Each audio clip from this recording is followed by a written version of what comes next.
baby. I need flowers. Fast. He needs flowers. Yes! Yeah, what is going on? Yes, come on, the bees are coming. No, the bolt buff. Okay. Aim at his head, bro. The sting, he has no protection in his head right now. One sting and it's a man down. The bolt buff is incredible, bro. He reminds me of Derken.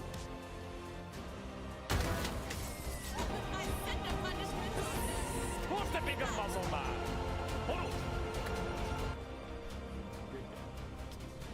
Even the strongest man. Sorry. Yeah, he's having a joke around with his players because winning the skirmish, how good does it feel? Absolutely amazing. Like, my confidence have never been higher than this. Look, he's already late because he's scared. Apparently you're scared, Boaster. Were you cowering in the corner, not wanting to do the... Just peeing out the demons, you know? What happened? What happened in the skirmish? Did you just feel like you wanted to give them a charity win, considering they haven't won in the last What up, Boyden? I felt like he was shift walking a lot more than he told me before the the fuck game. did I just see? But maybe it was the sound What do you mean? system because I didn't hear him once.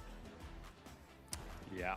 Mental Yo, edge. give me my points. Wait, Mental edge what? already taken. Okay, but genuine question. Do you Yeah, feel like BBL the one, right? skirmish, that's just the start to many more wins and many more maps you'll take off of Fnatic today? Yeah. Momentum keeps going, you know. Never stops. Got you, bro. And about Boaster, do you think you'll just absolutely hunt him down when you get into the server? Yeah, I think if it's 1v1, you know, I'm not gonna be peeking, so just like in the skirmish. I'm gonna bend you over, little boy.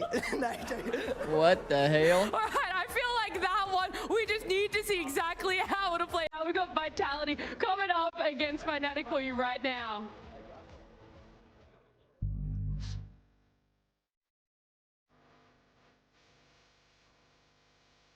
What up, guys? What up, Noel? What up, Churv? What up, Zodro? What is he saying? You want me to translate for you, or? What up, Hex?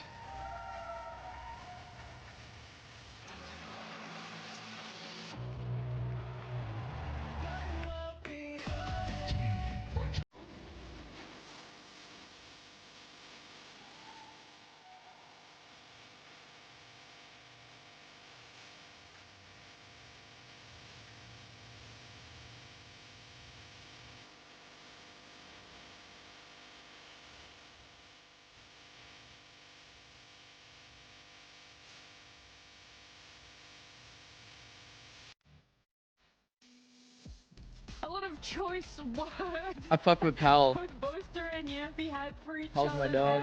Do you feel like that mental damage was done? Do you think that could have been a little bit more, Minnie, when you're seeing that? When you were a coach, Well, you wanted your players to have more?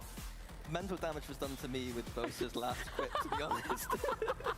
I mean, Boaster is wearing a bald cap. Like, if that's not enough mental damage, I don't know what is. But coming into this one, we obviously see the map veto come through. I think Fnatic banning out Pearl, that's kind of a giving. Vitality still continuing to ban out that Fracture, so we're not going to get to see it in this series. Fnatic picking up Split here, though, Minnie. Yeah, honestly, nothing really strikes me as like super outside the box here. Both the bans make sense. I think the picks overall make sense. Fnatic historically a very good split team. I expect them to No be Sliggy running today. double This should be a good duelist, game. Raze. On the flip But side, Sliggy's not really streaming, really. interesting. Sayonara is going to fill into that second duelist position. Hasn't been playing it yet with Vitality, but this is the map for it. I think as well, something that's interesting for me is... Morning, Zix. Who are we predding today? That breeze over the Haven here, I think maybe potentially saw a couple of gaps in Yeah. Fnatic's there, and I think Fnatic deciding to start on the defense Man, when it gets to it's so hard to predict Fnatic, bro. We're gonna out keys for victory, right? For me, it's so hard to predict Fnatic because Fnatic isn't really like crazy team fight, play together kind of team. The trading needs to be there, but for Vitality, it seems way more simple. Like they're so form based, but their form can always be fucking insane. Durka being the spear here for Vitality is really big. When Sliggy's he's at a wedding? and got momentum into a game, if he starts off hot, then Vitality are in a very good position to win this series. I think what we meant by the darker key to victory is the fact Doing that well, we saw such Raku. good How are you? form last week. We want to continue to see Vitality 3 out of 5 for of Vitality is ex Fnatic. Yeah, true. Yeah, we did, and we're seeing now our players taken to the stage. They've warmed themselves up mentally, emotionally, however you want to say it, when they're doing their team huddles. And they've sat themselves down in their razor chairs. They're ready to have a lot of comfortable fun here. And seeing, as we now know the map Vita, some things that could potentially come out here. Billy, where exactly do you think the highlights are going to be for the side of Fnatic when it comes to players? Well, I think it's actually really interesting to touch back on the keys to victory, because last week we had said that Fnatic, we want to see them get back to setting the meta. We want to see them actually being able to find their identity. And now we're in a position where we're like, okay, I'm good. Who do you have winning today? What up, Ashwish? Almost, because they were really innovative last week, and I think that was really nice to see from them. I think in terms of individuals, players that we're looking out for is that Kayak and Alpha double duelist. It was such a highlight. I would definitely say for the second match, I think it's Team Liquid. For this match, It's a very simple map in terms of, I know they're going to be playing double duelist. They're not going to be doing anything too wacky. And hard to predict, bro. those fundamentals, I think, again, Are the maps, are the videos already through?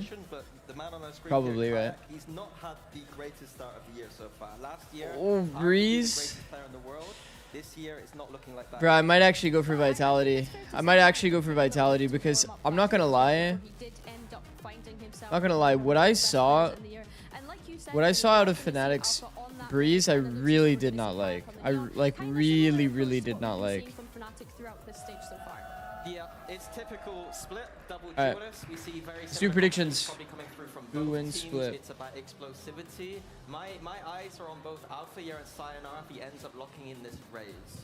The Raze here on split, I think, is one of its strongest maps, and I think in the meta now with the duelist nerfs, I think Raze is becoming an underrated option.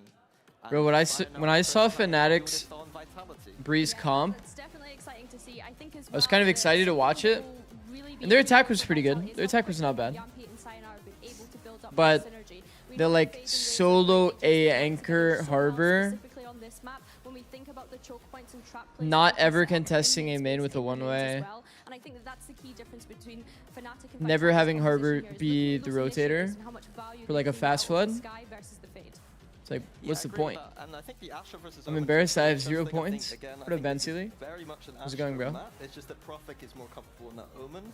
I think Bosa's got a bit of a duty Actually, I should here probably to stop tweet, huh? those fast hits coming in on Vitality's attack side. Get those grab wells down. Try and support your teammates across that map.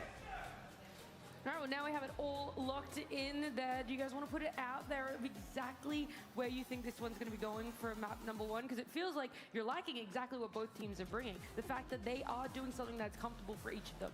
I think this is a must-win map for Fnatic because I didn't really like what I saw from Breeze last week, and Vitality clearly saw weaknesses that I saw from Fnatic's Breeze. So I see this being Fnatic favored. Everyone knows Now ball, that bro. you've said it there, Billy, you'll have to wait to have your words here because we'll see exactly if the momentum continues, like Yampy said, from that skirmish, or if Boaster's final words are going to ring true here for map one. Hello, Zix. Who should I predict? Well, if Fnatic doesn't win this map, then they're a bit doomed, I think. So I think Fnatic's a pretty fair shot, for sure. Yo, Coach, what do you think? It's good to learn macro, domestic, or international games? Probably the international games. The games at Santiago were not bad. They were okay. I think that an overall simple kind of macro game makes the most sense currently, though. A lot of teams try to run fakes, but they end up like wasting so much utility, basically, and end up not getting value at all. A lot of fakes end up like reinforcing the idea that the bomb is probably going to the other bomb site. Like not enough noise or this kind of thing. Early jump spot. Martine crosshair once again, dude. Is this a good crosshair? Set the tone of this series right from the very first barrier up already. Pressure towards speed. Everybody loves this crosshair, man. Fnatic ready for a fast flood.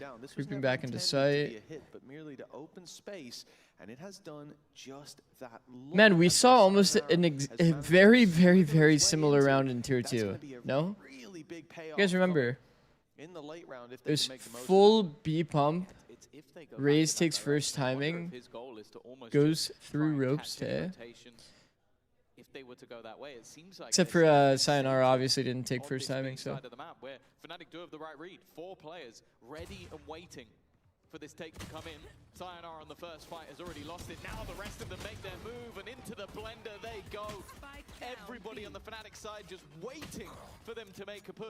And with a spike down and 2 players already tagged low. It's a pretty random shot in mid when you're trying to contact. A really good awareness of the space that they gave up. I think hinging a lot of responsibility for that round on Crashies. If an A hit did come through, especially a mid split through vents, he would have been in a lot. So when I was coaching, what I would always write in my book, right, in my notebook. So you'd put the round, and then right after you would put where did they start with their default, and then where did they end. So like you would track like what control they did. So this round would be a B into B, and usually that's like a what? Why are we doing that?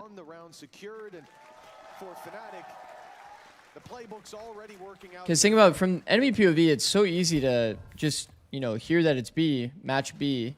This guy had deep line the whole time, never pushed off. I think that's always going to be the case. It becomes so easy to play. We talk about the coaching half.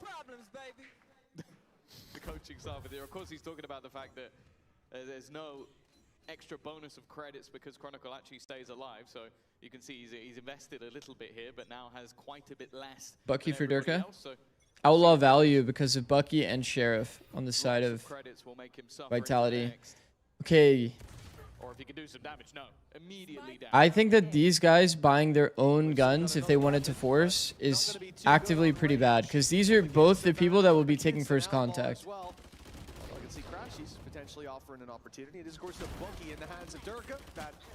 This is a pretty bad risk, I would say.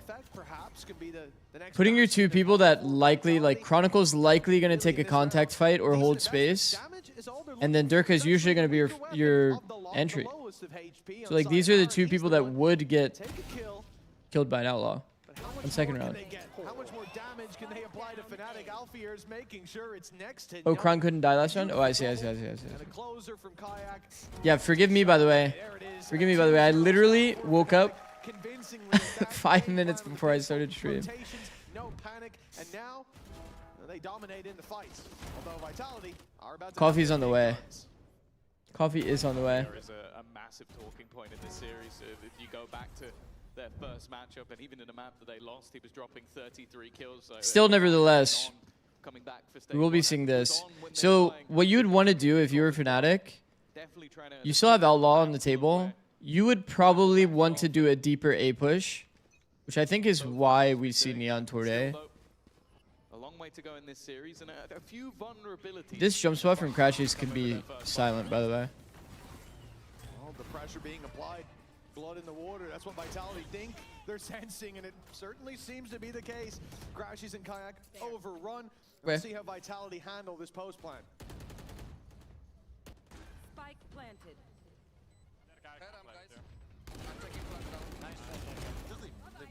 Heaven picking. City right now. Nothing. Yeah, race city. Can we double pick heaven? Yeah, Just yes. one, two. I can main now. Oh. I have your main. Can you jiggle main right now, Yampi? Stefan has it. I have main. I'm throwing off heaven. I pick. I'm with you. City, both city. Clean. Clean. And if the plan once again is Neon buying shotgun, then it's another way to get around the half armor. Additional angles, making sure they peak at the same time, making those switch ups. But these are the sort of things we were seeing from Durka in that early match. Those super aggressive takes, fast pace from Vitality in towards that A side. And then the fact that Durka is able to close out the round at the end, a 4-piece for him. A turn of tides, a first on the board, but of course for Fnatic, all right, first gun. this is where they can just buy right back in and have their rifles. Intentional light armors.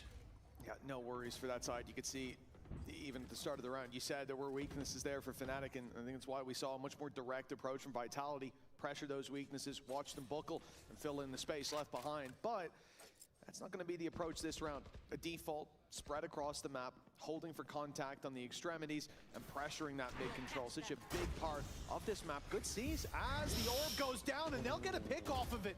Really nice utility and great timing from that attacking side. Now they can look to pressure the weaknesses because they've got the numbers advantage. Yeah, big name to take down early. We're just talking about the impact we've seen. Durka has taken a bit of a tag though. And no Sky. on their side. In order The to info get here the is ball back. You see big. Kayak The trying problem to is, I don't think they're going to be happy enough with this line some of those aggressive angles to on send there. a third They have player pushed toward up A. the B main as well, so starting to piece together where Vitality are going, but a lot of it will still be on Kayak. Yeah, I mean, This is going to be really hard to navigate, to be honest. It's very well done by Vitality. Leader of Vitality, certainly leading in the kill department in this one. He's taken every single player that's I think when it is, out of the round. I mean, teams have different philosophies, but when it is 4v5, And when push came to shove, you do have to pretty much, you have to leave a gap. carrying these weapons forward. I think if you get somebody early inserted into B main, and you get them in a good position to be able to take the 1 against a B split, looking pretty convincing. But when the rifles come out, and you didn't see them take this natural timing toward B, early days though. pretty important that one of these two left early and tried to gamble 3A. Because at the end of the day, right, even if it is a 4v5, if you have 3A, this is usually what your setup would be when you're predicting the right side in a 5v5 scenario. So you do have to be like a little bit more, For the Fnatic side, they're still gonna I don't want to say a little bit more gambling in the 4v5, but because usually, like, one of my mottos within my teams is that 4v5 is honestly the same game, holding on to a gun might force their hands, but it's not the same game when it comes to the gaps, right? Leaving a gap and then getting a bit more predictive based on your we know that line that you have. Pretty important. Also, Sayonara can't see his whole minimap. I don't know if you guys saw that. See more of sort of him versus Larocque. Someone said, "Can you ban me, please?" Two guys who are like, What? they're going to be talking smack the entire time. Maybe Sayonara doing it in a slightly calmer manner, but I almost No. think that's going to be such an entertaining game to see later on. Oh, we talked about this earlier on in the intro to the game. The fact They already that tacked. Fnatic, That's crazy. they tend to win this battle. I would say more often than not, but indeed it is. They already just a tacked. flawless streak. And if you go What up, outside of Swish? VCT, it extends further into Valorant history. But the Do you know this result early that they went B changes. pistol now ending A Fnatic both win gun this rounds? matchup every Yeah, if I was trying to like time. always understand Almost like Ship of Theseus, like, at what point the do pattern, I Vitality guess, in the become round. Fnatic? They've taken so many of the parts. This definitely seems to be, looking back at history, thinking of so many of those matchups. That you don't we need were full there for, minimap, I right? can't remember If your face is glued feeling into as worried about screen to Fnatic look at your as in this crosshair, matchup, you can't because even last see it in week's the first performance place. from them, although I think that's been gratified a bit I will by say it recent is pretty results, funny. Some but people have Vitality like looks sharp. the This full looks head like a turn well-forged blade, and it's to be able to only see their taken one. minimap. For me, this game actually just defines where both these teams are I at. think that is Like, pretty think that funny. Fnatic beat a team that clearly in Eternal Fire are a But I do think, terrifying force to man, be seeing reckoned the whole with. minimap is so important for your individual like info. Beat You don't want to take yourself like pretty poor. to check your minimap in this game. Like, We're still yet to really find where both teams sit. for example, here, if Ray's sidesteps to the right for even 1 second, can like flick eyes up to the minimap and kind of get the info that they need. This time around, hot flash ready, stun ready. Oh. It worked out wonderfully, but a stunned up Crashies can only get one with a rifle. Bear in mind, they didn't invest here. And smart from Durka just to make sure that, okay, they didn't have too many guns. Throw to out the play gun with, is good let's not details. give them any more. Throw out the Phantom and keep the That's for keep sure. the judge. Nasty stuff, just a contact flash up close. There is genuinely nothing you can do about it. Throwing these guns out and then keeping the judge is pretty funny. For Vitality to the lead, 4 versus Okay, I'm 3. actually The pressure curious, off, did- but Vikash, he's gonna take the time. I wonder if Boaster actually gave audio The and judge shots jump as well. spotted. Danger averted, but it looks like he'll back off. Usually Not people wanting to die on continue this angle the because they cracks give off. audio and Won't jump likely spot. be him throwing his life away. If they The jump, Alpha's if you all ever over jump the spot this line. angle twice They're at ropes, searching you for should die. Chronicle.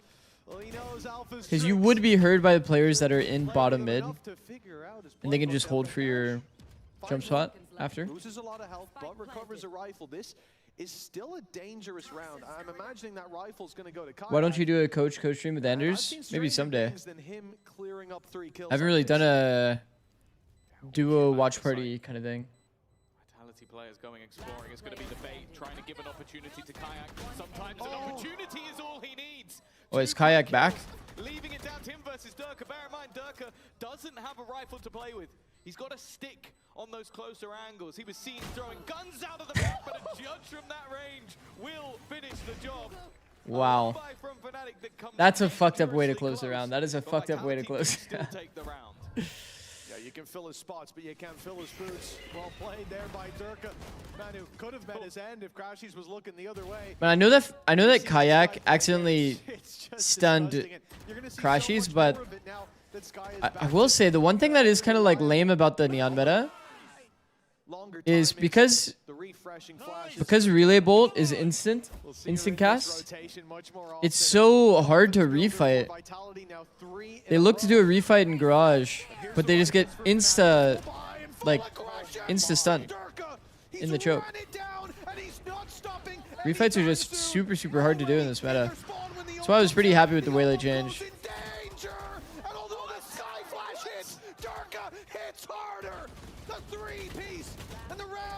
Whoa. With only Boaster left. A 1v3, but the first found. Paranoia misses. Yeah, the rest of the utility won't.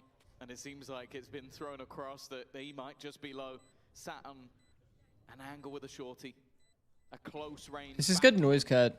Because they're going to have to start worrying about Heaven soon. Might not even realize that anybody was playing this close by. It's almost just a contact. They didn't care about Heaven the whole time. They didn't care about Heaven the whole time. Omen never even 1 second looked at him. Just to give him more of an opportunity to get kills with the judge. This is terrifying. This man has definitely been watching those Danby demos. The difference as well between last time when Fnatic went from a mixed buy and Vitality came out aggressive. Then Fnatic get the rifles up and Vitality are respectful. Alpha spamming is funny there, bro. Full spam Vandal just gets insta shot back. They say, oh, Fnatic have the rifles out again. Should we go back to This new EU crosshair is not it? No, I agree. The Martine crosshair is like, I mean, fair play. He had some pretty insane matches on that crosshair, but man, that's the crosshair that we've made popular, huh? Fnatic have pistols. A light buy across the board with only one player having shields and even, or two, sorry, and even then they're light shields. So that outlaw gonna be a big danger. Durka, well, he keeps on going. There's Man, the walk around glitch claims another victim. And the boombot's gone by. However, they're not silly enough to just go blitzing through that smoke. Yeah, I think when you see a smoke that close. Uh-oh. Nice shot though from Kayak. It's a spike. I was going to say the main danger of this round is gone with the showstopper of Alpha, yeah, but there's always danger with the 10 individuals down on that stage. A decent amount of space picked up, but still a lot of unknowns for Vitality. And with that time slowly ticking away, 45 seconds, they do have to start to worry just a little bit. So one thing I didn't like that Vitality did in this round, they hard util dumped this ramp space.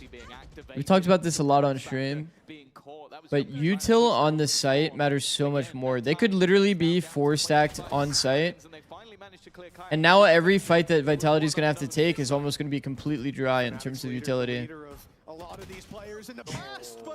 I mean, that's a little bit unlucky, man.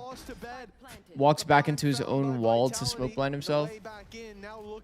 But you notice that a lot of these fights that ended up happening on site, if there was just one guy with a shotgun on A, and Boaster clearly could have gotten a free kill as well, it's a lot better to actually save your util for the site and contact the other angles, and just wait out this wall. Wait out this wall, maybe invest one Prowler in terms of their sequencing in this round. Look at the duels they got. Every single duel was just completely utilist. Versus his ex-teammates. Okay then, moving swiftly on. Okay. Hey, you know, Profec's having a good time. He hasn't really had to do too much so far. He's 3-3, while Durka is 13-4. After just 7 rounds. On the attack as well. It's a hell of a showing from him so far. He's been going in first. He's been going in alone at times with a judge. And again, alone, he rides into that sunset. Oh my goodness, he got so close. That's rough. Dropped him down to 30 showstoppers, traded out, but it's all Fnatic. I think probably the weakest thing you can do with this Vitality comp is doing a B-slam. Especially one that the enemy team knows that you're doing. Especially with a showstopper fired back you don't have like a flash to break the choke. Instead, he's met the steal of the outlaw, but only one. That's all Vitality have to work with. Even as Prophet TP's to side. No spike! Oh. Shot. But he's got a player wrapping around his side and crashing. Nice shots, bro. Jesus. Finally back Jesus. on the board with 5-3. Insane. Seems like those B hits have definitely been a bit more of a struggle for Vitality. Like when they've defaulted back to A, the openers seem to come a little bit easier, but this really was just, can Durka go in alone, dodge a showstopper, and get the openers? Well, the answer this time was no, and then the showstopper the other way just doesn't quite land. Trying to continue to hit B once you've already made noise, I think is like really, really, really impossible. I won't lie. Man, when the enemy knows you're B and they have 3 there, it's so fucked. Like 3 people's full attention focused on B main is fucked. They have the credits to buy something better. This is just his weapon of choice. And kayaks. So Nongshim at Santiago. I like the idea. Full flush the Viper out of the ult. The thing is though, that's a lot of utility to kill one mid smoke, if you think about it, as a really expensive mid smoke. I would say I really liked Nongshim's approach. Nongshim would always take first timing into the Viper ult and just full contact it. And then it's more of a battle of like basically who can see the other person's gun barrel first. Which, in case you guys don't know, Viper doesn't really have an advantage in gun barrel versus gun barrel kind of situations. It's like completely 50-50. Likely to use their pit around that area. If they do, we know how to get it down.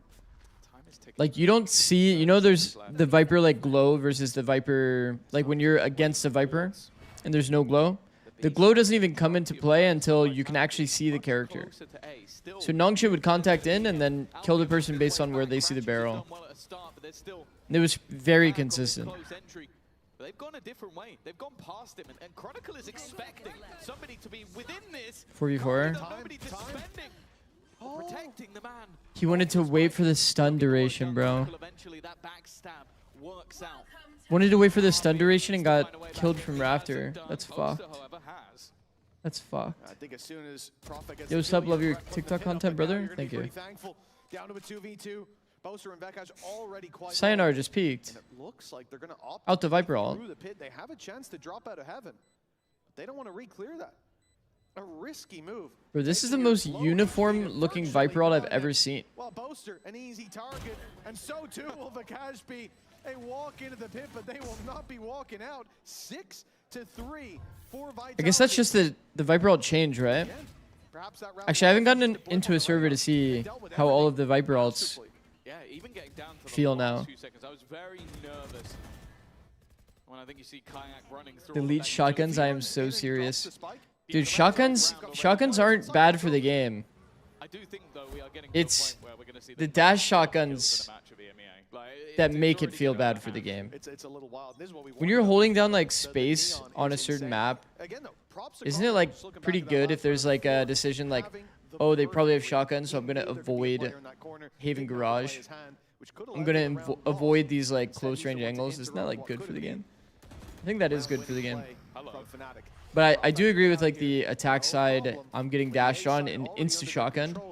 This is where you have a difficult decision. How much space do you Unequipped time on dashes for shotguns, I think is pretty important. Make sure that there's like less of an opportunity to get dash plus shotgunned. Vitality using this deep space towards For sure. But they need to launch into heaven. They can't stop the defuse from there. An extra control would be nice. Okay, who can stop this? Wow, Durka. Althea and Vekaj though are holding the line. Prophet now from above. They could just take him out. Wow. Fnatic Fnatic won this round. To reclaim control, but instead they're caught by the fact they gave too much up on the site and had to regress back through the screens. Yeah, that's the problem, right? Like you see so many players in screens. That's great if you can keep pushing, if you can get into heaven. Durka kind of went overtime too. I mean, again, we see the problem here. You're getting picked off on the side is one thing, but when that defuse is tapped, you're forced into this fight. Breaking through screens like that with numbers, when the site's already been retaken, that's not a favorable fight for anyone to take. And now, Fnatic get another round on the board, chipping away at that lead from Vitality. 2 in it, and a tie still possible at halftime. Credits put into this by both sides, but it's Vitality. Early B main Roomba. Low on a few players. The idea behind this Roomba They've gone for the op Just on to bait a Durka. smoke. A bit of a different play style. Like it I might hope be a this pop. isn't gonna be used So as the a fact weapon. that we're doing Roomba while we're also... Util being set up, I think that was just the Man, counter to it's like a Fnatic. really solid We've seen round. that a few times where he's just waiting Usually for you the want to fire do this to B main Roomba to try to bait out smoke because you Now want to Alpha like face him, he's just orb, not ready then for it. they won't be able to Get smoke numbers after the back, orb. don't just sit back. In this Pressure case, on B main. they give no audio mid, They're trying contact to with T-side op. reclaim ground. This angle is so hard to fucking jiggle, man. It's so hard to jiggle. So prone to dying if you're not given any free audio cues. So I mean, basically the walk around glitch claims yet again another victim. And once again, because they're making no audio and Fade is the only one making noise, like he's actually terrified that they took this mid timing. As he moves back and runs down through water. I think this eye is not really that necessary. No, the call already made. Crashes on the This eye is kind of like, will be reinforced if they wait I mean, you out. can see the reactions here. Vitality getting ahead of it, already diving onto the site, dealing with Boaster. Alpha to be found on the back, but he lands one. Wow, And a Alpha. second. Holding his ground as backup arrives, swinging in for more. Pro. Alpha's hungry, and he was eating good for a moment. Kayak. What the fuck, man? He's found him. The planto from Profec, pressure Hold on. close, and he'll be dealt with too. Wonderful round from Fnatic. Whenever you see Spike planted on the screen, guys, this is when you peak. This is when you peak. What do you mean the walk around glitch? It just basically means not giving audio and just contacting around the map. It's just really OP because like look at Vikaj's opportunity in the round. He sees a guy. His best case scenario is he throws a molly. So it's like Vikaj will never have an opportunity to do anything in that round. Walking around is just so broken. Can you explain why the defense is scared only because Fade is making the sound? Because there's gaps on the map, right? There's all of these gaps on the map that they have to like deal with, and they just found out there's a T-side op as well. I think that Fade throwing the sight eye A when she didn't push off this angle means that they're clearly faking A, which is why Fnatic actually had the opportunity to rotate back toward B. Also, we're seeing like pretty much only success from Vitality on the A site. I think if you're playing Fade, no flashes, you just don't have the same level of like pop opportunity. That kind of enables B to be the successful way to play. Did you see that ult? No, I didn't. Oh, that's not an ideal ult. Sticking that ult, not ideal. That's okay though. 6-6 is gonna be just fine, right? I think both teams, it's doable with 6-6. I personally, if I was playing Vitality's comp, I would be way happier 6-6.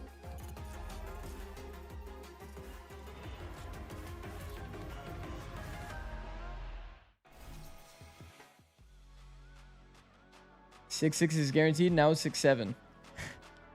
No. You too, Vencili? You too. That's fucked. That's fucked up. That's fucked up.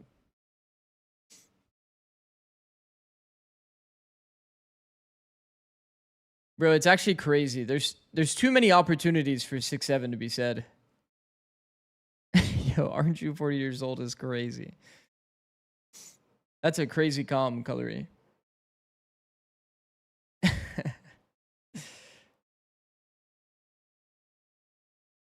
Bro, I'm not gonna lie, bro. You're gonna see 6-7 forever just because it's like two pretty common numbers to see next to each other, bro. It's like the eternal joke now. It's so fucked. Thoughts on GE? Did they play another match? Wait, who played in Pacific actually? Did anyone play Pacific yet? Or is that happening tonight?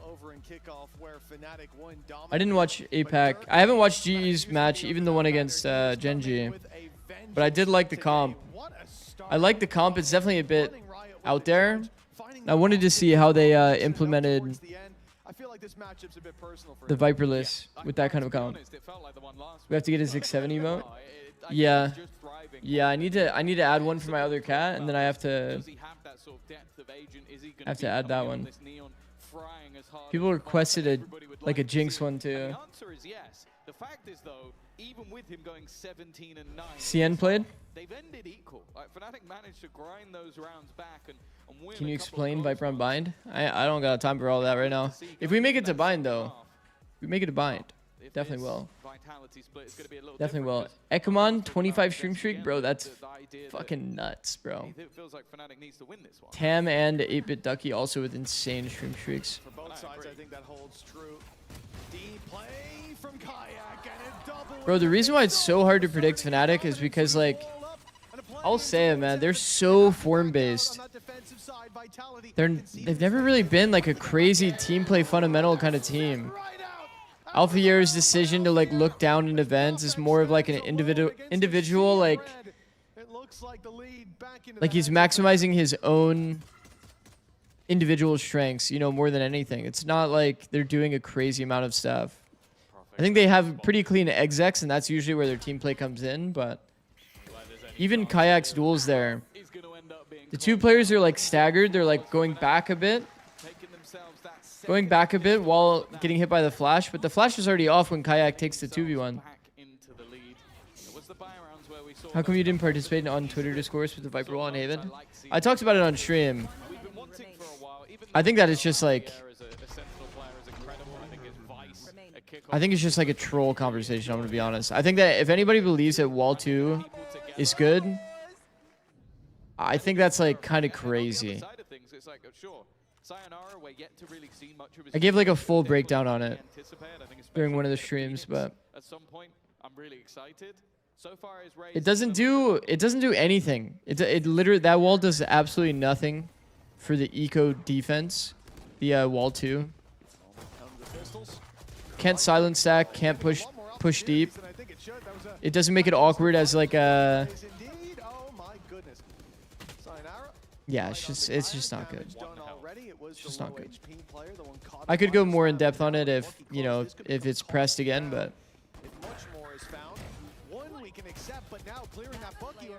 I'm surprised that that's even like a topic of conversation, bro.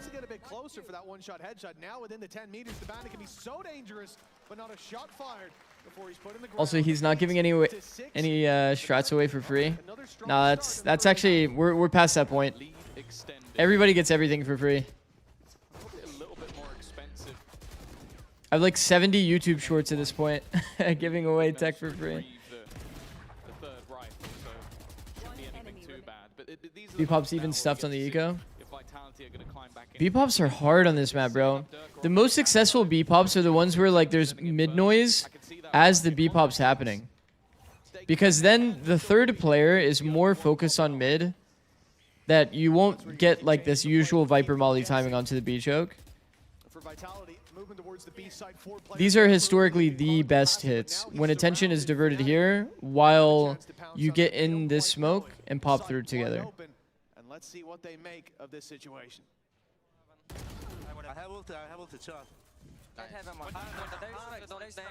Spam back is crazy, by the way. I'm gonna scare them with my ulti. Okay. If one flash for crashes.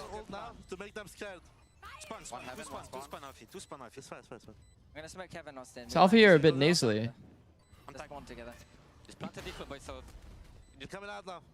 Maybe sick. Getting spammed is actually pretty sad there, I won't lie, for crashes. Chronicles, definitely. Bit lost there. 15 stream streak for Colory. Insane, bro. And after Vitality clawing back into the game, getting into the lead, now they're starting to stall out. This is what I mean though, like Fnatic didn't like coordinate some crazy big team fight here. Spam kill goes here. Spam kill goes there. Mostly just everyone's holding, but you know, there's like a pretty clear way that they can play to fight this space together. But they're just not that team. That's why I find it so hard to predict Fnatic in some of these scenarios. Their micro game is almost fully individual. Because here, for example, if I was Crashies, it would be a lot of talking about, can we fight front side? I'm gonna flash, and then people like kind of like swarm into the fight, right? Just add one flash here on their scaling. Go fight together. Your lower level opinion of it, of how good was it? Well, that comes down to how many people did you kill, and then That one the higher show up level on your of, So you're seeing what I was talking about here. Roomba used B main.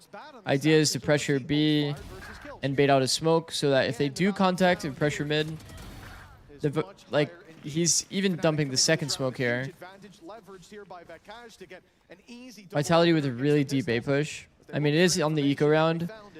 I would like to see a bit more of a like 4-man clump. We saw it in Santiago, but I swear, bro, whenever we go back to regional play, I don't know what it is, but the ecos get so sloppy and have like no intention. It's like we're basically playing a normal round right now. We just played a normal round where we did a 2-man A push, even though we have classics. 100 bits from Ducky. Thank you, bro.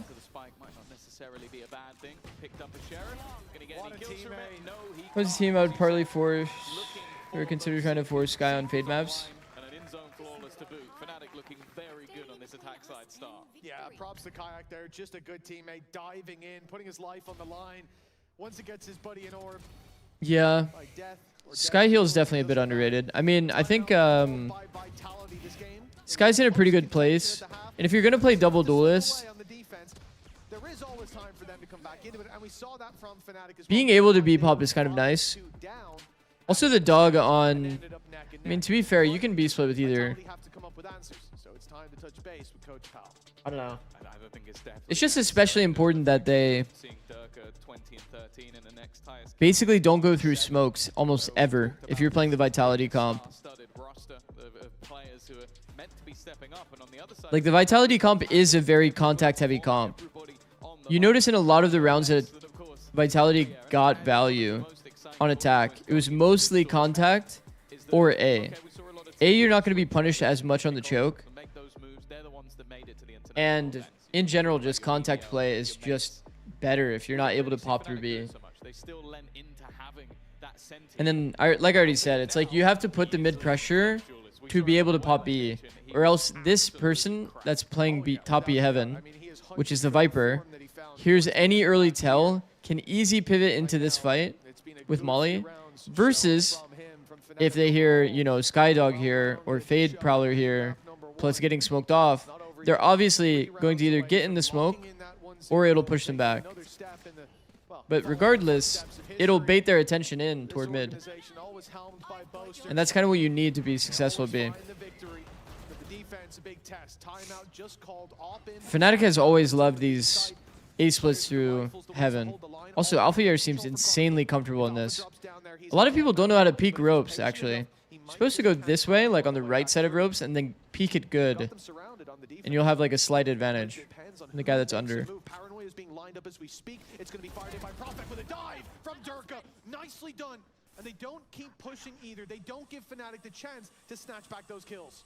I was a little worried for a second that if Chronicle gets pinched, it could be a quick bait back. And actually, he may still get caught, but it's the jump up from Vekaj. That's enough for him to lose his life. Now there really isn't a way back. We've got a bit of a problem now. It's a really good peek on timing from Profec. Too many angles to clear. Too many angles to clear. And in zone flawless right back at you from Vitality. Yeah, keep in mind it was last week, right? Kron had his tied lowest performance ever, which was a real surprise. It's really nice util. Dominantly indeed, which I think does point towards why that would happen. He wasn't needed as much in that sense, but there were a lot of duels that we wanted to see him hit this for. Nice, Timo! That was a nice little spray as well, like you said, going from the dog straight into the headshot. They thought they had him with that, but he's quick on the trigger. No notes on Fnatic's side, but yeah, when he hits those shots, there's not much you can do. Sayonara into the operator, not something we've seen from him just yet. One sec. Out wonderfully. I mean, we mentioned Alfia in his form, and taking him out early has always been helpful. The thing is, though, there's been so many players performing Alright, I'm good. Not going to overstay his welcome as they do look to put that pressure down mid. Flash through will be heard. And Chronicles just committed himself to the vents, not wanting to overface in middle. I like what Vitality did, delaying the reveal until the Viper wall's down on the other side, guaranteeing them the information. Right now, they know there was one outside A main, but they're keen to take control over mid rather than force that issue, and it's the right play. We'll get them here early to back up the site where Sayonara finds one, but that sells the ruse that there's no one else here, and now they find out the hard way that Oh, wow. was hiding in the shadows. Vitality has completely mopped them. I didn't even see how it happened, but down as the player fell. 30 seconds But getting to the damn. side, finding the plant, Damn. against 5 and a showstopper. The op, you know, not even the least of your worries at this point. The hope here is that Kayak can hold the line. this is rough. I think this is a really hard angle to multi-frag from. They all come swinging right after. That guy's for one of the biggest clutches we've seen from him. He'll do well Wow. with the first, but Nice try. that's all she wrote.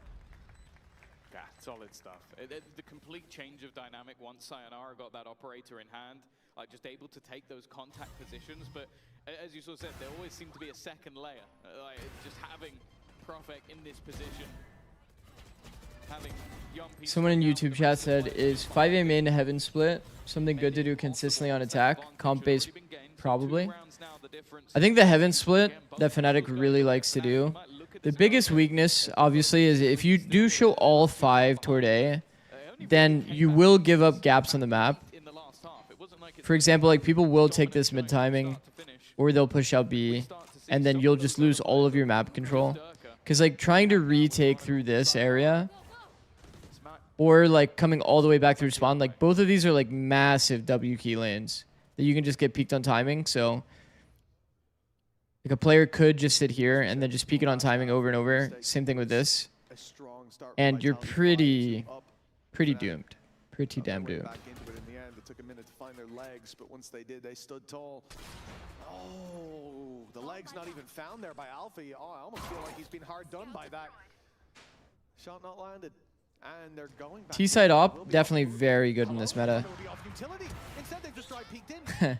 Attempt to jump peek to get the shot, to get Sayonara on the line. Kayak dying there is kind of funny. Even found a pick Given that it was Alpha here, that was actually, like, he went across the angle first. for Fnatic.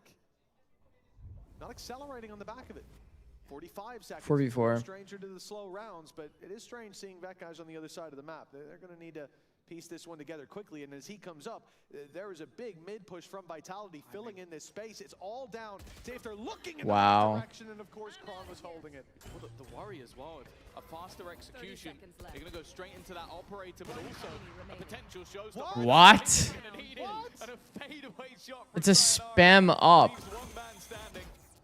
Althea, well, he's dealt with the boom bot. Spam with op is So much crazy. more to come. Again, the paranoia is held into the late round. Again, the stuns are coming his way. And again, the trade is immediate. 3 for Chronicle. Man, that's how it feels when the rounds take so long, though. Bro, it's so comfortable, chat, playing against, like, If we've got the perspective, playing against a slow team on attack is so comfortable. Sayonara, that shot was fine. I think that's why a lot of teams, like, just prefer, like, simple macro. He's lost sight completely. It's just timing. Yeah, that's ridiculous now. He's counted in his head. Okay, pop. They had enough time to fight B main, Looking for a new regroup mid, I'll tell you, walk he's down mid, so happy in the get a interview earlier pick, as well. and then His still smile be there to here, stack B. I've not seen him that happy They in a were long smoked, time. to be fair. And while the performance is matching up, 9 to 10. 1 round behind. We're doing a B pop here. There for Vitality, challenge though for Profak, in they come. Paranoia's good, and so is the judge. He's got backup too, and there's no chance for B pops are so hard, bro. But no. Damn, Boaster. It's close by, What the hell? A double. He's got more on the cards. Vector Leave it to Boaster, bro, to bring us back. A 3v2. Bring us back in the round. What the hell? Attackers that were falling like flies moments ago. He just randomly peeks new box lane and just kills the spawn player. Look at what they've got. The Viper's pit might not even Yo, be that enough is for crazy. That's why they're just pausing, waiting patiently. Cosmic Divide to cover off Heaven, but both players from a lower position. The Gravwell being used to try and move Durka and where he stands. Teammate trying to cover him off, but there goes the judge, there goes Young People. Now it is left all on Oh, Durka. fuck. Gonna going to try and just get back potentially to a rifle or even... I like that. Man, I really like that reposition. Boaster's been Because now Boaster has to care about the wrap and about the CT. figure out where his previous duelist, where a man who helped him win a couple of trophies, is sitting. He's Slowly hard piecing reading together, CT. Slowly looking around those different positions, and now knows exactly where he is. But I believe that is a rifle potentially picked up. No, now he's got a gun in his hand. Timing is going to be everything. He will get the planted, but is trapped in the corner. The shot needs to be landed by Boaster. Durka just spamming away, and eventually he gets the job done. It's close for Boaster, but now He smacked the table, guys. all the way back to level. He smacked the table. That's it, the strength there for Durka. Yeah, By the way, he's just spammed standing several spamming mags. the body. Like, several magazines into the he's into not the tree. defused. Damn. He's got That fight from, bro, that fight after you plant at the box feels so bad. Going, man. Ticking away. Feels so bad. This is, by the way, this is not the gun that he got the last kill Second with. gun. Yeah, well, this is Boaster's gun, right? There it is. And fire a few more in for good measure. That is funny. Well, that's a hell of a round. And I think for Durka, yeah, the strength there not coming just from his individual ability, but the fact that he plays the clock to his advantage, running that time down, knowing that, yes, he's trapped in a corner right now, but Boaster's not going to push him. Fnatic have taken Bro, the time B off. side has not been kind. Watch him for 20 seconds spam the To ball. be fair, like, this was two people dying immediately on the entry, Boaster crawling them back into the, or clawing them back into that round, like fully. The shoe on the other foot, just thanks Every to B hit has looked so hard to play. And indeed, as you said, a timeout now from Fnatic. So my battle net's on, guys. Vitality have caught up with them. This is the last timeout that Fnatic have available to them to get them all the way through this home stretch. But we are looking at Let me 4 close that. rounds in a row, and that one coming very close, but off of a phenomenal round from Boaster. You can't rely on the individuals. Hop on to M+, put pieces yeah. together, and this is where they go back. Probably what my wife is doing, honestly. All I'm going to say to Fnatic, I give you full permission to do that to him once. Can we not do Another that every victim round? of the I don't B wanna pop be here for an fallacy. extra half Yeah. hour watching people spam bodies. Does claim another victim. Be here all day, especially with the back and forth that we've had. 4 rounds in a row for Fnatic, 4 rounds in a row for Vitality. But it is the last 4. So many ults in play. Man, so many ults in play, and this is a really, really important round. But that's kind of the terrifying prospect. That showstopper has been online for a while. Viper's Pit available as well. It is still there for Vekaj. I'm looking at Alfie here potentially having his showstopper for this round. Some early presence towards A. No Roomba B main this time. That's where the success. Full audio given, though. I can't understand the logic of them potentially going this way, but at least for now, it's again another slow default. The op, the danger, lurking in the Jump shadows. swat into op. Set to strike, but, well, he's Vitality has back. some really good Take team play Chronicle moments, and bro. spam through That the spam orb. from bro, Boaster has actually been like Fnatic, crazy high no impact, no? scars to show for that early Crazy fight. high They've got impact. mid-control exceptionally well, and Alpha's patience pays That's off. a crazy The strategies choice are from pushed. This whole Profec. round was Fnatic 3 on mid and 1 Man, whole I do bunch think that of some B main was Alpha, and Vekaj some players still need to holding hear the line. A that gives them 4v5, space that they'll now look to 5v4, fill same into game. the A site, as we can see. Because I think there's definitely like Less defended. there's So a level of risk that you can played this take one perfectly, although Durka's here that quite makes sense quickly. in a 4v5 With the judge, I don't know how much that he can isn't get you done, but like I've seen how much full he can going get through done. the This is smoke B still man. a danger I mean, zone. there's a world where that can be a really good play, but Deny the showstopper. Nightfall it's a lot of risk there for sure. And Sayonara is used the showstopper as well. They're trying to pad the gap. with the Boaster, ults. bro. The gap Boaster, is Boaster. wide. Holy shit. Still the way of Fnatic. It got dicey for a second, but they hold on. I mean, I think that Profec's play is okay, but it is definitely insanely risky. Individuals to carry you forward. Because it's not very apparent, right? Like which side. This is like very early after the initial pick. Plan for that entry. This wasn't a buy-in time Wow. showstopper. That's one that Shotguns are really kill when you're blitzing balanced. into the site, but rarely do you expect them to dive at you as you're diving 2 at ults them. used on the side of I like Vitality it. while Both Fnatic managed converts. to Pretty Boaster fucking money for stepping up them. to the plate and hitting nothing but home runs. Man, if you can hit the shot, I'm always impressed.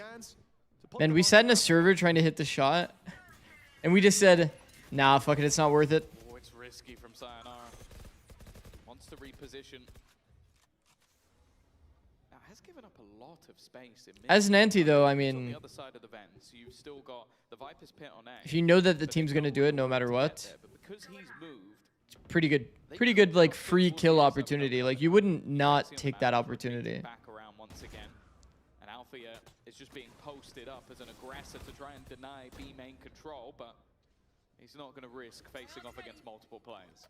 Well, that's the advantage, obviously, of them not being able to see their What we tried to do that was not possible with this jump spot was we tried to see if it was possible to get an op like lineup where like when the player jumps across into the corner, you can like shoot the wall at headshot level and then try to headshot the guy, but you actually can't wallbang it. So the jump spot is just a little too good. Your only option really is to just hit the guy. Hit the guy midair on the jump. Comes in from Durka, the TP from Profect, Team Viper's pit. This is cutting the rotations. They're going to be. They know that A sites are heavily stacked now. Interesting. Have played them. And it's only going Very to interesting, bro. who stands in there. How does Kayak From Kayak have no one actually peek with that? out of the pit, just looking for the decay. Okay, they actually managed to deal with him. And in a 4v3, this is far from a certain conclusion.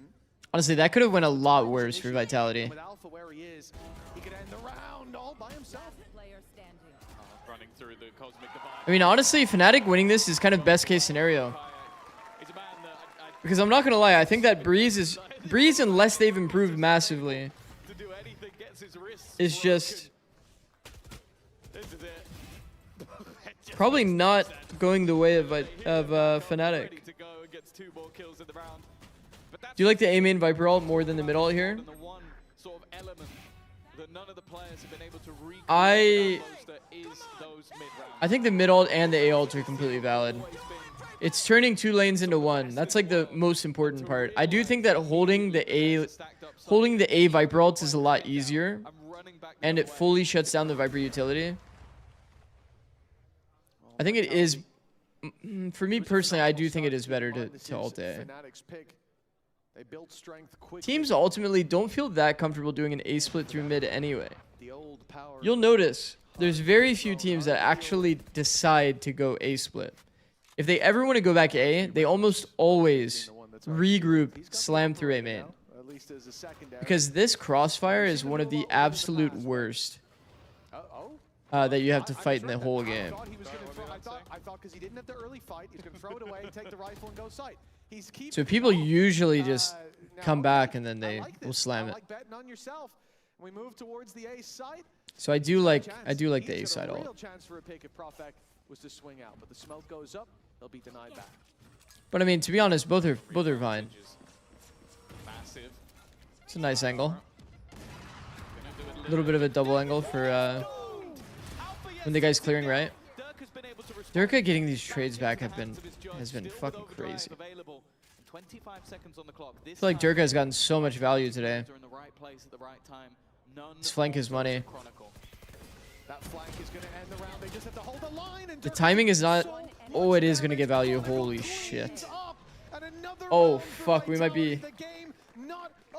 Is this going to be a funny game? Well, it's going to go the distance. And maybe then some. Vitality have looked good here. The money is really bad for Fnatic. This is more than likely going OT. Especially with that opener from Alpha. But the fact that Durka steps in and just says, oh, nice op, man. I used to do that. I was going to say, if What was the score at half? he 6-6. doesn't win this map, he's going to be livid. Like, he has been playing out of his skin. 27 Like, you were watching Fnatic got both pistol back to the judge, get him and in bonus, position, by the way. delay them enough for Chronicle to get those kills. Like, even when he's not killing everyone, he's helping others. You would always argue that It has been Vitality one hell of a map from has him. had an overall better game based on that. Now we look at the other side of things, and that extra At least in operator terms of the gun rounds. now looks like a bit of a costly Every expense. EMEA game is a funny game Down to a lately. stinger. Or yesterday's games Like were the same for Crashies as well. extremely funny games. Kayak accelerating towards the vents. And Kron for a second thought about giving him the fight, but he thought better. So on full down. audio For given. Sayonara, they can peek this together. Ropes They'll up taken. on the ropes. Re-clear ropes is Sent in. crazy. Almost goes down on the way out. Luckily, they won't press. Oh my god, I thought he was about to He's peek that taking shit full control audio. Very quickly. I was going to say, Vitality not pressing the issue, but then Fnatic very nearly do. With a judge waiting on Oh my god. Chronicle in the vents. Walk around glitch. There's no easy No. choice, but Sayonara's just come into heaven. Backing Meh. up this squad, they've heard it though. They know this man was previously towards vents. Now he's up One of the ahead. greatest weakness should be counters here. to the walk around One glitch is the slips judge. out just as they round the corner, but the Wow. Kayak ready for the fight. Draws first blood. Might need to be healed again. 30 seconds left. Time once more is ticking. And Dirk has gone down. It's going to be left on Yumpy. It's been a quiet game for him. Oh, so this is far rough. individually. They're going to need him to stand tall. First comes easy. The rest are going to be a bit more difficult. So well played by Vikaj, by the way. At least manages to take two. Bought so much time. For Sayonara, but he gets Well done. trying to get past it. Can't believe that Fnatic is Fnatic wins off this round, but But Fnatic in the end, they'll get the job done. They've taken it at okay, they needed that. They actually needed it. map one. What's the walk around glitch? Always Man, it's so funny. Fnatic, but It's up just against threes, the map basically of saying Vitality, contacting, a chance to bounce not making back noise on the map and then now. walking around For the break, on the map. Let's hear from Kayak. Yeah, you're already telling Zix me getting that. close to What do you 10K. think Congrats, man. into Thank the you, bro. map, exactly how that map went for you? Yeah, I am close to 10K subs on YouTube. Up at some point and they came back and we finished it strong, but close map, close map. Yeah, it felt like maybe a little bit of a neon diff happening there on map one. It's just a judge diff. I cannot play judge. Like it's not my gun. I'm a phantom guy. Like what can I do? Look, sometimes it happens, and you do have map 2 coming up. It's Breeze. What's going to be different compared to Breeze? Need a last walk week around with glitch Fnatic? command, actually. I think you're just gonna see. Okay. We're gonna see when we start playing. So All right, well, hopefully that's going to be soon. I'll let you go back, join the team. Make sure you guys are sticking around because you want to see exactly what Fnatic's going to bring to Breeze. Okay, I mean no disrespect, but saying to the player that the other guy neon diffed him is crazy. Even as a joke.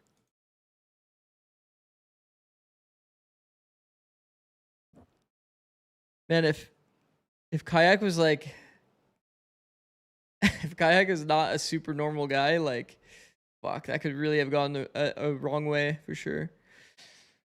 He probably didn't take it too poorly because obviously he didn't perform like bad, but man, I will say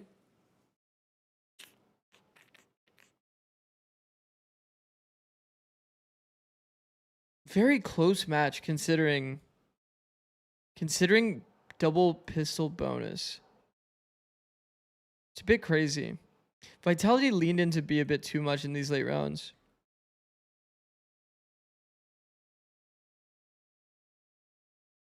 And they also lose multiple ecos too.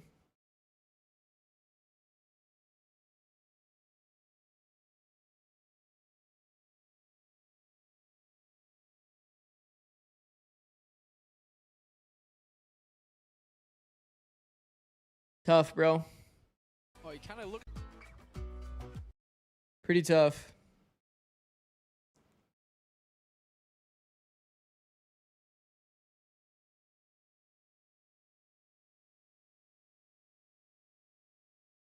I feel like if Vitality didn't choke the alt round, they might have won. Yeah, 100%. I mean, bro, having that many ults going into a swing round and then not converting it is fucked. I think, like, if you were to make the simplest game plan for Valorant, right? On every single map, it would be that you would always just simplify it. You would play default rounds. You would grab as many orbs. And then every single time you have an ult, you make an ult strat that has high success rate. And then you would just go slam. Redeem bets? Yeah, I got you. Fnatic did take it in map 1. We'll do predictions again after they show comps. I'm going to run 3 minutes of ads and grab my coffee. And then we'll do predictions when they show everything. Be right back.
But it My wasn't fault. enough.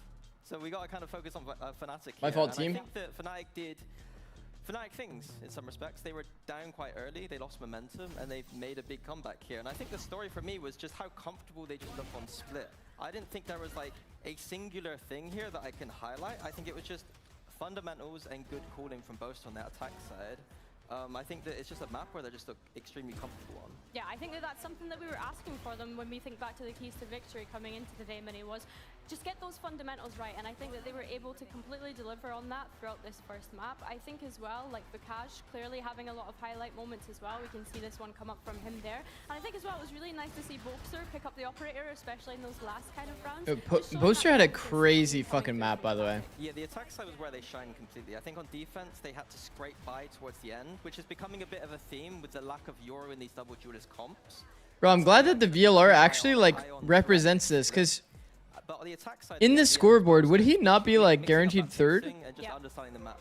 He would be like guaranteed third, no? Highlight though, on the left side there, Derek with 27 frags. At one point, I think he had over 20 in the W rest face of the cam? team had, Oh, like, my 7. fault. Under The next 10. one was 7. Next one was yeah, 7. it My was fault. ridiculous. And I think I'm back. as well, like, again, I'm relaying it back to our keys to victory for this team. We thought about Vitality, you know, Derek, keep going Derek in time. That doesn't mean everyone That's else actually is gonna crazy that perform, even and I that think VLR knows the we saw that impact. throughout that map. I think the takeaway here is partly that, but also they did lose both pistols here. They made it 13-11 on their opponent's map pick, a map that historically Fnatic are really strong at. Getting trolled by Boas and Alpha. Hey, Alpha. Hey, guys. Screaming at Alpha across the stage. I think that Breeze, though, is for Vitality. You would definitely I argue. think that Fnatic didn't look comfortable in that first week. You would definitely I argue think that Vitality that could this be is a looking good at sign what for they're Vitality. So, despite having that loss, I still think Double that pistol Vitality bonus is hard to overcome in the first place. I think so as They well. should have Also, won we do have Breeze the coming ult up, round. like you mentioned, Minnie. So let's actually hear what the Fnatic coaches Like have the to say. standard gun round is in favor of Vitality right now. You had a weak defense on Breeze last week. Do you feel more prepared today? Yeah, I mean, we watched the VOD back, we made some adjustments, and I think obviously the defense didn't look that great. I think in general we had a slow start, so I think that made it look a little bit worse than it was. But yeah, we made some adjustments and we feel... Did Boaster win like some crazy clutch? Yeah, I think part of that defense, what we highlighted earlier, some of the team He just had a lot of fights impact were weird. I think frags. specifically one thing to He won remember the was team like Bosa multiple on rounds. Harbor on the A site, I think that he was getting abused a little bit Is there. Ziggs becoming smaller or is it just me? Yeah. Well, I haven't really It touched looked my like he was webcam getting like rushed out quite a lot and having to just throw out walls, and it didn't look very deliberate. When I think about Fnatic, Are I other think people's about cams teams usually doing bigger? stuff But I think deliberately, that and I didn't see that technically on that defense side, so I hope that they've kind of my cam looked was at like ideas. more on this That's side, something or that Vitality maybe it was might even be more able to the to left. I exploit think it was there. more to the left. I want to ask you a question quickly. Yeah, go Do for you it. think that Sayo will The last map continue being to bind be is that second duelist? favorite Fnatic for this match, don't you think? That's interesting. I think Actually don't we've know. seen him pick up some Vipers, so it's going to be intriguing Let's if see. they go down that avenue. But obviously, at that point, what does Kron play? Do we see Kron jump onto that chamber? Could this be a Bind chamber Viper was kind of really composition close rather than leaning into against that Eternal double Fire. duelist? They And got the Eternal Ram, Fire and they might go was down. not I a think good Like, am I even details thinking bind two ahead? team. No, Do they play a Harbor? Prophet's going to be Omen. Prophet's going to be Omen, I know that. I think Kron will be I don't remember what Viper. these guys played on bind. Derek and Neon. Oh Derek Neon Jesus. would be Yeah, the I would. best. Seeing this, Not sure. yeah, maybe Yeah, bind I is mean, favored I for think that Fnatic. Obviously, we used to see Yampi We'll on see. the Yoru in kickoff, right? But I think that Sayonara coming back into this team offers them flexibility. So I think in that sense, I'm expecting to see Yampi back onto the Sova. Okay. Right? And then at that point, it is just a consideration of where does Sayonara jump onto. Well, that's the thing. I've been really enjoying his solo gameplay in general. I think that his Man, I role really for the liked last the idea behind Breeze. okay. ISO Harbor is actually like high-key kind of nice at defending A, but they just didn't even try. On that first map, it's like you said, like we expect big things, right? This is someone that's been They didn't even praised try. by former teammates, by his current teammates as well. Someone that's coming into this roster, the man that you see on your screen right now, you know, is we switched away so fast. I mean, talking about him, I really liked listening into those comms and hearing him. There was a post plant where he had a raise ult, and hearing Alpha completely controlling that post plant, saying, boys, I've got this ult, I'm going to delay time, just wait, I got it. Like, he completely controlled all the rhythm there in a way that's like, felt like a very experienced player. Like, when he first joined Fnatic, he was not like that at all. And you need Okay, those kind of comms there is a coming in switch from up. the duelist as Alpha, well, you're a especially Viper. jumping onto that second Vikaj duel. picking up the KO. Yeah, we're actually going to see a Durka Jet. I like that. I don't mind think this. that, you Don't know, mind he's been this. able to pick up the operator a lot more. Double But Harbor, it's a actually. Harbor. Full on mirror. That's exciting. Oh, yeah. That's I didn't see really that either. exciting. Yeah, we get to see Jet Sana versus on Neon, the though. comfortable Sova. Durka on his Jet. This map's beautiful for it. He's been Man, fine Jet with has the been final so season. nice for Breeze, no? Prospect Harbor is the one that I'm looking at Jet has here. actually been One of very these nice teams for could Breeze. tough, because I wasn't All right, super predictions are up, impressed guys. with Harbor last week. I think there were Predictions some are big up. inefficiencies on that attack side where they just kept walling up the same place as a Viper wall. Fnatic or So hopefully Vitality? they figured that out I think too. my Vitality can show us my why personal Harbor's on pick here this would map. probably be Yeah, I Vitality. think as well. I really like the Yampy being on the KO here. Viper Harbor, Wait, take me yeah, back to wow, lock Fnatic in. changed from the ISO to the KO. Oh, the so ISO, they did, yeah. The ISO That's a was good not looking spot. hot for Alpha last week at all. Who is he running? I'm sorry, I can't see. You said Vitality I'm map down. 1? I've caught this one To be later. fair, Vitality should have won map 1. They win a pistol or they win the ult swing Who round. knows? We'll just have to And let don't Mitchell get find out bonused. that one. We'll find out in the server. There's like 4 different key rounds that would have easily won them that map. Well, it's time to jump on into this game. Map I will say- but now Vitality on their home ground. They wanted to Do I buy like on Breeze, do I like and they come Harbor in a on map Breeze? down, but you know what? That looked a lot better than anything they showed in kickoff against this squad. Sayonara, the missing piece, and the puzzle looking a lot I don't know. better. I haven't But given it now much thought. the reverse sweep is needed. As we said, comfort I mean, at it's least hard to argue is against something to a bounce back. controller that can slice. Yeah, I'm definitely interested to see if the changes that are made will work though, because I wore my Fnatic jersey although to the I'm a very big 2023 fan Champs of Finals. Prospect, when he is swapped Damn. away from the more standardized controllers, sometimes it goes very badly wrong, and I want to see if Harbor fits in that bracket or doesn't, because the other he played was Clove. It's a little bit different. You're basically playing a duelist that happens to have some smokes. On the other side, All right, of it, Fnatic it does wall, look like not a few of the fan. more comfortable picks. Say that right now. Going over to that KO. This is a very, very old school wall. Slightly adjusted, obviously, but On the ISO.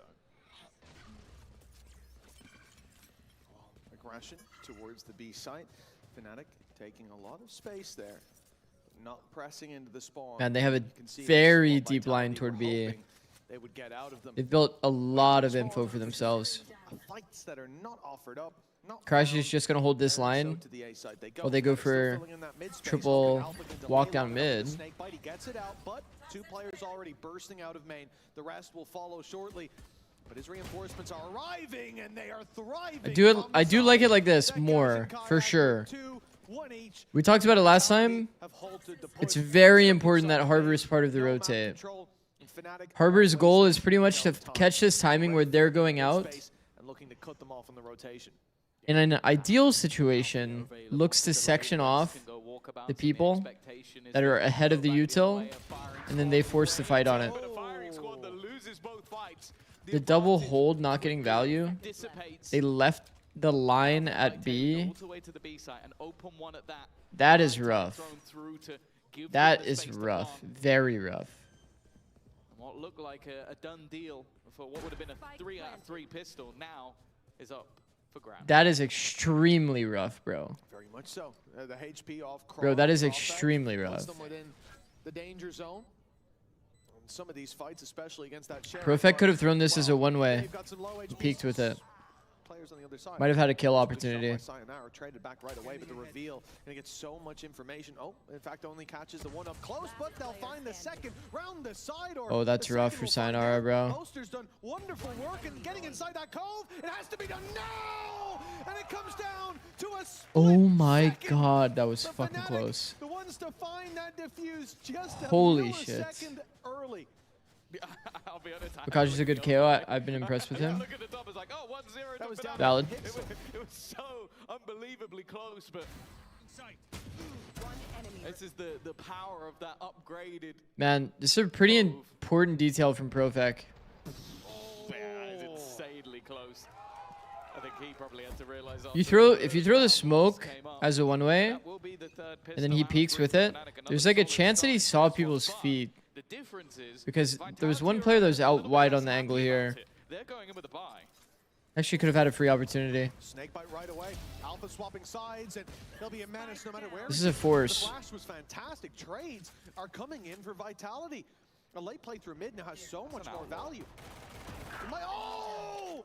I'm thinking he can sneak up, get close to Boaster, catch him off guard, but spam him with the stinger. That was not. Wow, man. Force is getting value. 1v3 in a matter of seconds. Stinger, Force, B with a fast B lurk And the openings through were elbow. Great, but that late play through mid from Chronicle, icing on the cake. That is a massive Force. People were telling me Jesus, we're in man. The Judge Neon meta, not Stinger meta. that was last year. Like that was a while ago. Like, why am I watching people run around with stingers and dome people from miles away? Look at this. Like, that's insanity. This one, that's fair. That's what I expect to see. Not from this range, just like wrecking people from afar. And well, a short-lived early start from Fnatic. They're not going to be able to invest much into this one at all. And even after having Insta-drone B Viper was on the on the right eco side of round. map. Close drone plus dagger is just going to be a free B site. Super good. Super good utility. But now Fnatic are coming to blitz through the elbow for They didn't like waste util like on mid, waste util elbow. Hold the line. Swing in to provide some help, and that help is needed. Numpy's just being dropped. Oh my god. Is he being ran down? Now they're up very close indeed. Actually is. Even taking his vision away. Kind of questionable to not back up, bro. There with Sayonara down below, he's going to be patient, but now his hand is forced into the battle. This is decaying. Now they have Every guns. advantage that Vitality had, Fnatic Fuck, arguably better guns. taking a 2v2. They've got rifles to play with.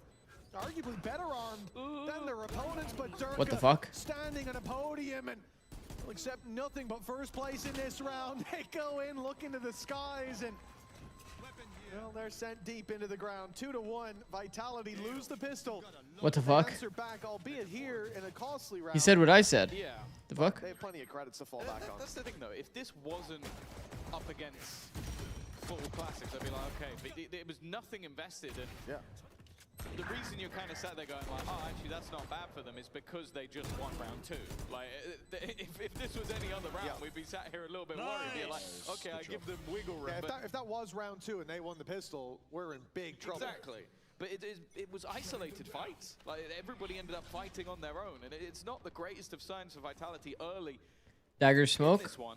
Obviously, Pressure the A split, the full squad to but then run just go very through similar A main outfits. anyway. They're gonna play more passively. And I do think that also shows the strength of what Boaster talked about last week in terms of why they took, I think Nat asked in an interview why he took the Harbor. They took the risk on it, bro. With setting up the stars, it just doesn't flow as well. And this allows us to be more aggressive. It allows us to be more reactive and to react quicker. And you're seeing it there in that round, how much more aggressive, how quick they can Playing the full bounce. retake That wouldn't A. be possible with Astra, with all the setup needed. Oh, Viper's Pit. They've thrown the spike over to Chronicle just to get him this I don't think that playing the full retake when there's Viper ult is very good.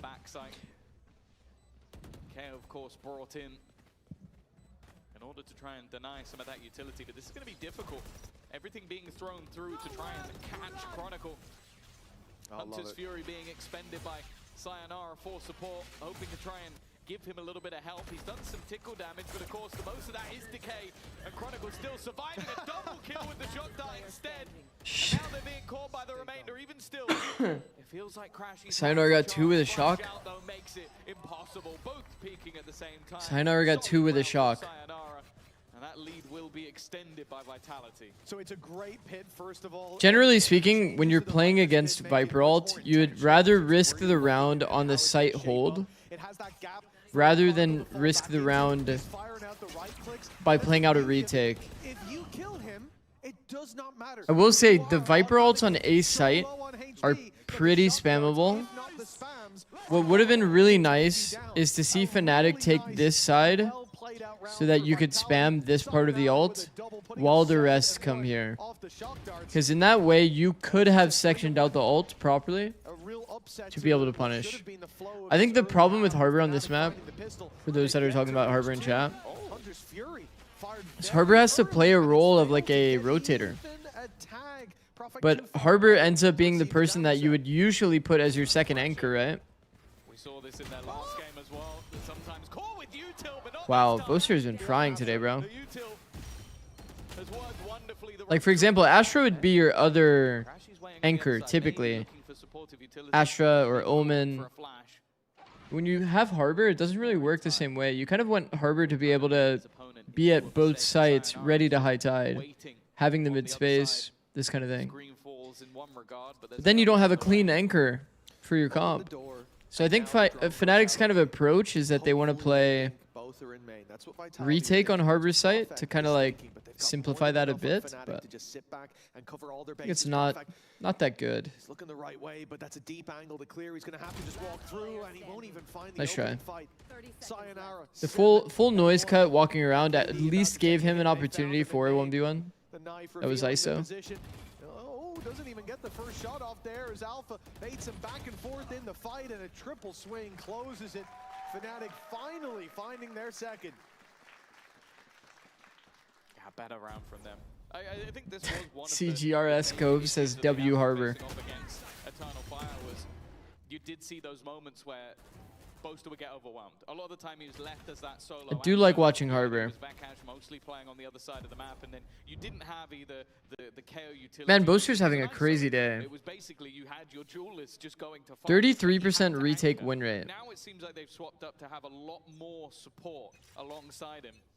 It's looking better, even in the rounds that they didn't necessarily win. And you also have to take consideration. They only got You almost need like a lineup, bro. I feel like Boaster's throwing the smoke so poorly. Like detail-wise, okay, like these are the boxes in A main, right? The smoke needs to be thrown like deep into this box to not have this big like gap of where you can walk. He's throwing it at the corner of the box, giving like max space to the opponent. They're just walking through the A cove every round. Taking deep control. Kayak behind the wall, wasn't seen. They think the space is clear, and now he'll step in and catch himself. Wow, well done, bro.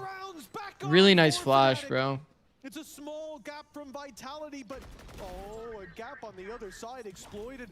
Well handled. Chronicle manages to find himself one, and they keep these trades back and forth. The time ticking for Fnatic to get on that spike, and there's a snake in the grass. Their backlines being threatened as Kron wraps all the way around. They'll go to check it. Crashies casting an eye in that direction, but Vekash falls in the Kron's been taking very good timings on these mid lurks. How far does KO Flash go again? 26 meters? It's like 25, 26 for a left click, depending on how high up you aim. A little bit of poetic justice, but there's the old that manages to hold on in this scenario. And I do also think you can just see the value in those additional initiators. Like that double that comes through from Kayak is off the back of Sayonara getting, or not Sayonara, Chronicle getting so much value at mid. It's kind of a result of like bad agent names too. If they haven't seen Viper, then Alpha Year wouldn't really take this timing, right? He would just hold the Viper. And if you are going to take that timing to cross, then usually that timing to cross would be during your own Viper wall being up. The fact that he tried to cross and then like the wall went down halfway through, kind of like a little lazy. No individual fights offered, at least not in positions where they can't back off. If they do start to feel the heat dialing up, but now Fnatic have got all their players bunkered down on the back of this site. 2 fall, but still 1 standing, and Alpha brings this down to a 1v2. Chronicle on 15 HP, and with the pit in play, this could very easily become an awkward round. Wow. Wonderful shot from Alpha. Pretty fortunate timing there for Alpha. Nice try. But the shots, they do not land for Fnatic. 5-2 now. Hey Zix, what are the aspects that a normal person needs to focus on to become a pro player or get to almost the level of like a semi-pro?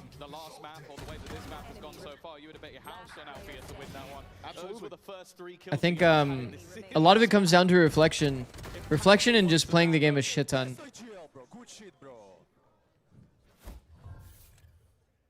If you truly care about trying to become a pro, there's no real way to get around just playing the game every day, no matter what, and playing with intention to improve. I've talked about this a lot on my stream, but there's a stat for a lot of pro players that are it's pretty interesting. There's something like 80+% of pro players have a older brother that kind of gave them the drive and motivation to play the game all the time. and it gave them like a more natural reflective ability to like improve so that they could beat whoever they wanted to beat. Mostly their older brother was like the case for a lot of pro players. So it really is just your ability to reflect and your drive to play the game that is kind of holding you back from being a pro player. They just have a crazy high level of reflective ability and drive. Well, round 8 about to kick off after timeout. We'll see what work has been done. I see an operator in the hands of Kayak, and he's looking to get aggressive on mid, but no one there from Vitality just yet. Holding the line, though, has its own value. And the funny thing is, the cases where it's not an older brother, a lot of the time it would be, like an uncle or older cousin or something like this that like introduced them to games. And then they wanted to like be better than them. The story is the same for so many people. It's actually kind of funny. They have to be worried about the wrap up, and all the while it's a more direct play. Straight through B main. Crashies strikes from the side and gets absolutely blinded by that flash. There was nothing he could do about it, but Alpha, well, he's got some ideas. Wow, good timing. How to recover this round. Lands himself one with Boaster by his side. It's a 3v2. Sayonara a little bit further back. Hoping that maybe that gives him an angle, but both players towards the spawn. Both Slow down here and just walk around, I think is really good. You can see the gap starting to come into play. They haven't seen Viper, or they haven't seen Harbor for a bit. Now they're gonna know both because Soba used Dart and Harbor planted. Nice try. That was a pretty good opportunity for a 1v1. He actually did find an isolated 1v1. Just wasn't enough, unfortunately. This is like almost impossible now. This is a save high key. Not really anything he can do from this point. 3 bullets left. Boaster already pushing him. And the man that stood in for them for a moment has met that master once again. A nice round to start off. I think just the constant trades from Fnatic after the start, which Crashies put them ahead in. Why is Boaster on the default knife? Boaster's like, he's always been on the default knife. Towards that back site, the utility going up. At the point as well, when that cove is reinforced, like you said, the game's over. There's genuinely no. He wants to be faker? Yeah, I always have that same thought when I see people with default skins. What up, Pete? How's it going, bro? To connect anything afterwards. Yeah, I think mostly it's not even been close on the what? But that is the start they needed. Big player for the late round. Chronicle out of the round already. And Kayak's up. Still sitting around. 2 spotted A, man. Flash comes over the top. That's 3 confirmed. We've seen the impact from it. Put in positions to thrive, and with the advantage, you sort of mentioned it in the last round, Fnatic have been very good at trading things back. Still potential to even put the pit into play if they need it, but with how slow these rounds have gone, a little bit more reliant on that. Surely this is a missed orb. Again, though, we're just going to see the slow cross towards this connector. That's where Kayak is watching. Crashies has so much info on B. There's 4 players A because they know the hit cannot come in on the other side of the map. So as they march in, hoping to catch a few players off guard, they run into the entirety of Fnatic, except for that man who's waiting behind them and strikes the final blow. At least they've been doing a lot more. They've been doing a lot more of the A main. Even just as throwing a one-way and like faking it a bit. Fnatic's overall defense looks a bit better. A bit of an open angle to put that ult through on. Still some question mark moments, right? Giving up the A site against Viper ult, obviously pretty troll. A blip on the radar for Vitality here. Alpha Year rotating in with his Viper ult, or Viper wall like dropping. Him rotating through mid. Them going so lazy into the elbow angle as well on the second round. Chronicle getting a bunch of value that way. You sort of mentioned it. They spot the space, they take the space.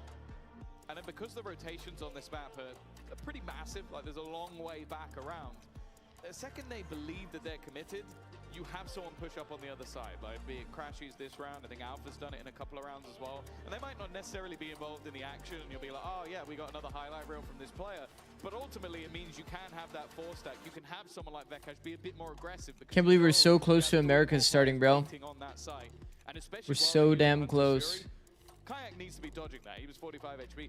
Vekash can go running in. It's literally tomorrow. While they think they're safe. That's actually hype. You're really mining for fool's gold if you do take down Vekash, Gold? 'cause you'll think, I'm okay, nervy. blitz through to the side. No, you're not, bro. More max. Flood that backside. 3 players waiting for you, and a world of hurt comes your way. No, you're not, bro.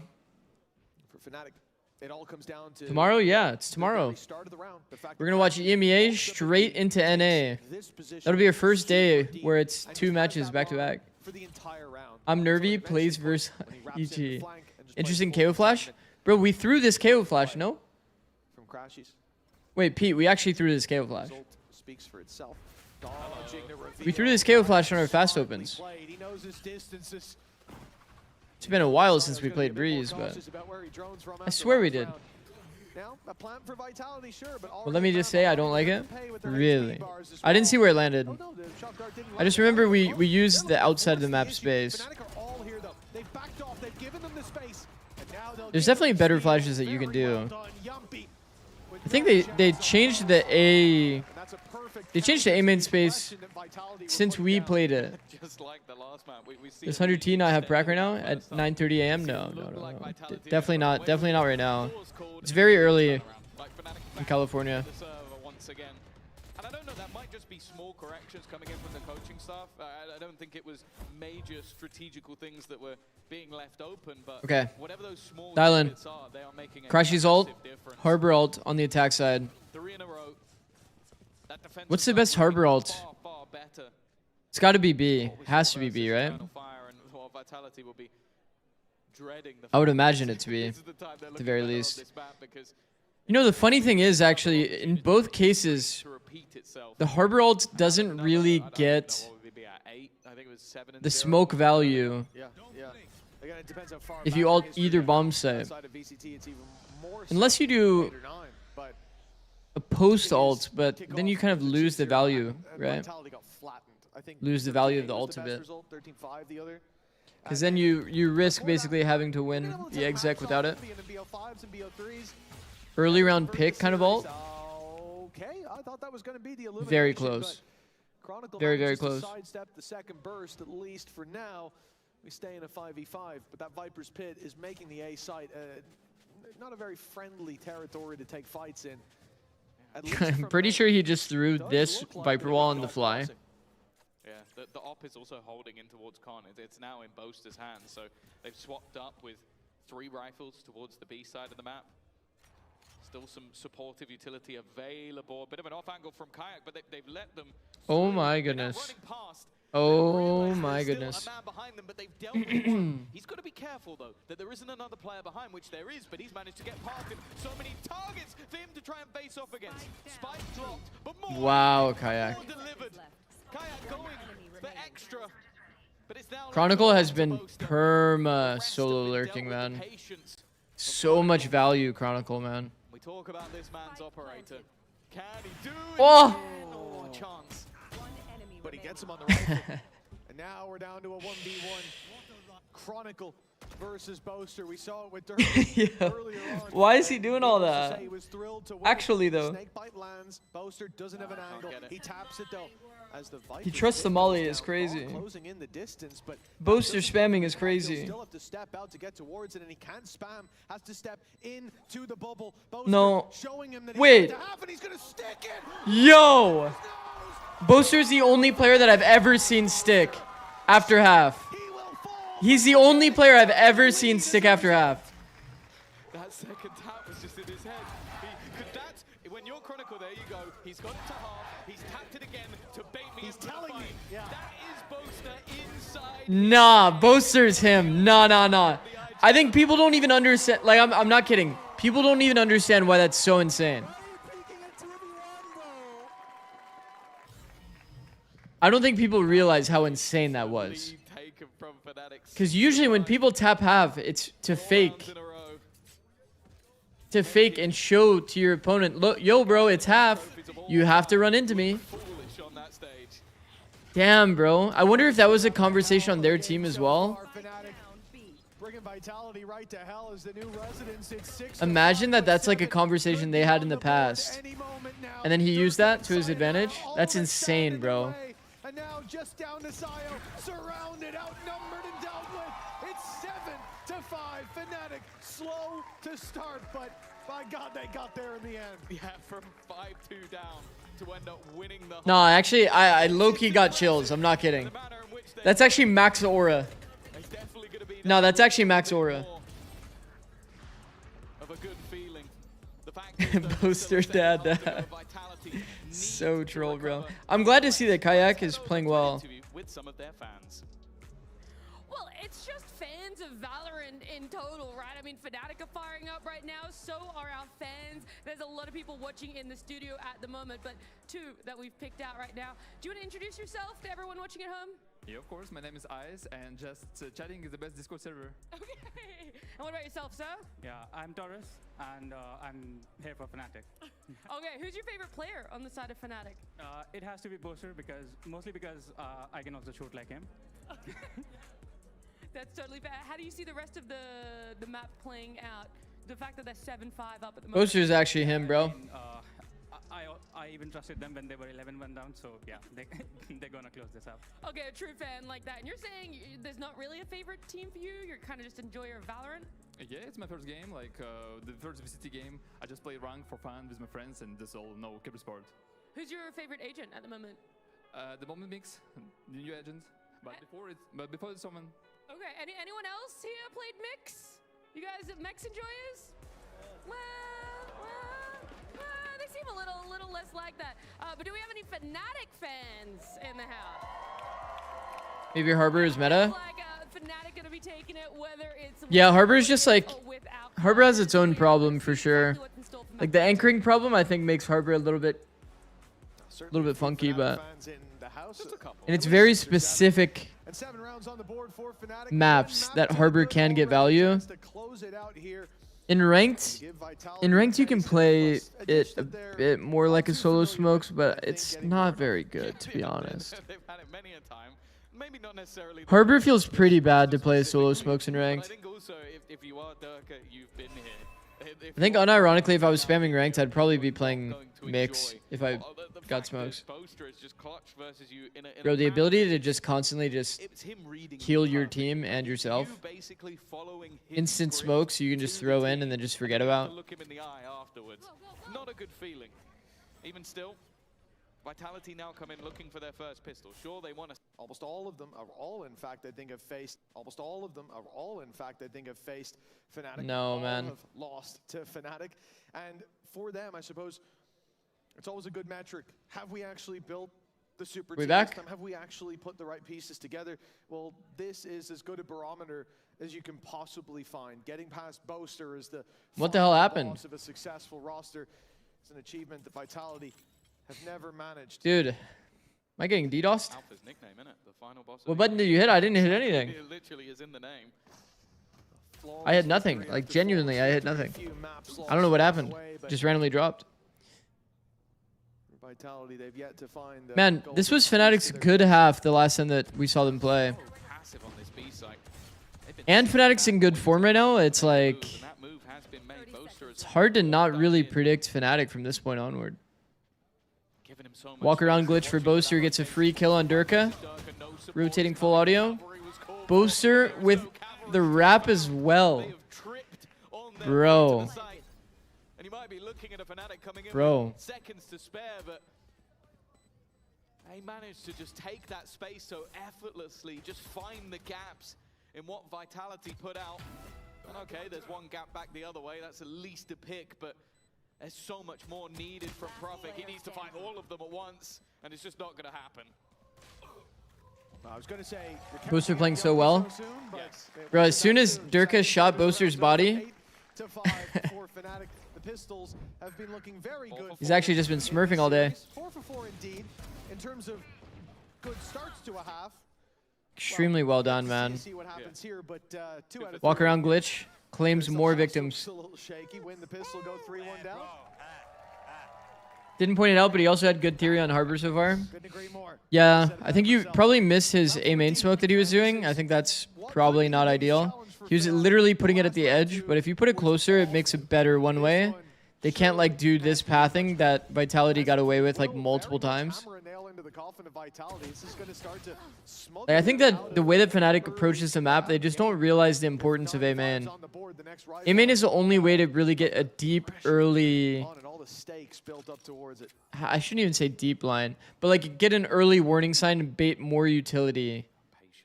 So like here, for example, the reason why Fnatic feels pressured to do this drone from far is because of this one way. But Vitality was just taking the risk because they know that Fnatic wasn't really like contesting it before.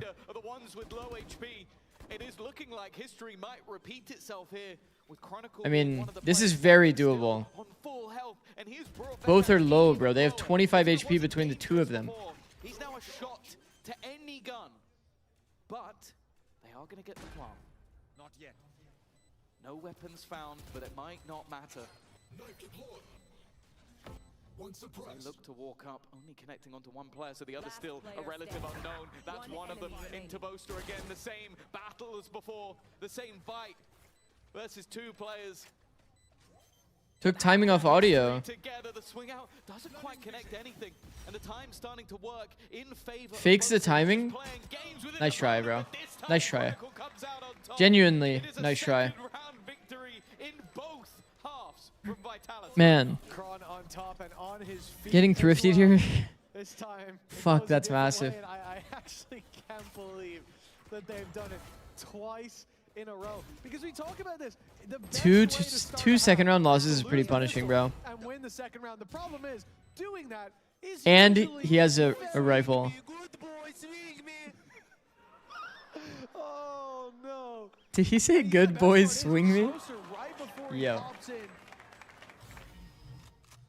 I'm sorry, right before he goes in for that final fight, he bait steps towards the. Bro, I wonder what the tech issue was that my stream randomly like turned off for a little bit. Actually, did that kill my YouTube stream? No, it looks good. I think the worst part is Chronicle maybe not realizing that Boaster probably enjoys. I don't get it. Of all the people on the stage, I think he's going to be. So Fnatic have lost both anti-ecos and are up 8-6. Yeah, that was. Yeah, no, they're definitely in a good position to win. With that context, it's definitely like pretty bad. Like knowing that it should be 10-4 realistically. For Fnatic, a 9th round evades them in what should have been, and in almost any other game, except the ones yesterday, would have been a guarantee. There were no guarantees. I feel like you see this harbor wall, you know it's fake, no? They're left down to the pistols themselves. Now making this work would possibly. Wow, the risk from Chronicle actually gets full info. They're gonna have an earlier timing toward A. Yo, that that flash looks funny, bro. Flood is definitely possible here. Whoa. He felt very unready for that fight. On pistols themselves. I don't believe what I'm witnessing, but really? That's crazy. For the attack side. Chronicle full audio as well. It's only a classic that meets him. Wow. Such awkward movement. On 21 HP against 2 rifles, Alpha and Vekaj to face. Why is he running around so much, man? Will be another clutch for Chronicle, another big round, but it's not to be. Alpha here climbing back to his peak, and Fnatic. Actually makes it so much easier to play against. As a wise man once said, what is going on? It is funny though, because you come into this round. Why is Alpha and Viper? I just realized. I'm gonna hero rifle. I'm gonna win it for us. And then they just bait. Yeah, I mean, it's not like a bad stylistic fit. But even then, he gets tagged down to 5 HP, and from that point onwards, he doesn't miss a single bullet. That is how good this man's peak is. But the fact is, for Vitality, those excuses, maybe in the first map you can go, you lost both pistols. That's a bit of an excuse. Sure. In this one, you still lost both pistols, but you won Vekaj has KO'd. And you still find yourself 9-6 down. Yeah, first half it very much stands in a 13-11. Eco round where Chronicle has the rifle. But here, well, flash peek. Nope, no peek. Just flash. Pistol winning second, and now here we are. 9-6 down. Wow. Okay. Yampi getting value here. I think Yampi tucking would be so money there. Won't lie. Whole team's here to flood. Yampi lives and maintains pressure. Would have been pretty goated for the team in terms of the team fight. By them surely in a 4 versus 1. He stands no chance, and he has to flee to the A site to have any chance of saving this weapon. Even then, they are hunting him down. Vitality's in a rough spot, bro. He's gonna try to save the gun. Doesn't ultimately matter too much if he dies. He would love to save it. It's just good for the money, but it's not the end of the world. Did they time out yet, Vitality? I don't remember. I actually don't remember. This has been a lot of what we've seen from Fnatic. Is he gonna try? Oh! It's very close. First half they use one. Should get the kill in the end anyway. Makes no difference. See so much more Bandit and VCT than ranked. At least has a Viper's pit online, and they're both smiling, but yeah. one of them is 3 rounds away from victory. I think a lot of pros don't like Bandit. Still being around behind. I swear there's some weird placebo because the gun sounds different than any other gun that people just assume it's like inaccurate. I don't know how to explain it.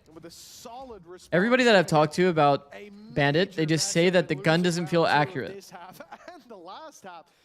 But like technically first shot spread is more accurate on Bandit than on Ghost.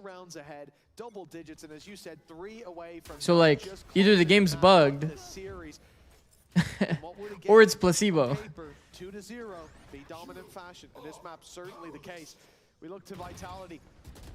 They need to find their second wind and fight back in to this map, but for now, the mid push denied. They're pressed back, and the A site's already fallen. If it did 34 instead of 33, you mean it like the mid-range fight, right?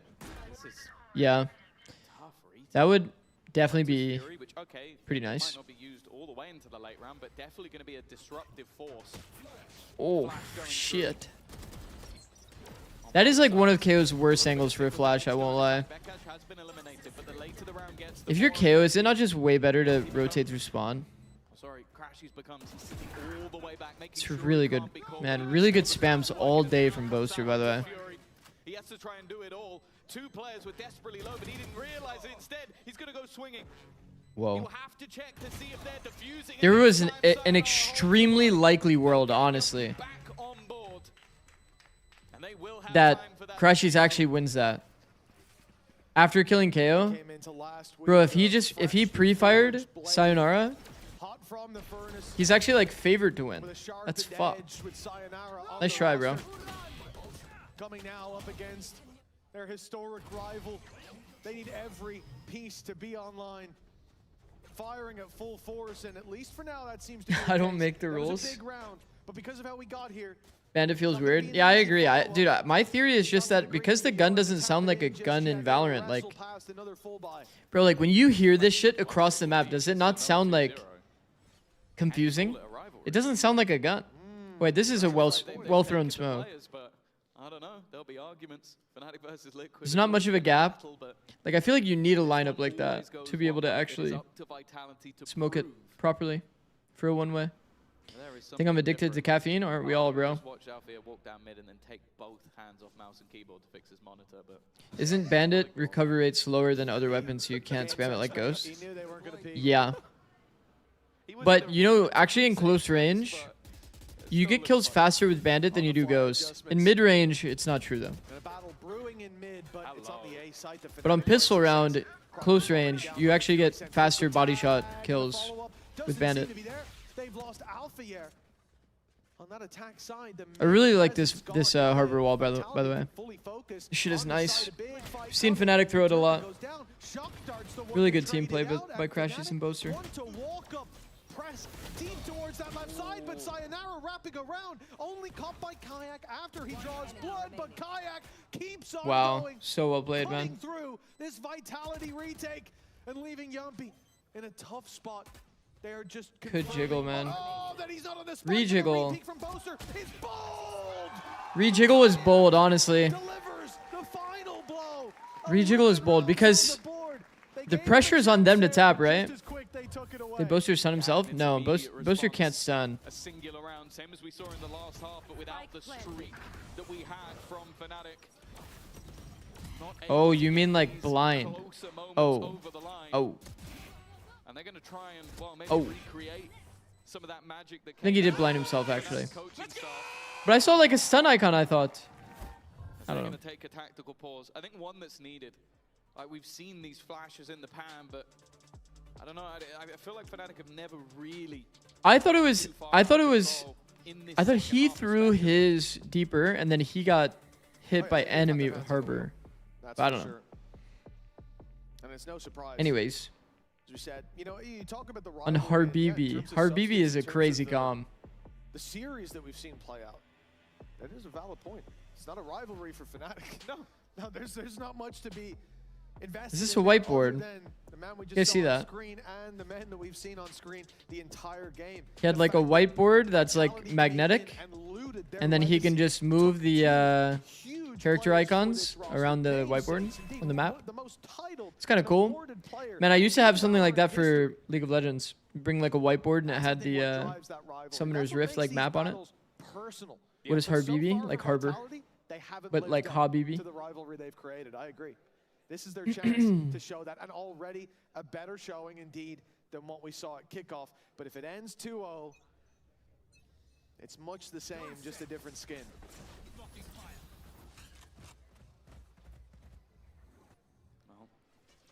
Durka without a gun, but wow, man. Wow. Good juggle aggro from Boaster, man. Sayonara get a spam kill. Pretty sure you had to have.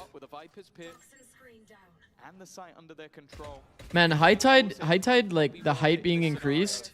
Such a good change, by the way. Well done, Vitality. Pretty solid setup. Do you think the comps these teams are running is going to be more the meta or still double duelist going forward? I think that you probably won't see too much Harbor, but you'll definitely see a lot more KO. I think that KO is really, really strong. We'll probably see a lot of Jet and a lot of KO for most teams on this map. A lot of teams have like a comfort Jet player. I think being able to abuse the verticality is also pretty massive. Like Fnatic's comp can't really abuse it, right? They're not trying to scrap on A main. They don't even want the information. We're literally seeing it this round. They're not even sitting on site. So far back behind yellow. There's some pretty sick angles you can abuse verticality-wise. They can still destroy some utility, deny information, but they don't want to alongside like that's the key to success on the Jet's one of the best characters at dealing with Sova. I was going to say they've got a couple of Buckies and they have a Viper's Pit. Like a in terms of an entry. Why Jet on this map? It's mostly just a comfort pick for a lot of people, but also when Sova plays for wait, Boaster right click that wall. It can leave them all blinded. Last time we saw Boaster's Harbor, he didn't right click the wall. Cancel it. Whoa, whoa, whoa, whoa, chill. Chill. It's an awkward battle within this pit, but the Bucky's going to become more threatening by the second. Can they do enough? And Alfia's still here. He's still hiding. He still has a snake bite. That will buy even more time off the clock. Another one comes up and it's left all onto. It's a really well played round, bro. A couple of 1 HPs. It's close, but it's not close enough. That was like pretty scary, you know, kind of having to play a bit of a retake into this. But man, there's so many good spam lines that you could do for this A ult. Then has a chance to obviously keep Pit online, keep that decay rolling, but instead he loses the fight, and with it, the round slips away. And really it was because he was forced to send through the snake bite to stop the defuse. His position's given up, and then he has to flee. Otherwise, but yeah, I mean, dashing into your smoke, dashing off of like KO flash plus dart timings.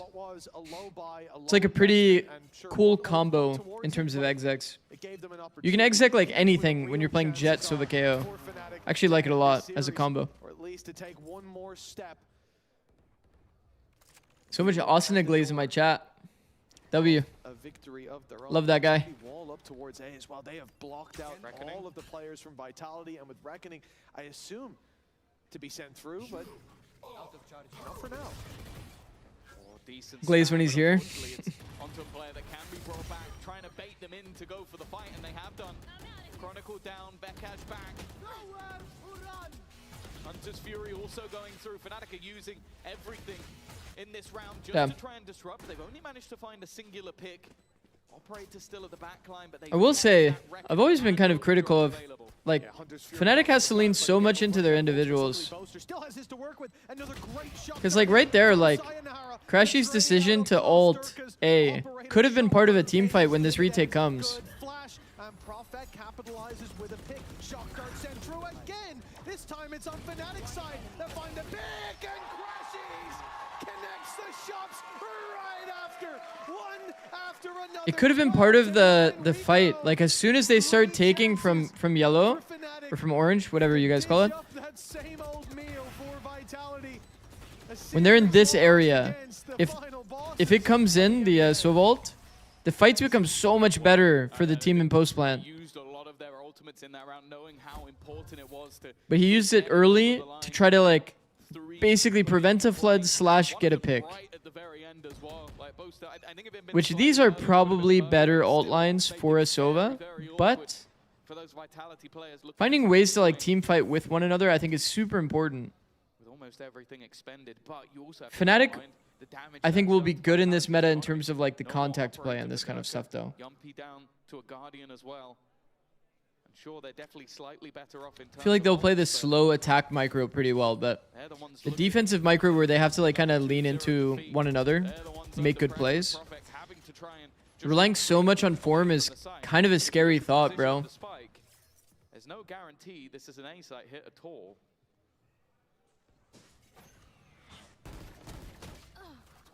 Boaster's the one open. Boaster impact, bro. Down as well. What a head-to-head to kick off. Durka just had to spam his body with, like, 5 full mags. In trouble with this A site hold. If they lose Profek on the peak, and Crashies will strike from that corner. Now backup is arriving, and although Crashies falls, the numbers, they don't fall unless Chronicle goes huge. A 3-piece, Boaster tagged as well, and Sayo the one to drop him. It is not over yet. Bro, that was you guys jinxing that, by the way. I'm just sitting here. I'm just sitting here. You guys jinxed that. That's crazy.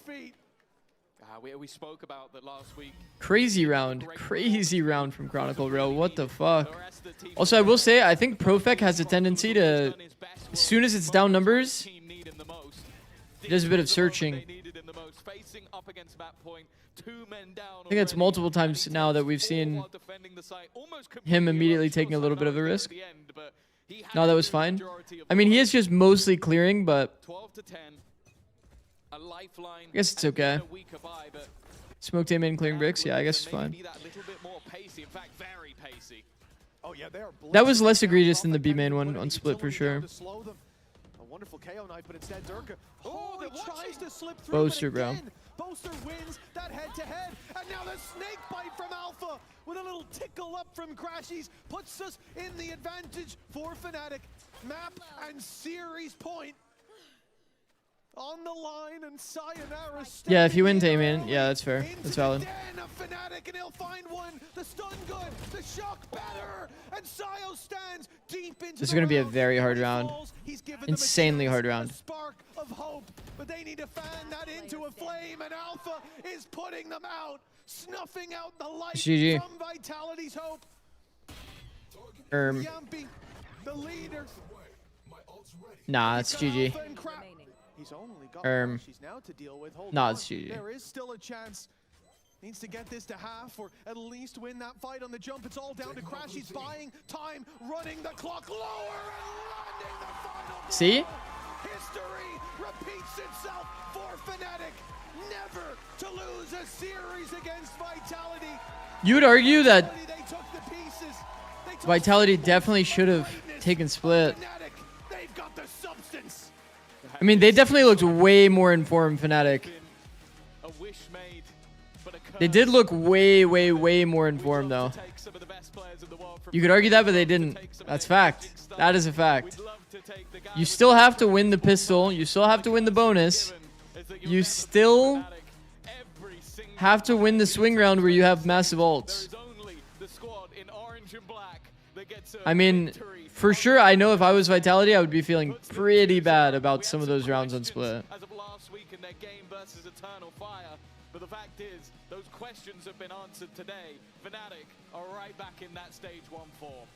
Bro, Boaster, insane today, by the way. What the fuck was that? Showing his strength down on that stage, but it was not enough to beat his former club. The Fnatic banner flies high. Still thinking about that Boaster clutch stick? Bro, so insane. Over Vitality on the road to London, so far paved with success. He right-clicked.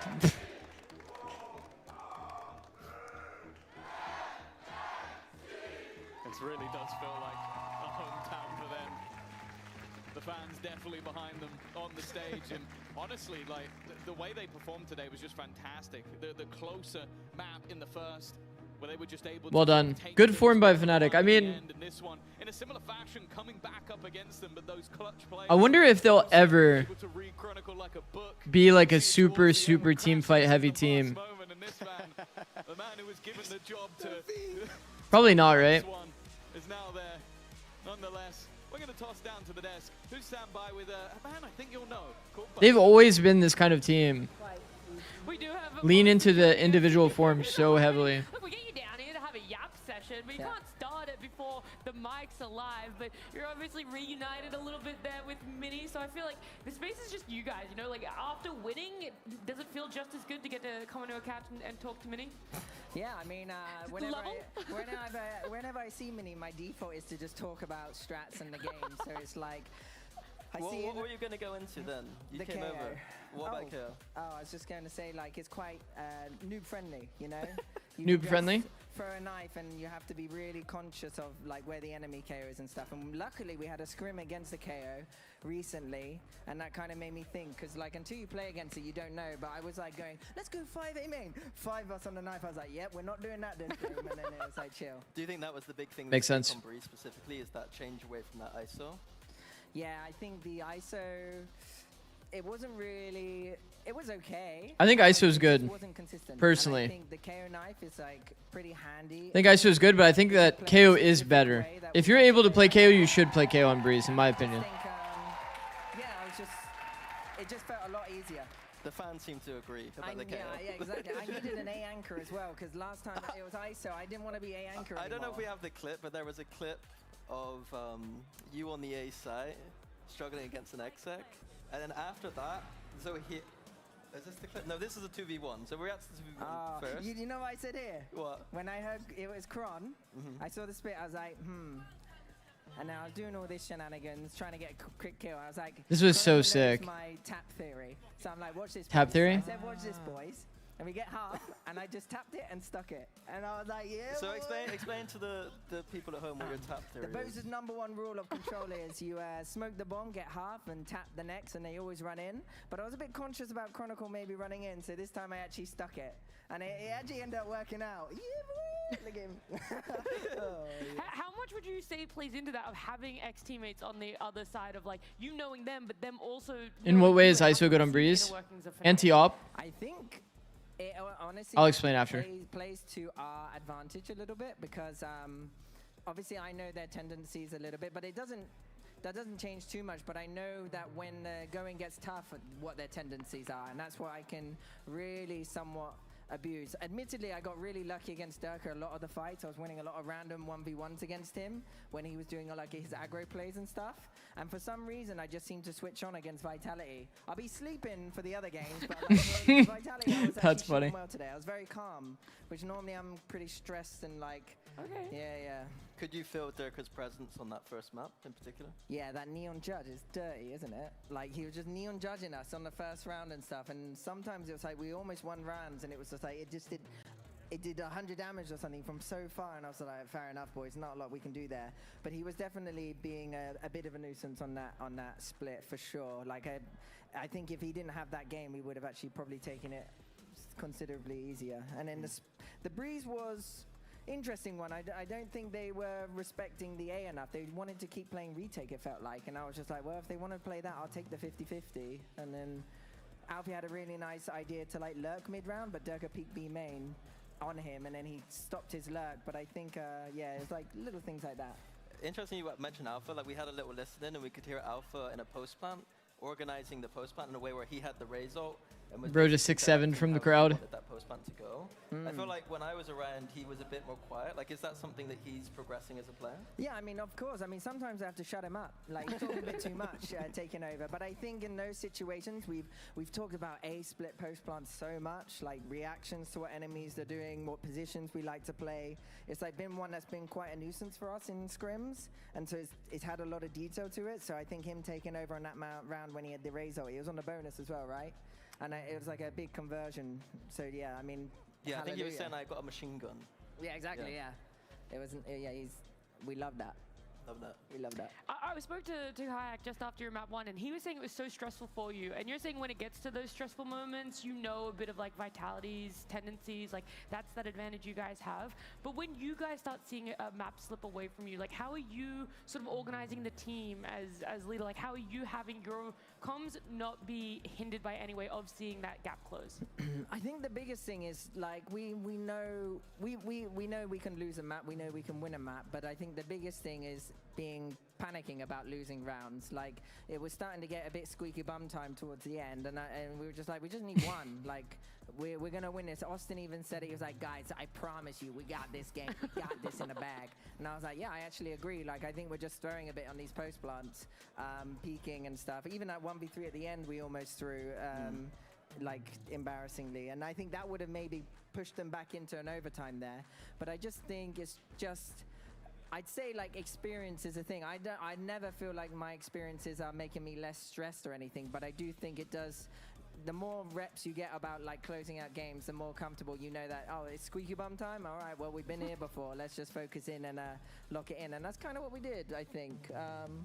It's yeah, a bit as long of like, as I'm not stressing, the boys are always quite good as well. Yeah, and it's a bit of like, it is a map at the end of the day. Like there will be more maps, there'll be more times to prove yourselves. But look, you guys proved yourself today. Both did fantastic from everything of the side of Fnatic. Thank you so much for joining us. And of course, we're gonna go to a break. When we come back, guys, and make sure you're still here. Okay. There's gonna be so much more action as we still have another second series. Pretty cool interview. I will say, the one thing I've always kind of felt about Fnatic, kind of alluding to it before, there's a lot of moments of opportunity kind of missed, it felt like. I think a lot of people visualize proper post plant being that you don't peek. Even kind of said it there. Kind of philosophy wise, I'm kind of interested when I hear that kind of thing. Because like take the split round that we talked about before. Bakaj is playing here, looking at this angle. We have Sky and A main. And we had like a full-on opportunity to do like a team fight, basically in this front side space. To not see them kind of bridge the gaps between all of them and just make sure that they find a way to get a team fight together when the enemy is like kind of running into a kill zone. Like this, I would say, is basically the kill zone. I guess you could make it more accurate to be like, you know, this space would be more of the kill zone. For them to not be able to coordinate like a big team fight here, I think this is like a very important step. Having to fully rely on individuals only, I think is like, it's just going to be hard, bro. It's just going to be hard. And same thing with Breeze.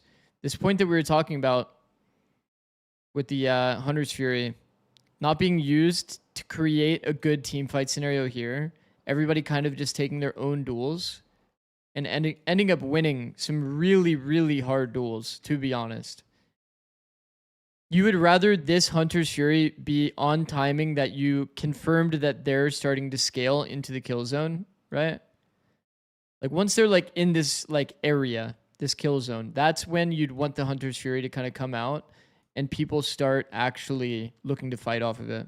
I think finding ways to team fight is really, really important in any defensive micro scenario where like the opponent's coming in. I think that Fnatic is like ultra comfy on like the contact, even solo contact kind of style. They've always kind of been that. Do you guys remember like their Ascent attack game plan when they were playing double Senti was like Kayak contacting here, Alpha contacting here, and they just take duels.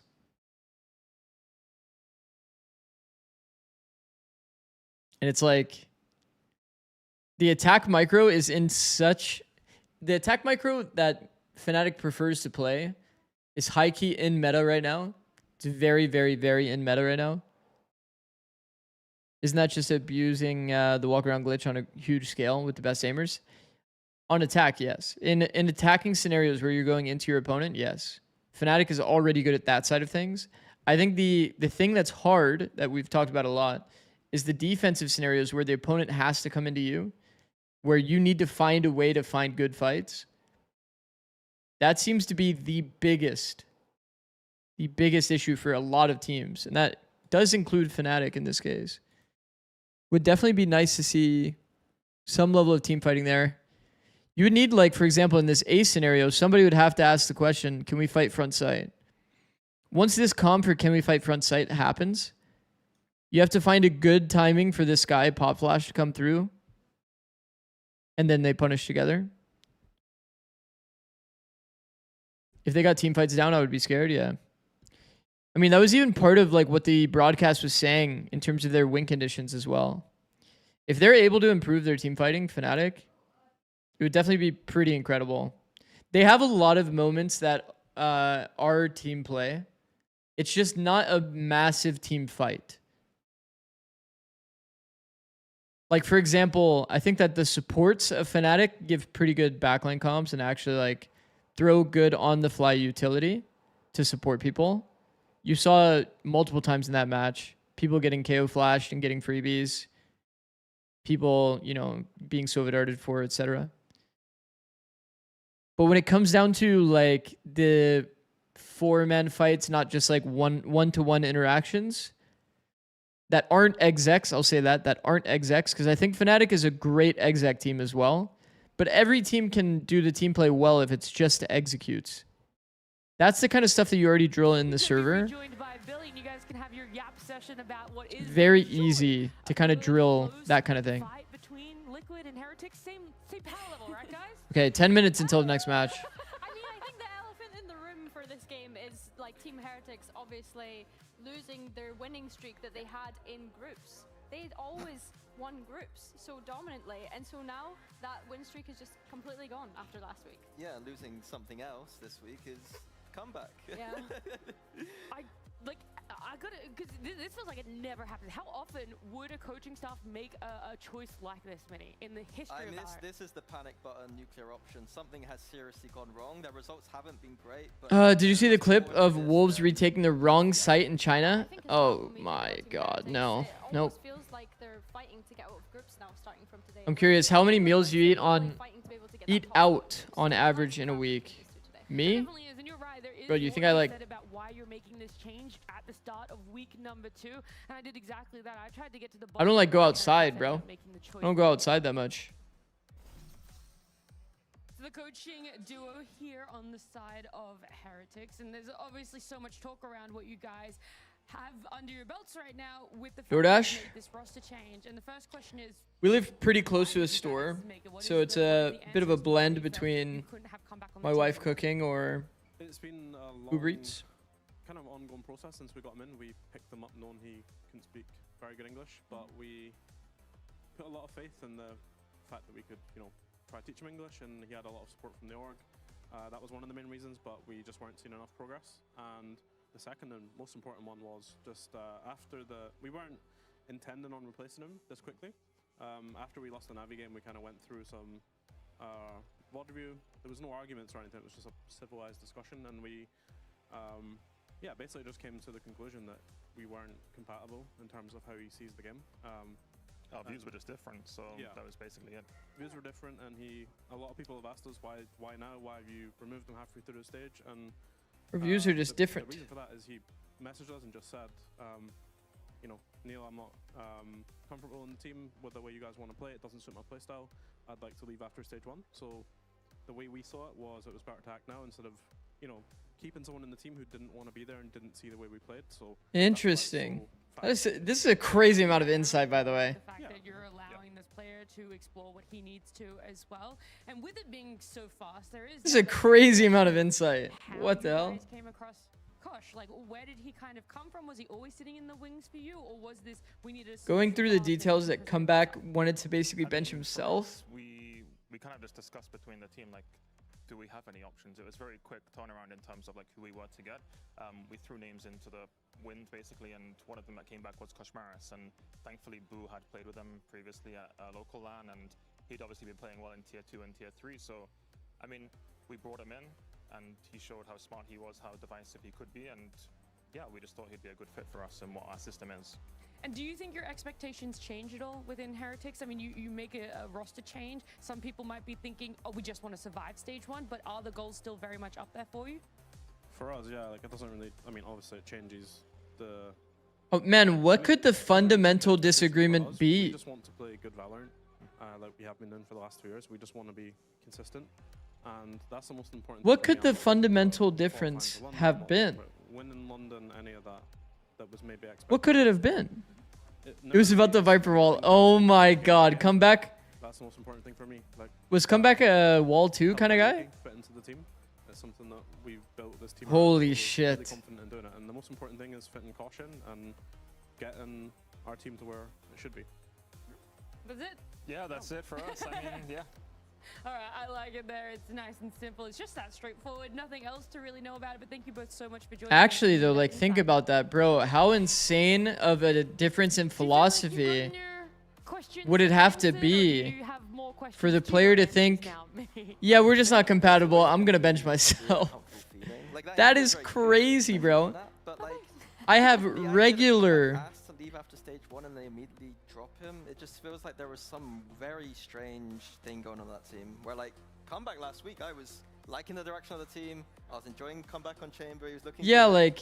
I'm really upset. Like, can I be totally honest? Course, like, yeah. when we saw the agents like last week, I was like, oh my gosh, this is insane. Like, I love the direction that they've gone down with the kind of composition that we're going in with now. They're supposed to be talking about Koshmaris. This is someone that's okay, there we go. known as more of a neon player in Challengers. I swear he only signed to a tier 2 Challengers team Dynasty like 3 days ago, and now all of a sudden he's on Team Heretics. Quite literally one of the quickest turnaround times ever for this kid is gross, by the way. up into VCT. So yeah, I think like in a good way, or replicate that mini boo that they had last year. When I think about how good he's looked on the neon and challenge. Yo, that's me. Yeah, potentially. Oh, I'll be honest. Like I used it's Waddle. I think I know quite a lot of the tier 2 scene. I've never heard of this guy before. That's crazy. Some of the coaches have scouted him and got good things to say. It seems like he is, yeah, a neon kind of player. He claims that he's going to be playing second duelist though, which would imply he's not playing neon. But I would presume he's playing neon. And that puts a question on Wu and what he's going to be playing. We've had question marks about this guy consistently, about what can he play, what's he on. He's not been looking comfortable in that neon, in my opinion. It seemed as though Weber and Neil had said that in their... And especially you only lost to Navi because of some crazy clutch situations. Yeah, that's why I'm just sitting here thinking, like... I want to commend, like, how transparent... Unless they were, like, forcing Comeback to try to, like, hard entry, play, like, mini boo. Side, but I feel like with this one they've kind or of something like that. Like, what could it really be? Like this, it's true. I was gonna say I was looking at it, and what could it ever be? Across many platforms, like they've taken a lot of time to try and talk with everyone regarding like. I mean, they did go into like the English aspect of it being part of the decision, but it sounds like they kind of then later on leaned into the fact that disagreement in playstyle and that it was Comeback's decision. I have a Liquid's Miniboo joining me here. Hello. He's having a lot of fun, especially the fact that you're going to be going up against Heretics here. Where would you put the confidence levels at? You're like, we're going to come in 2-0 them. Man, Miniboo's probably I think recently in general, pretty happy right now, no? Like downside regarding my mechanical, like, you know, aim and stuff like that. But I think like past few days I've been back, honestly, and I've been feeling good. Today I 3-0'd my teammate in ping pong. So I'm feeling really confident, and obviously like it's always a banger playing against Heretics, so you know, like it's also the I have to best change teams title are actually against best teams, so I'm like really excited to play against them. Yeah, and everyone knows ping pong is the measurement for good Valorant, obviously, you know. And there's been a lot going on over the side of Heretics. It feels like they've trying to been filling in the gap ever since you left them. Is that the way you see it as well now that you're coming up against a new Heretics? I mean, I guess they needed another Lithuanian in the team, you know, to feel confident. I guess they had to fill out the gap with the Lithuanian one. But I mean, it's gonna be interesting, honestly. Like, I'm really excited to see how English surely couldn't have been the primary reason TH wouldn't come back after one game primarily for English issues. I agree. I mean, why even bring it up? Why even bring it up as like... It sounds like the second part is the bigger part, right? Why even bring up the part about the English not being good enough if you didn't even plan on benching him for it? Why do they keep bringing that up? Being a good sport about it all there, and is also saying that Koshmaris is a friend of his, so he wants. It could be a factor in comms mid game. Yeah, fair. At least to put up a performance and maybe you know, okay. You could argue that the coaches really want a specific kind of like communication. Wants to see his brother's team do well, and like. And that might have been the difference. Especially someone that's also from Like he wanted to lock in on his crosshair a bit more, maybe. And the head-to-head potentially on Neon. The coaches really wanted him to communicate a specific style. To come into VCT, play against someone like Miniboo who says he's on He wanted to just lock in on his aim. Potentially, right? We don't know if there's going to be that Neon diff, but we do know that there is going to be a diff when it comes to skirmish. Both teams. Who's replacing comeback on Team Heretics today? It's apparently like a tier 3 to tier 1 speedrun. Somebody that just recently got picked up in tier 2. His name is Kashmara, I think. Something like that. What did he say? Why are they Oh, it wasn't good. It's not arable. Did Woot lose to Lohan? Okay, I got my 1 point. That's enough for me. Wait a second. I think that's actually tilting, no? Like, I kind of understand why teams send... It's for the content. I'm not swinging anymore. It's for the content. He's getting more and more riled up, as it is. He's content farming them. He's aura farming. The coach shit on him. Respect. Actually, respect to Lohan. Not good start for Woot. We saw them win it there, okay? They win the skirmish for themselves, but I'm also more important how the skirmish carries over for them. If they're going to be wondering about this is What up, by the way, Mike? Hope you're doing well, bro. Hey man, I'm so sorry, I almost backed into you, Wayne. But you're joining me here. You guys. Bro, tomorrow's going to be a movie. What's the reasoning behind that one? He's just better than all of us in skirmish. So you didn't feel that you wanted to get in, do a skirmish, How was the first game? warm up there? Nope. No? Okay. Fnatic individuals showing up. Boaster especially showing up. Will you channel the winnings of your coach and win this series? Of course, everything for our coach. Everything for their coach, everything on the line for Liquid, but even more on the line for Heretics in the second series here for VCT EMEA.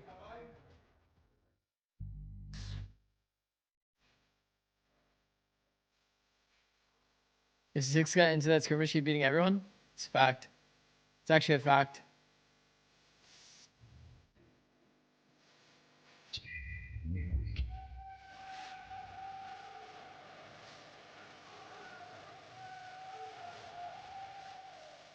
Bro, if Fnatic could figure out post-plant team fighting, would they not like actually become like crazy unstoppable?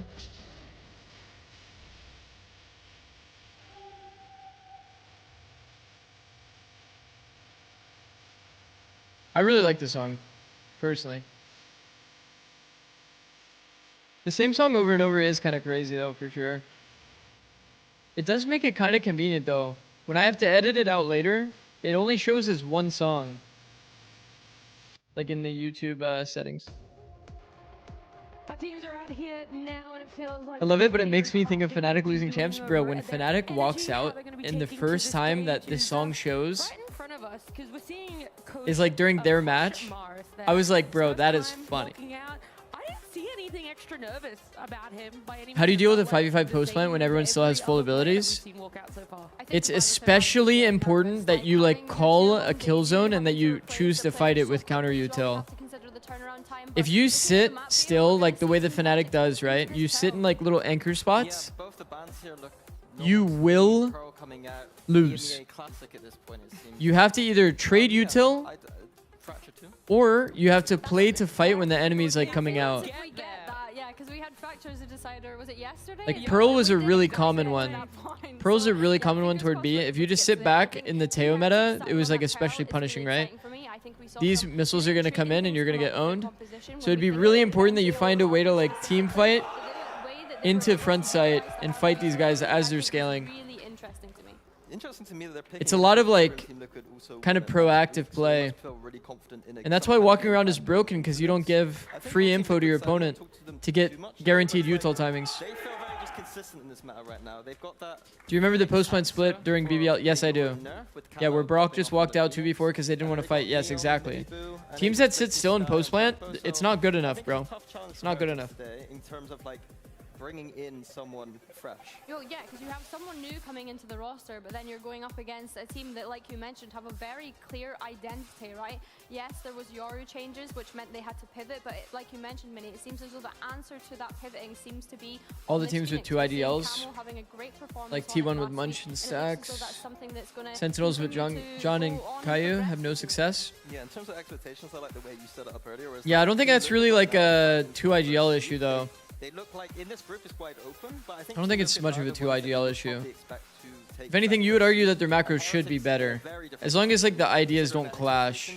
I know Neil was saying that they take it game by game, but realistically, this is a roster with What's good, Hat Guy? W Fracture Tech today? Thank you, bro. trying to win trophies, and that is the level that I Mr. Zix peak on timing. You're stuck in 2024 with that one. Well, at least qualified to like, okay, like they it got used to be win trophies. Now Best example is Sunset A. I mean, there's an example on pretty much every bomb site. How to like proactively play a post plant to get a team fight. Not quite been able to hit the heights that they hit in 20. The problem is most teams don't even team fight. They end up taking individual duels and get utiled out. And we know that London is obviously the one that everyone has their eye on, and now it is just a question of can you even make it to playoffs before you consider London? That's what we're looking at here realistically with. I like watching TL play. Consistency Feels like TL always has like pretty good intention We've already spoken about it. That group in their team play decisions. That's gone now for them. You bring in a new player, you get to start all over again, but it doesn't mean the pressure isn't there for them. I do have a Heretics theory that is when I doubt when I think we as a community doubt them the most is when they just suddenly turn up, and then when we expect great things from them, they kind of bottle it a little bit. Bro, it literally happened in kickoff. We were like, Ben, Can't convince me, Cautious 19. numbers. He's dropped off, and then all of a sudden, Dan, perfect player EU. for that whole week, and That's I was fact. Like, yeah, okay, maybe we should call people out more often. He took that personally. He did. heard you and he said, absolutely not am I letting you get away with that one. There's a bit of like on-stage meditation coming out for the side of Heretics. Is that what I'm seeing there? They're locking in? Meditation, yeah, that's a big thing for some of the players, like to lock in before the game. Like, performance coaches are quite a big thing in Valorant. I think Heretics have one, Team Liquid have one, and they'll be guiding stuff through. I'm interested to see what Heretics specifically going to be picking here. It seems like they are going to be continuing with this chamber idea, which I loved last week. Just slotting in Koshmaras as that chamber instead of comeback. I was expecting him to go to the Neon, but it looks like they're putting a lot of faith in Woot's Neon, despite some early shaky matches last week. Yeah, I mean, Neil and Weber openly had said that they want to support Woot in being able to continue playing this duelist, which was why they had mentioned that Koshmaras was on that chamber. I wonder if this is a time limitation. When Heretics was really like frying in 24, on the chamber throughout his career history, I think it's and like Miniboo couldn't play in the tournament, wasn't Woots playing hard entry duelist? to see if they're going to continue with this Woot on Neon across majority Yeah, I'll do of predictions. maps and having Who Koshmaras, wins you know, Pearl? fit in where needed to. Team Liquids with their composition, I mean, no changes looks like with what they're going for here. Something that we need to keep an eye on, especially starting on this attack. Yeah, that was literally Woot's best tourney for sure. He was playing like Jet and Raze primarily, right? Just hard entry. Incredible, and again, things that we expect. Just absolutely frying. I think on the Liquid side, I'm looking at Kamo once again. So he's definitely able to play first in kind of entry while doing well. Hitting that again. Overall, though, the thing that I loved Mr. Sean juggle aggro Bangzera. last week was the hard Yeah. positions from Heretics despite the loss. There's some really interesting My calls, consistent especially play when they only get kind of guy.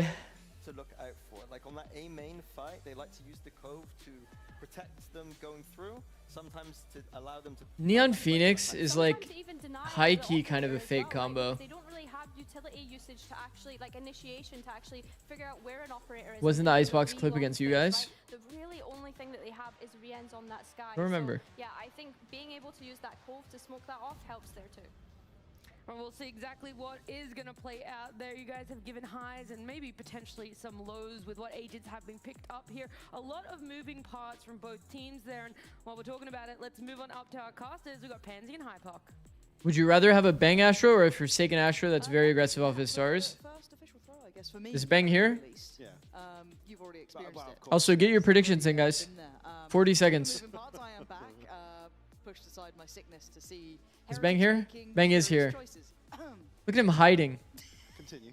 Look at him hiding. I will actually continue on my thought pattern Man, I don't give a shit. I'll say it, bro. I'll say it, bro. I think that the Forsaken style Astra makes more sense for Astra. But I think Bang would usually play Omen, to be fair. I think he would usually play Omen and play a more consistent style. Yeah, it's bizarre. It's bizarre. That's again. But do I think that Bang would be insane on the Astra aggro style? Yeah. Completely different, but we've got to see. He would be very insane on that style. Which is what we said coming into kickoff. Why do you think Phoenix Neon is fake? The pacing doesn't really add up. New addition coming in. If he was fulfilling a similar role that we've seen him excel in, this adjustment feels like he's having to slot into. Like if you're thinking about range, if you're thinking about range in Valorant, almost like a MOBA, you would like instantly be able to tell it's like the two characters don't really make full sense together. KO makes way more sense in terms of range and pacing to be able to get like longer range punishes. Phoenix is more of like a walk around contact pop, which can, you know, work for like flashing out the choke. Purpo's the one to watch for me. He's just continued to impress me in terms of being self-sufficient, in terms of complementing both Camo and Mini Boo. In like trying to support the Neon the best way possible, it doesn't really work as a synergy. It's a fake synergy. Looks like we're gonna have like pretty similar theory on the side of Team Heretics. They just have the three fighters going around together: Neon, Sky, Harbor. Wow.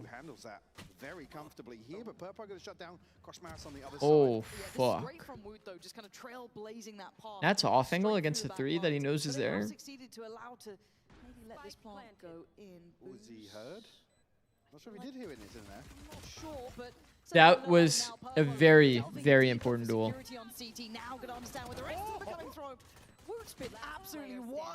No, Purpo hard swinging while Camo has to reload. Not impossible, but Heretics with a proactive beginning. I do think Heretics playstyle is very simplistic. Very easy to play in a system like that. When you just have three people that are always steady running around together. Retake still stands strong for Heretics. Three people running around, close spacing. It's a very simple system, but very effective. We saw this a lot from them last week. A couple of other players scaling down B-Long already. I mean, Woot can be there so quickly on the Neon. If you do lose the spike in that situation, could have been a little awkward. Well, 1,000 kills in EMEA. Very cool. Congrats, 4,000 lifetime kills in VCT EMEA. Milestone earned already here. Flash will catch. Confirm Liquid's presence here. And just retrieval of the orb. I think one of the... Actually, I'll say it after this round.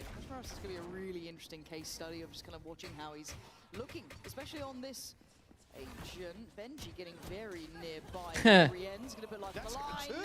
Oh, gold. Got one as well. This is suddenly getting a little bit dangerous. Recovered weaponry now in hand. You're going to see Heretics desperate to try and course correct. He's down a boom. 2v1.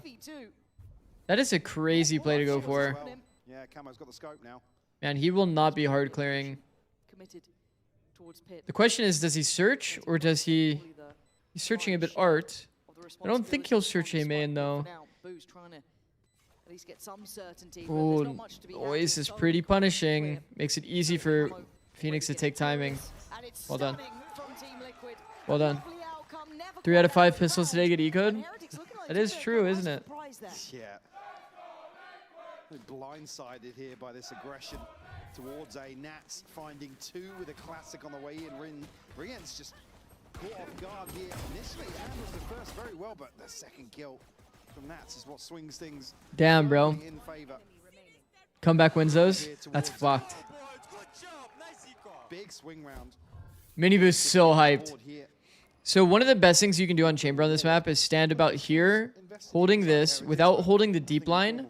When you hear the orb tapped here, you can re-swing the guy on orb. People fuck up the hold on this orb so consistently. And this isn't a very easy hold. especially when they have classics. So you could, as the chamber, even just hold the deep line, honestly. If util comes, you just re-swing it later and then be able to still TP out. It's kind of a free kill, re-swinging the orb. Is the one to watch here. How much can he achieve? Can he probably cleared on this? Yeah, forced further back. But needs to be careful. Can't overdo this. And Woot's actually got Nats caught on that lurk. That's a lovely bit of heads-up play coming out from Heretics. Well, great timing on it as well. To be able to catch that here. That's across Maris delivers. Minibu will fall. It's a big upgrade for him. That's a huge punish. Now Camo looking to try. Oh, this is really, really risky. But I guess they got to get something back. But that dog, you've heard it already, going in right time. Gonna note Woot on the corner though, and Liquid staying postured up, right? They want to try Another Martine crosshair. Somewhat in the fight here. Wow, man. Very well to bail out Camo. But these pistols are still in play. The rifle gets removed just down at Woot. And he's been caught. Purpo gonna pop the ult there, maybe a little. EU uses this Vandal as well. I was getting EU flashbacks right there. Absolutely. Things can definitely spiral out of control, but the Yeah, Fade ult's crazy, but comes through in the end here for Liquid.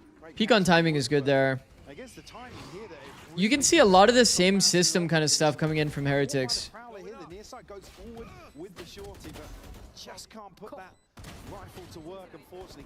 The whole idea, like the whole theory is they give up some space, throw a wall, and then pop flash the space that's sectioned off by the wall. Give a little touch on Minibu here, just to see how he's kind of faring, right? I think that's something that often comes back to mind. I'm not sure if we're in a timeout here. Curious. There's music. Very early. There's music.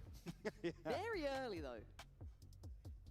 As we do get, turning to the as we stage. do get a confirmation, we'll let you know as soon as we do. But it is a tech pause. We're just not flying it yet. Imagine cheating in a video game. That's crazy. That's actually crazy. Let's see how we get on here. I'm not seeing anyone looking too guilty, so I think we should be back underway now. And to come back to Minibu briefly. Santiago's still kind of present in my mind. Yeah. Obviously, I mean, struggled in terms of the comparison back to kickoff, where Liquid kind of hit the ground running. Looked absolutely fantastic in terms of this new identity they were trying to establish. But certainly want to see him get back on the same page we saw at kickoff. In terms of numbers alone, that's again low-hanging fruit, but you can see the confidence on stage for Minibu, and that was the big difference. Who wants to rank up fast and has no money? Join Discord. Kind of, Classic. saw the light at the end of the tunnel. Yeah, don't go towards the light. But at 0-3, we are just again. It's just one of those checks of like, okay, I think that he's really fitting in the team. I think you've got Purpo and Camo, kind of that 1-2 punch. I just want to see Minibu hit that form, right? You imagine you have all of those three kind of activating. Distracted by the guy promoting his cheats in chat. It does still feel like it's a little hot and cold, right? A little bit streaky. I do think. Yeah, the only thing about the VODs that I'll say, we can get back underway, to be transparent, if you're playing along at home. However, is that it's probably going to be a while before I'm able to do another VOD. Just because there's going to be so much Valorant going on pretty much every day. We'll probably be able to have like one VOD review day per week. Ready to go if necessary. One, maybe two. As if it's maybe considering going forwards here. This will post up towards Pillar. Got plenty of bodies on the other side of this, so we'll be tested. Forced to TP out. Can't find a Classic watch party streamer. Yeah, I mean, it's like kind of low effort and pretty fun. And the matches are on, so what can I do? Wow. Holds the wall. Nice. Very nice, bro. Wow, man. I'm always happy to see like good debut games, bro.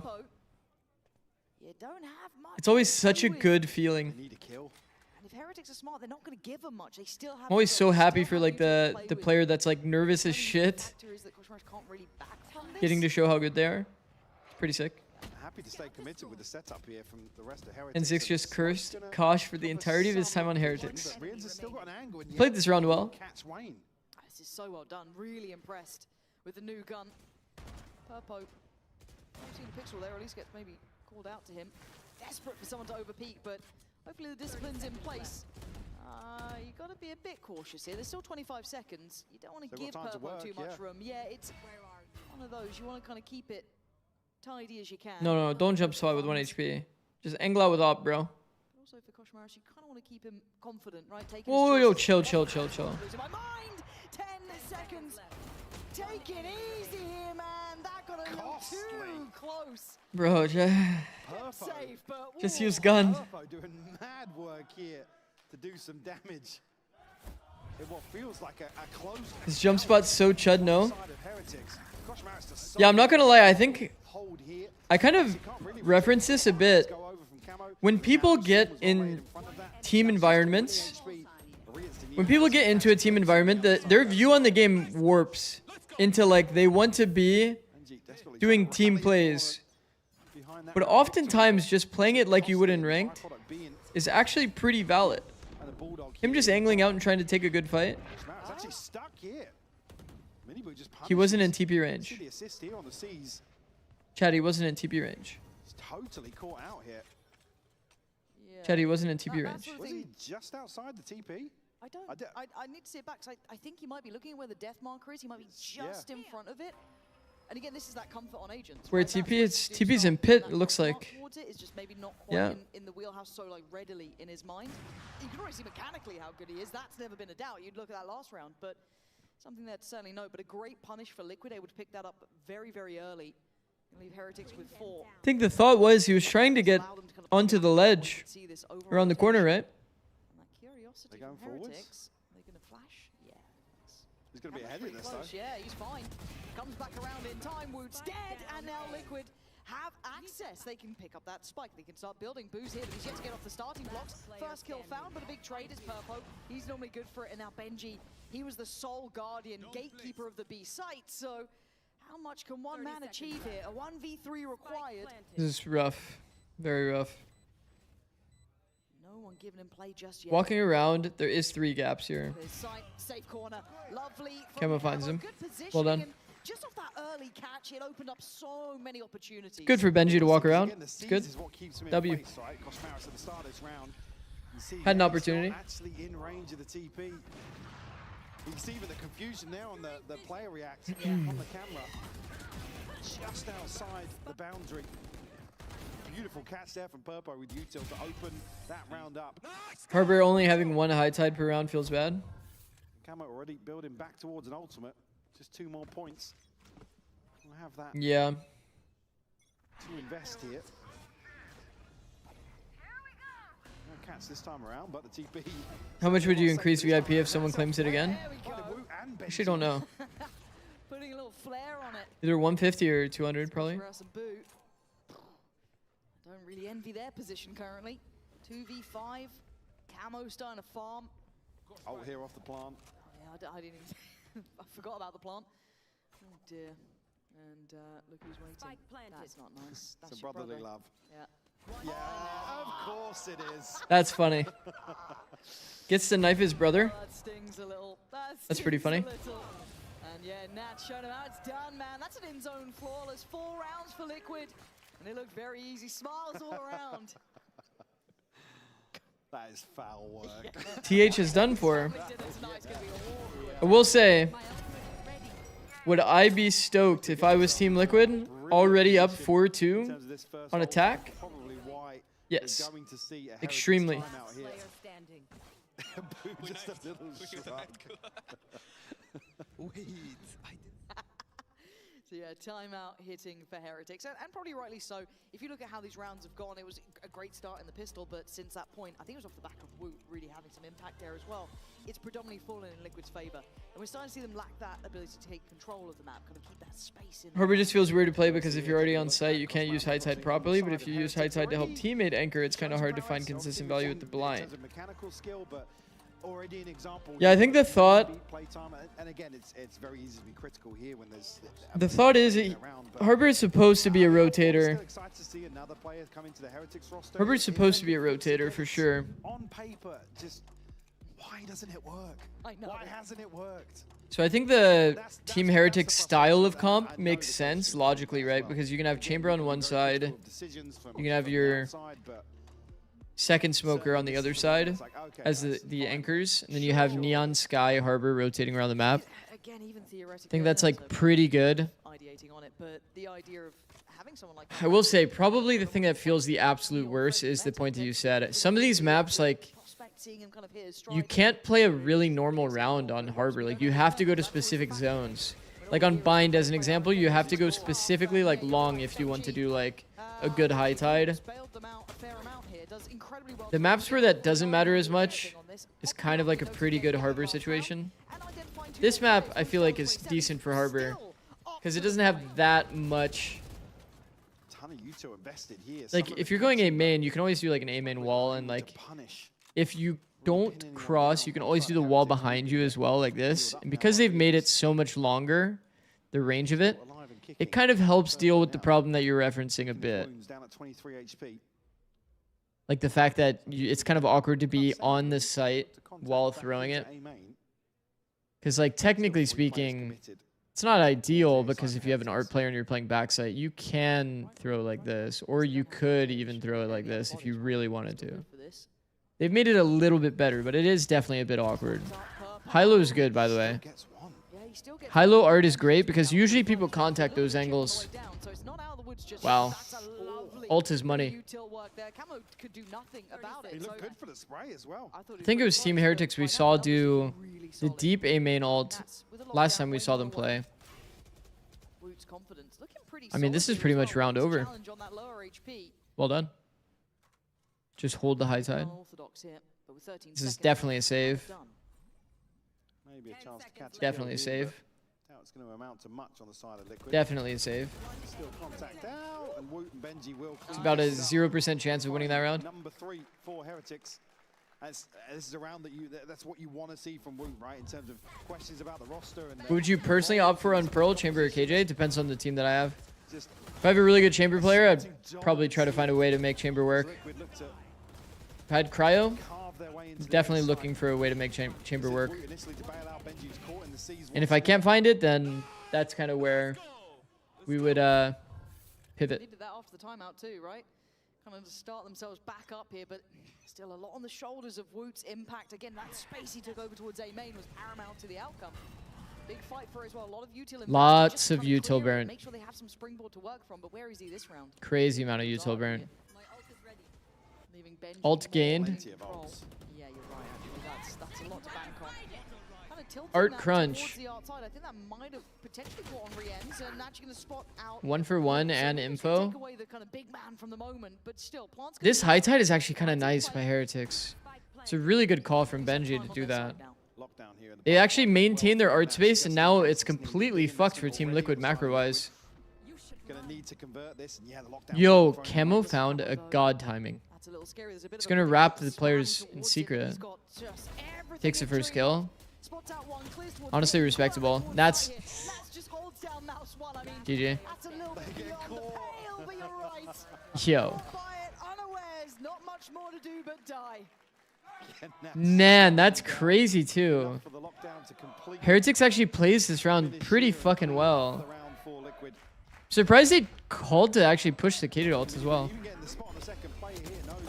I mean, alongside the timing from Camo is just chef's kiss, bro.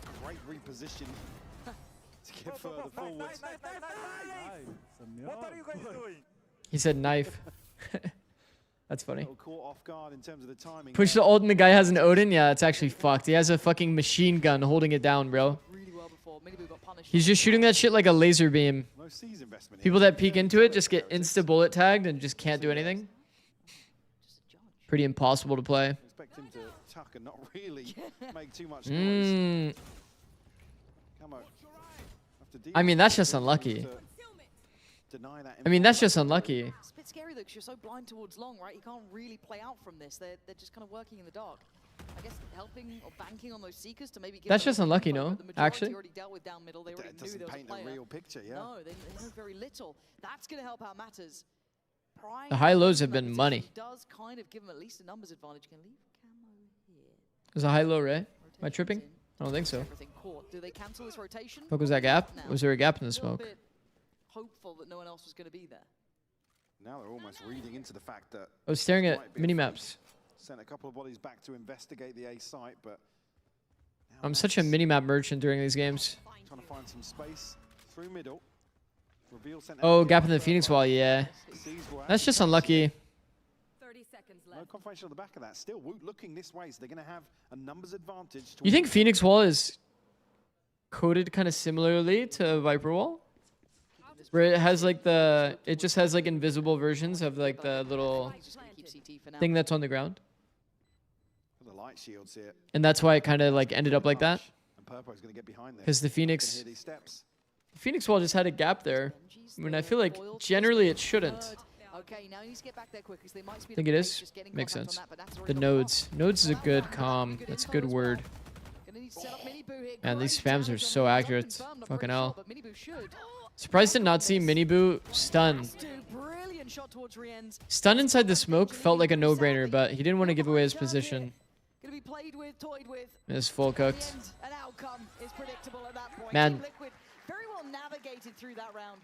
Good mid-rounding. Little concerning to see them kind of second. Pearl attack going this well is kind of crazy. Does EMEA have Pearl? This is the second team we've seen do well in Pearl. Eternal Fire also did extremely well in Pearl. I mean, the catch on the first is great, but like you said, further damage into the Has any team actually been good with Phoenix so far? Is it kind of fake? all the more easier for Miniboo there to close things out. People in chat saying Jogamo. I do agree. Jaws had the most seamless looking Phoenix on Haven. Look at the ult situation for Heretics on top of the final. Every other team that's played it, maybe Martine. Martine had a good game on, I think it was on Pearl, right? Right, chat? Martine had a really good game on Pearl. I think that's it. Just not quite as far as there was. Westside has potential. Westside's a good shout as well.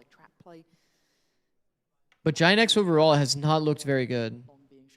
So I don't know. But Westside did have a lot of really good moments individually. Clearing that space through middle. Bring them down. Prowler not going to catch, but again, only with the classics. Really But I do think, like, I mean, I kind of said it earlier. Phoenix is just like a solo agent. Get the info. Smoke going down a touch too late, it looks like, pretty much. They're already past this at this point. You can't really like support a Phoenix too well. Sticking around here. They've heard Phoenix kind of just does everything on his own. Too late. Liquid are doing nicely here. Another side. Koshmara still holding down this choke point. Does have the trip, but it's about to be removed now. He's going to be put on red alert alongside Boo. Only a Bucky. Fighter just toward B. Bro, I feel like the Team Heretics system, while it is like... And now, again, these flashes are so nicely done. This is really good. Well, the Team Heretics system in terms of their comp is consistent.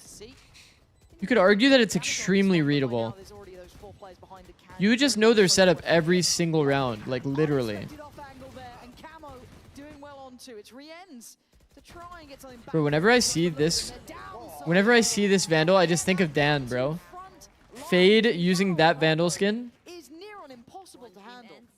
I just keep thinking it's EU. Delivering once more here. 13 and 4, top of the board for Liquid. Another beautiful take. Watch this. Effectively right. That second kill on Harbor is actually insane. Something with the Bucky here. Welcome to EMEA. But yeah, great catch from Miniboo, the awareness to put the stun into the smoke. What up, Spartacus? Yeah, you're a little bit late, bro. You missed a Fnatic match. I mean, pants down in the middle of the side, to be honest with you.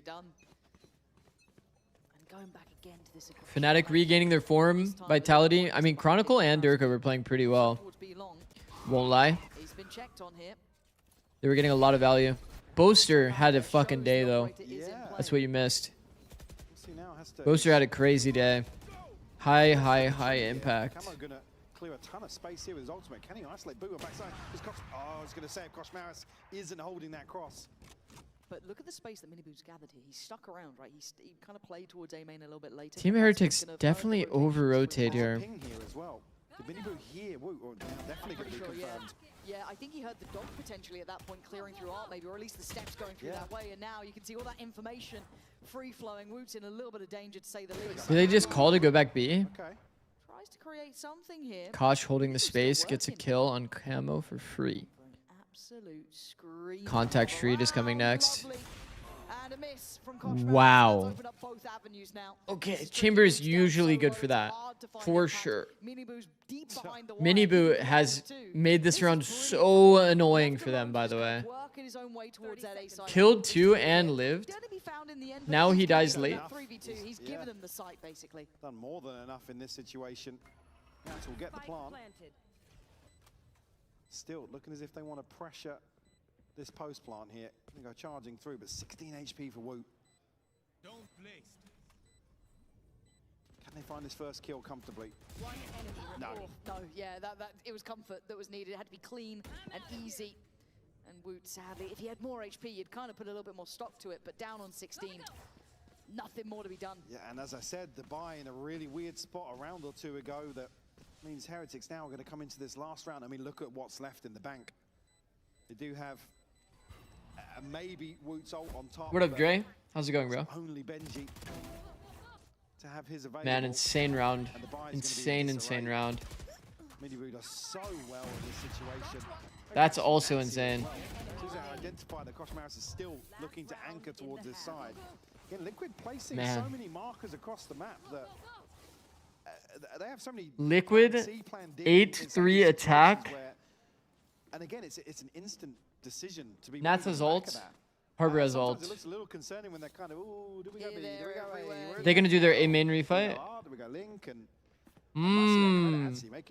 little mix-up round. Yeah, the mid-rounding feels quite nice here, actually. Wait, but they're gonna make noise A. That's why they have all these stars here. I think they've got such a good read on this. Now, I wonder if this goes well for them, though, because again, in traditional He'll round retake form, the Woot's been space. very good at this. Actually, money. Dash is really nice, but he's still going to get one. Drops Minibu down, so at least going to go down swinging, but they've started to really put together. It's another KJ all around toward A. To do on this push up on A. Have to respect this ult. How long do they stay here? You got to get out of there. And there we go. So Sight going to be given over. We're trying to put a couple of shots in, but Liquid have it. Comfortable plant here. Benji will invest. He finds it on the back of this to clear the space. Ult here is actually money. That's good though, Benji. Can't do more than that. Can't string this together. It's fine. It's fine. Everything's fine. Oh, fuck. That was kind of scary. I won't lie. This time around, Heretics have got themselves a little bit of wiggle room. No block on that. Could have blocked that, but don't really need to, honestly. Based on time. Whoa, whoa, whoa, whoa. He's been given a 1v1. Oh my God. Just don't tell me who wins. Oh, boo.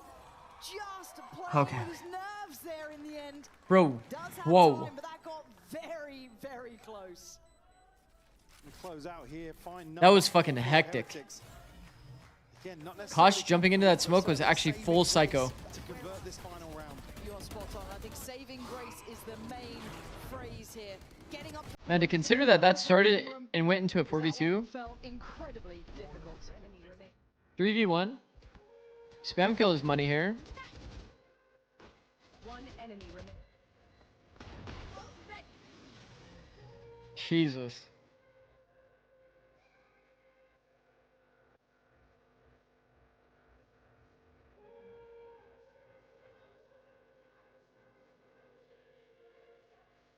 How good was map 1 of Fnatic and Vitality? It was a pretty good map. Pretty back and forth. Fnatic mostly won through bonus and pistols. Vitality had some B rounds that, I mean, just trying to go B on split is so hard. If the enemy team knows that you're going B, it's tough.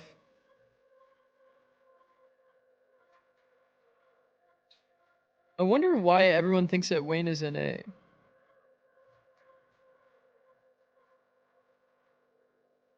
Because I feel like this is actually like a pretty common misconception. But how did it come to be?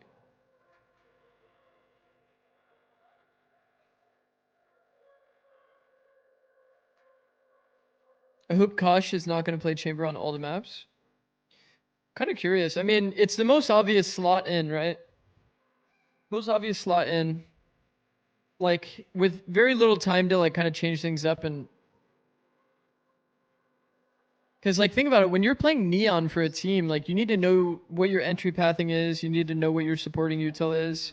If you just join a team, you have so much missing context. I was hoping you'd have to lie. I was really hoping you'd be like, ah. He played on Disguise, that's why I thought so? I see. Small writing. I can't read that from here. I'm too old. Let's get some. Actually, it's more bold criticism of the cameraman. There you go. The sign's great. The sign's great. Just flaming everyone now. All right, on the attack now for Heretics, obviously. We've seen this strat before as well. And again, Woot's been a name to look Haven't at we here. seen this They're doing exact very well, strat maybe a little bit from freer on the Heretics? attack, but let's see how they approach this. Very direct work through mid. Already, you can see Mini Boot posted up towards Pillar here. Nat's gonna catch.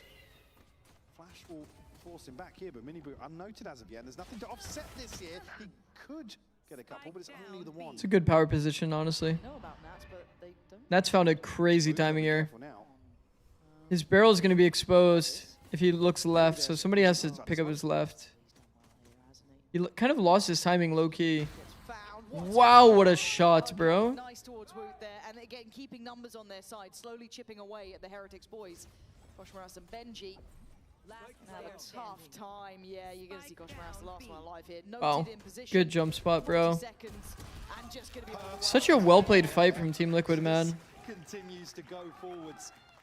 What do you think about Heretics running Sky every map? Again, last week, I believe it was an 8-4 defensive. I like that I understand the system and that it seems and feels kind of easy to play. Playing from behind. But is it good is really the question. In the wound. I'm not really a fan of Sky solo as an initiator on like every map. I think it's not very good. And they seem to be playing this comp on a lot of maps. Second layer to come through from heaven. I'm not really truly convinced that it's high value yet, but On the side of Heretics. also really easy to say that while we sit here and watch them lose. Quarters, to say the least. Other than Purpo. Yeah, Purpo's your range. Purpo's the range. That's what you got. I imagine they're looking to probably flood here if Heretics decide to continue. I think the double duelists on this map or the double any are both really strong. Waiting on the go up. Feels, Maybe they could play Kosh on Neon and swap Woot over to KO. but it's all this side of the map here. Benji Fishy plays non-harbor. Instead plays like Sentinel. Man, and it was well laid as well. They could definitely find a way to do Fade KO, Sova KO. That's something to look towards. Woot there tries to get a bit of info, but Prowler goes down and Camo's had enough. Round done, double digits made, Team Liquid. That might be the new identity. Certainly off to a fantastic start here in the second half. Camo already past halfway. I mean, if Mini Boo is still on Team Heretics, are they not just playing like Neon Sova KO? I feel like they probably are, right? Back with this sort of purchase, how things develop into a retake scenario. And people are really only playing Sky because of the rechargeable change. It will be fairly frugal in terms of the purchase. Only Purpo to upgrade to bring a ghost into the previous, so why not? You have a rifle in hand here. High level Fade, you mentioned. Love EU. Love that guy. Continuing that trend. He's using the EU skin. Bro, Dan would only scrim with that skin. I can't like unsee it. I don't even know what the name of that Vandal is. Maintaining the ability to stay unscathed, but what's the plan here? What are we working towards? Also because of the Euro nerf, yeah. Clear through art. The body block here, so Rian's gonna Still surprised me they didn't try to get a mini boot type of duelist. I agree. I do agree. But in 24, because I was asking Chad earlier, I was asking like, wasn't Woot actually like kind of that entry type of duelist? So like maybe that was like kind of their read on the situation. Like if Woot's comfortable being like entry duelist, then they don't really need a super team play heavy duelist.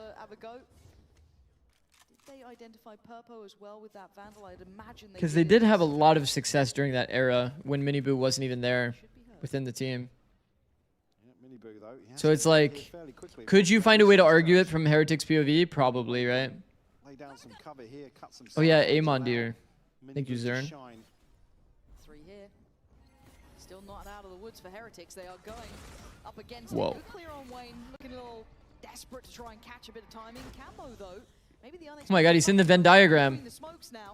Found timing. 13 seconds. Venn diagram timing. Oh, I like the idea from Camo though. I really like the idea from Camo. Time. There's no time. Team Liquid, it's a dream come true and a nightmare for Heretics. Up to 11. Wow, man. Blink of an eye. Bonus conversion. Like an Asuna ... We'll have Camo's I fuck with that Asuna guy, bro. That Asuna guy is goated. Wait, Pete, do you play on the 11th? You play on the 11th, right? What is that? 10 seconds left. What a catch. I don't think you play on the 10th. Again, just enough Yes, to yes? create it. Okay. Camo's able to slip in and out these smokes for so long. Yo, Pete, doesn't this skin that Purpo's using, doesn't it remind you of Dan? Cautious of another trap set up elsewhere. Liquid able to punish at the right time, and at that point the clock decides it. Okay, Woot's got him off the starting blocks. That's Wow. Everything reminds me of him. Oh my god. But again, Oh my god. still gonna be left wanting for more. And I don't think that, okay, no, Koshmar did find Wayne. I was a bit worried about that corner not being cleared by the dog, but all good. This is great stuff. Don't scale to sight though. What's the 100T roster now? Minus EU, minus Boostio, plus Vora, plus Timotino. All three players on this side of the map, but Camo has an extra body Wait. to invest in a And then minus Xander, plus Bang. You can see how unaware Liquid were of how, that progress towards site. There was so many smokes up, so much vision block. Forgot minus Xander. No, I got it in the end. I got it in the end. Doing it off the top is hard. You know that, bro. But Camo's gonna find Koshmaris, and that was at the cost of 0 HP. So that's a, I don't say a freebie, but Still dream about 100T Hiko on Sova. now, do you go back into this, or do you just? I think it? they're so conscious of a lurk now that they're going to try and hold on to what they've got. I mean, Nats and Wayne obviously the ones to struggle in terms of the economy here. Only 400 and 700 credits coming out of this purchase. Is there only 2 people in all of 100 Thieves history that has been on 100 Thieves twice? me and Bang. Did you say minus Kess? Nah, I didn't say minus Kess. Done, right? Put a fork in it sort of situation. But a couple of nice shots here and there. Good rotation. Love to see it. Let's see if Liquid can keep all 3 rifles, or if Heretics can maybe Hope 7 is able to get another opportunity if his team bombs out. continuing to punish. I think that'll be where it's left, yeah. So the rifles do remain with Liquid, 3 of them still in hand. We do question mark what the buys could be around it with Wayne 7 is and Nats, goated. obviously, as you highlighted. Are you good at Goose Goose Duck? An Yeah. extension of opportunity for I'm Heretics. actually goated at Goose Goose Duck. Again, just looking at numbers, they did, yeah. You talk about you like a long lost lover. Spread the funds. Obviously, Camo can invest the ultimate here, so the light shield Yeah, isn't necessarily me a concern. and Dan are like But they do get really light across the close. board. Seekers available. We're on like first name basis, in case you guys didn't know. I call him Dan. I call him Dan, by the way. He's going to try and let him work a little bit towards B. Isn't that right, Pete? I'm also on a first name basis with Asuna. It's like another trap set up here. The back of Let's Camo's get that Goose Goose Duck lobby going. Actually, I really like playing that game, I won't lie. Information just yet. Yo, Pete, I started playing Deadlock, actually. Heard from Purpo, but Wait, who did you say you played, Pete, by the way? still looking to catch someone. Heretics not really given any play here. I stopped playing. GG. Try and fake towards A here. The back of Woot, and yeah, very, very risky game to be playing. 'Cause Koshmar 7 Infern. That's actually shameless. Man, this peak on timing from screens is actually nice. The amount of times that gets value is actually funny. Do they continue? Do they try and pull this off? It's like the least held angle, right? The guy that jumps up. And Camo's curiosity. Sometimes you'll hold screen, sometimes you'll hold back haul, sometimes you'll hold front side swing. Man behind. It's going to be Miniboo on the other side of the map. They've seen nothing over towards main, and I think the penny has dropped. You got to look towards Woot as well, trying to catch the rotations and get that call going through. But Miniboo left. Gulp. If he gets angled out even from default, isn't he just seen by the default planner? Has to give away the game. Swing and a miss. Boo gets his revenge eventually for that knife by keeping opportunity in this round. The molly misses. Now Boo cautiously can try and step back to join Benji on backside. Yeah, Benji has to hold down the fort here. Looking at Yuto on the side of Liquid. Not much, but a few things to invest still. Most notably Camo. And a man advantage here. See how he uses that util to maybe create some safety or swing some favor on their side. They've got to start moving if you're Liquid. Time to go. Benji, good for one. Lovely. Takes away Purpo. Boo in unison. Rien swings from long. 2v2. 2v2. Oh my god, Benji. That's vintage Benji right there. The clutch captain himself at one point. Gonna keep Heretics in with a chance. It's unfortunate for Liquid in this situation. Man advantage. Looks Wow. like it's going to be comfortable, but They went for another jump up in the same round. fortunately, Bro, it almost feels like Team Liquid like talked about this peak on timing from jumping up the screens, no? How often they go for it? Liquid timeout here to follow as Heretics find number 6. 2 in succession now. Liquid want to pump the brakes a little bit. Yeah, and I think it's the right call. Again, just kind of slowing down the roll. They need to start maybe kind of getting. Can you say that Heretics has a chance at a comeback? Staying active. Okay. Absolutely. Did you intentionally say Heretics and comeback? Did you see that Team Heretics clip with comeback? No. No, I didn't actually. I think probably a pivotal part of this Liquid roster now with where they've kind of found a new direction. When does TSM Wardell play? He's my favorite. To impress me. YouTube chat stays undefeated. Exceptionally low, but it was certainly lower than where we're seeing in tracking. That's for It's sure. actually funny. It was like we saw potential on occasions, right? There was those glimmers of like, oh, this guy could be really, really nice. I can't find it, and I'm not going to explain it, so that's all I'll leave you with. Somebody did explain it to me, the comeback clip, that it was like, Didn't have the easiest time either. No, exactly. That's what I'm saying. that he was like kind of, what's the word? Numbers, but some huge rounds over in Chile. So Yeah, it was like a joke thing, but it was like a, to watch this year. could be like unfriendly banter. Could have been perceived as unfriendly banter. Like give him his flowers. I haven't watched it, but. Ahead of that though. Oh, who would you mute? Yes, yes, Big yes. exchange. Yeah. I would say that, you know, it really could be taken out of context, and it really could be friendly banter. But it easily, like, especially for the new player on the team, could very easily go the wrong way. It's fine even if he's muted. He doesn't come anyways. Yeah, you've got to look over towards where Heretics might then adjust. Well, they're back over toward mid now, so. Oh, are they going back over towards A though? Every joke has a little bit of truth in it, doesn't it? Dog to clear through. Spam will catch a little bit on. Those kinds of things will definitely impact a player negatively over time, even if it's a joke. Nice quote, stealing my lines, really, man. It's like a commonly known thing. But yeah, that is a very common Asuna line. What is that? Purple? Yeah, okay. And now you got Mini Boo. This is where I'm getting a bit nervous, right? Is that like slow death? We're really getting thrifty here. Nervous at the fact that they're not following through on this. Gulp. Asuna does lines. You think he's screaming tether default like that? Like, You heard it there. Clock starting without it? Oh. Nah, I'm just playing. That's unconfirmed. 2 flashes still with re-end, so that's going to go close. Mini Boo should be able to turn it. I'm a horse that leads people to water. They got to go 15 seconds. Wait a second. Is that how the line goes? Oh my god, nice try so far. He is putting down everything. That one. Oh, fuck. Didn't waste it this time. Huge round from Oh, Purple. fuck. We're just talking about it. His impact is undeniable for Team Liquid. This is just beautiful from Camo to remove the head early on here.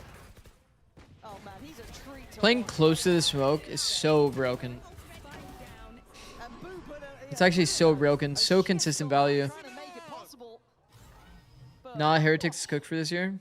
Yeah, Purple and Camo just lighting it up. 20 kills. Yeah, I mean, we'll probably see a pivot, right? Masterful. Mini Boo on the operator, gonna take down. If you were Team Heretics coaching staff, you're probably putting Kosh on Neon Comfort, putting Woot on KO. In that same spot now, different weapon in his hands. Benji will invest.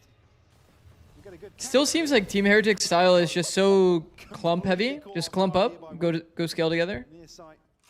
Kind of similar to when they had success. Part will come through here, and Heretics looking to posture forwards a little bit. Maybe thinking they got a bit of space ahead of this retake, getting started.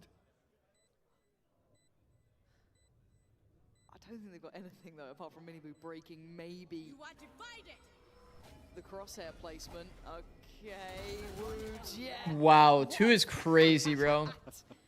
I need that in slow-mo, please, just to understand it. But Wayne left, and I think this is a formality at this point. Heretics putting in as much work as they could to try and make that feasible.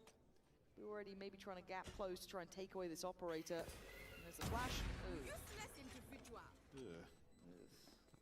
And everyone knows. Operator saved. That was, Flash, by the way. It was, I saw on the One off Sky ult. go backwards and back through the divide. Man, they have Exodia, by the way, TL. TL has absolute Exodia here. They have KJ ult and Astra ult. Sharpshooter these last 2 rounds. Finding a They'll just wait until next round where they have Phoenix, KJ, Astra. let's see what replays we're treated to. This is hard, bro. Once they get to 12, it's so hard to play Pearl. Yeah, the aim. Yeah. Getting 2 is insane, by the way. In what world? In what fucking world is getting 2 there real? Also, Op Dead is pretty punishing for sure. Okay, Heretics 7 to 12. They're making something out of it, but how long can they go for? This round looking very, very feasible. I don't really know what Minibu's planning now because that was his ult. Yeah. Gets the information out. Why are we trying to oversec B? It is eco round, actually. That's fine. Again, Minibu didn't Yeah, eco round, it's fine. Just wait until literally next round. to cause a freeze here. Do not use any of these ults, please. Do not. Again, Wayne and Purpo really the danger men on the side of Liquid in terms of the buy here. Do not. Yeah, Heretics so hesitant. Now Minibu just on a classic. Brother on the other side of this. What's the ult, in your opinion, that is constantly undervalued? Get confirmed. It's been quiet at B for a minute now. Well, issue being, yeah, Boo has to completely back away from this because he doesn't want to give away the rifle. I don't know. I feel like every ult is pretty valued. It's a fair amount considering the actual buy is. So close with that. Oh, Maybe down to 31 HP. Maybe Viper ult. Playing against the Viper ult on attack. Easily deny. Whoa. That's a mess, though. Koshmara's gonna get caught and punished by That is actually a Vandal donation. It gets a bit weird. Heretics back to the wall, come out swinging, they look better. Against light investment. And that's in a 1v3. This would need to be an ace. Gonna know this At this point, that do not is like a neuron activation for me. That's funny. Very unlikely. Try to do damage. Get much of a reaction here, sadly. Maybe the ends, yeah. He's working him down. Whoa. Huh? That is a crazy decision from Woot. Try to go for a kill.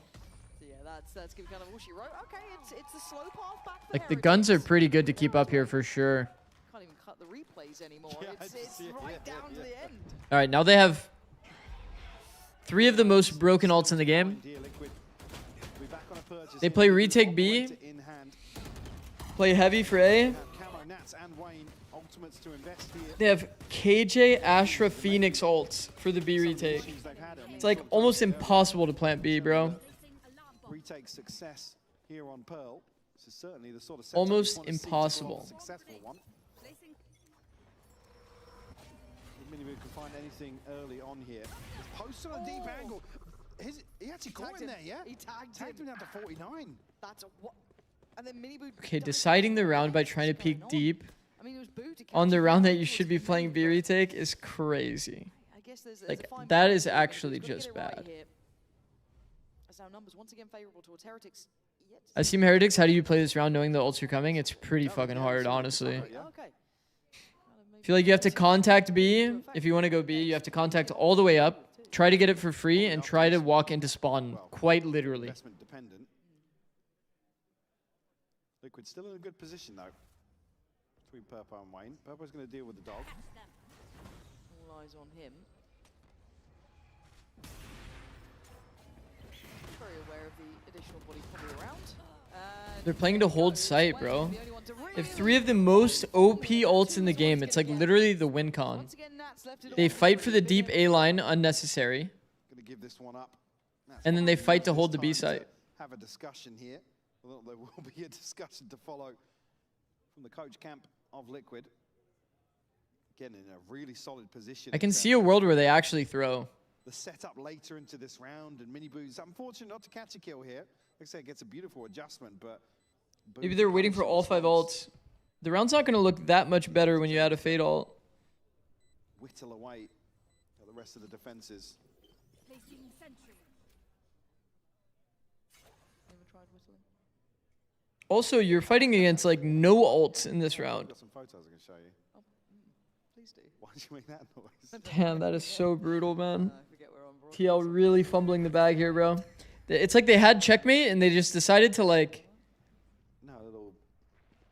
not take it. Yeah. Rian's shut down. KJ Astrold is literally just a checkmated B. What up, Slaughter? Bro, if this goes to OT, like, that's fucked. Heretics. There's a ton of threat, and even here, Wayne finding two. Unfortunate not to do further damage. What's up, Go? Overwhelmed. Scrappy purchase, couple of stingers, couple of sheriffs, and that's still with that rifle from the previous. How are the games? Not bad, not bad. Fnatic has better form. Still not doing much team fighting on post-plant scenarios, but I think once they figure that out, bro, they'll be so fucking good. The individual form is just so insane. The buy hasn't necessarily stabilized yet, but with only 3 separating these teams, they've already done the hard work. This is a bit better. This is a lot better. Info at B, 4-man stack at A. They play to hold the A space. I mean, obviously they're on eco though, bro. If they use ult on eco, if it's not like a 5v3, I'm actually gonna have like a nerd rage moment. And he only has that sheriff, so there's the flash gonna catch. Very indicative of this position. 4 players though, that is a lot of bodies here, but again, you got to look at the firepower. I do like that they 4A stack though. 4A stack is fire. Imperative to changing the outcome. Coming through here, Miniboo looking to go forwards. He absolutely Wow. does. He's nearly got a third. I thought it was on. I thought it was on. The flash Well, they know. was solid. Wayne's being cleared though, but Purpo's still alive, and he made something of this round before, something similar to this. But the plant's already in. Nats has the rifle. They're going for this round here. Lockdown to force the hand. Do they check Purpo? I hope they bloody do. Oh my god, this could be of the century! Purpo from hero to zero in that one. Bro, there's no way we're ulting in the 2v3, bro. No way we're ulting in the 2v3. I mean, the whiff is obviously bad as well, but bro, ulting in the 2v3 is crazy, bro. Oh my god, bro. What the fuck? I think, yeah, Liquid. This is the one you show us in slow-mo. Yeah. No, it's not. We are stuck under one of these. Oh. Opinion on mix ult? So only good on defense or as a combo on attack? It gets a little bit more value if you're splitting. So like imagine Fracture as an example. You can like push them into your teammates. Kind of interesting, I guess. Fracture, like audio kind of matters a lot too. Imagine you're getting like B popped and then you're like get pushed. But you'd always play Brimstone as a thing, but could be like an example of how like splitting with the ult could be pretty impactful. So you kind of rely on audio to tell which fights you're gonna ISO. But credit in a way to Heretics for remaining quite slippery to pin down with what they want to achieve and how they want to finish in these. Happy to be as versatile on those rotations as before, but this is now 4 in succession for Heretics. Man, I would be kicking and screaming if I was TL coach. Man, they had Phoenix ult, KJ ult, and Astro ult for the last gun round. Now they lost their KJ ult for a 2v3 eco round attempt to convert. That's like desperation, bro. Actual crazy desperation. Or just thoughtlessness. One of the two. Just the one outlier in towards A main on some of these A site hits, but Liquid haven't figured that out yet. Close flash, basically for Miniboo at that point. Not going to catch, but it's a very direct approach. And the damage. 1 HP. That's ridiculous. Spams their money. Alive is fortunate. A quick heal gonna try Man, they only have A main space, but the thing is, the thing is, TL doesn't really know that. Now they have backside as well. Then they lost it. Decision-making questionable. Camo this time Bro, the ult missed the bomb. 5v2, Benji and Rienz. They can't get from the other side of the divide. The divide's there. It got Not that it matters, because it was already a 5v3 at that point, but... Damn, bro. tilting the scales over the line. It got close, but that TL not very clean. Not very clean to close it, but they did play an overall better map. Bro, their attack side was pretty fucking nutty, bro. Attack side was pretty nutty.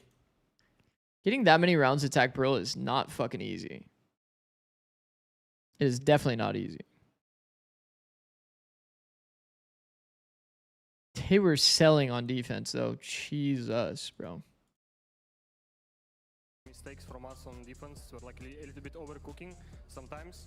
We knew where they're going, but we're still like making these micro mistakes that leading out, like we're just giving them rounds. So, and then, yeah, last round just playing second there, playing passive, retaking together, playing together from our win condition. So that's it.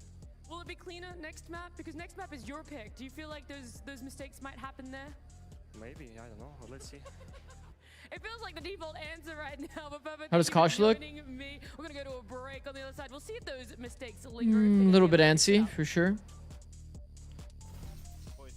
Definitely a bit antsy. They're gonna just run the map. They're gonna try to do some weird things. We are in control of the game, okay? They need to win this game. We just need to play our own game. We are playing good, boys, when we trust each other, and by that our micro is good. So let's just trust, let's just play the game, and that's it. We are working just for that purpose. Kosh definitely looked a bit antsy. And I think that Alberto was looking for you, by the way. he did have some pretty impactful rounds. Our game mentioned. Play our game ult.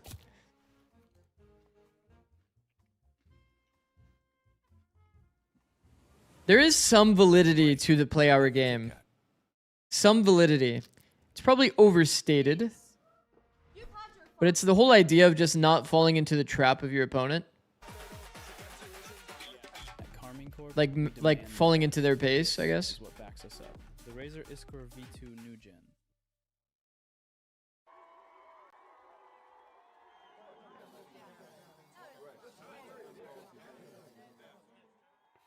Doing that thing again where my YouTube subscriptions are showing on stream as a actual Twitch sub.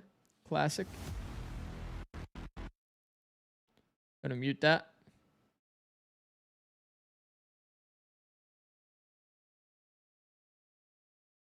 At Josh RT. How do you help players get used to pressure?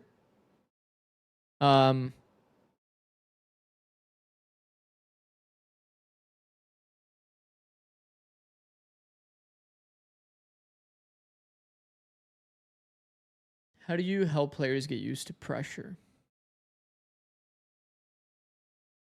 I think trying to just make them feel as comfortable as possible helps a lot.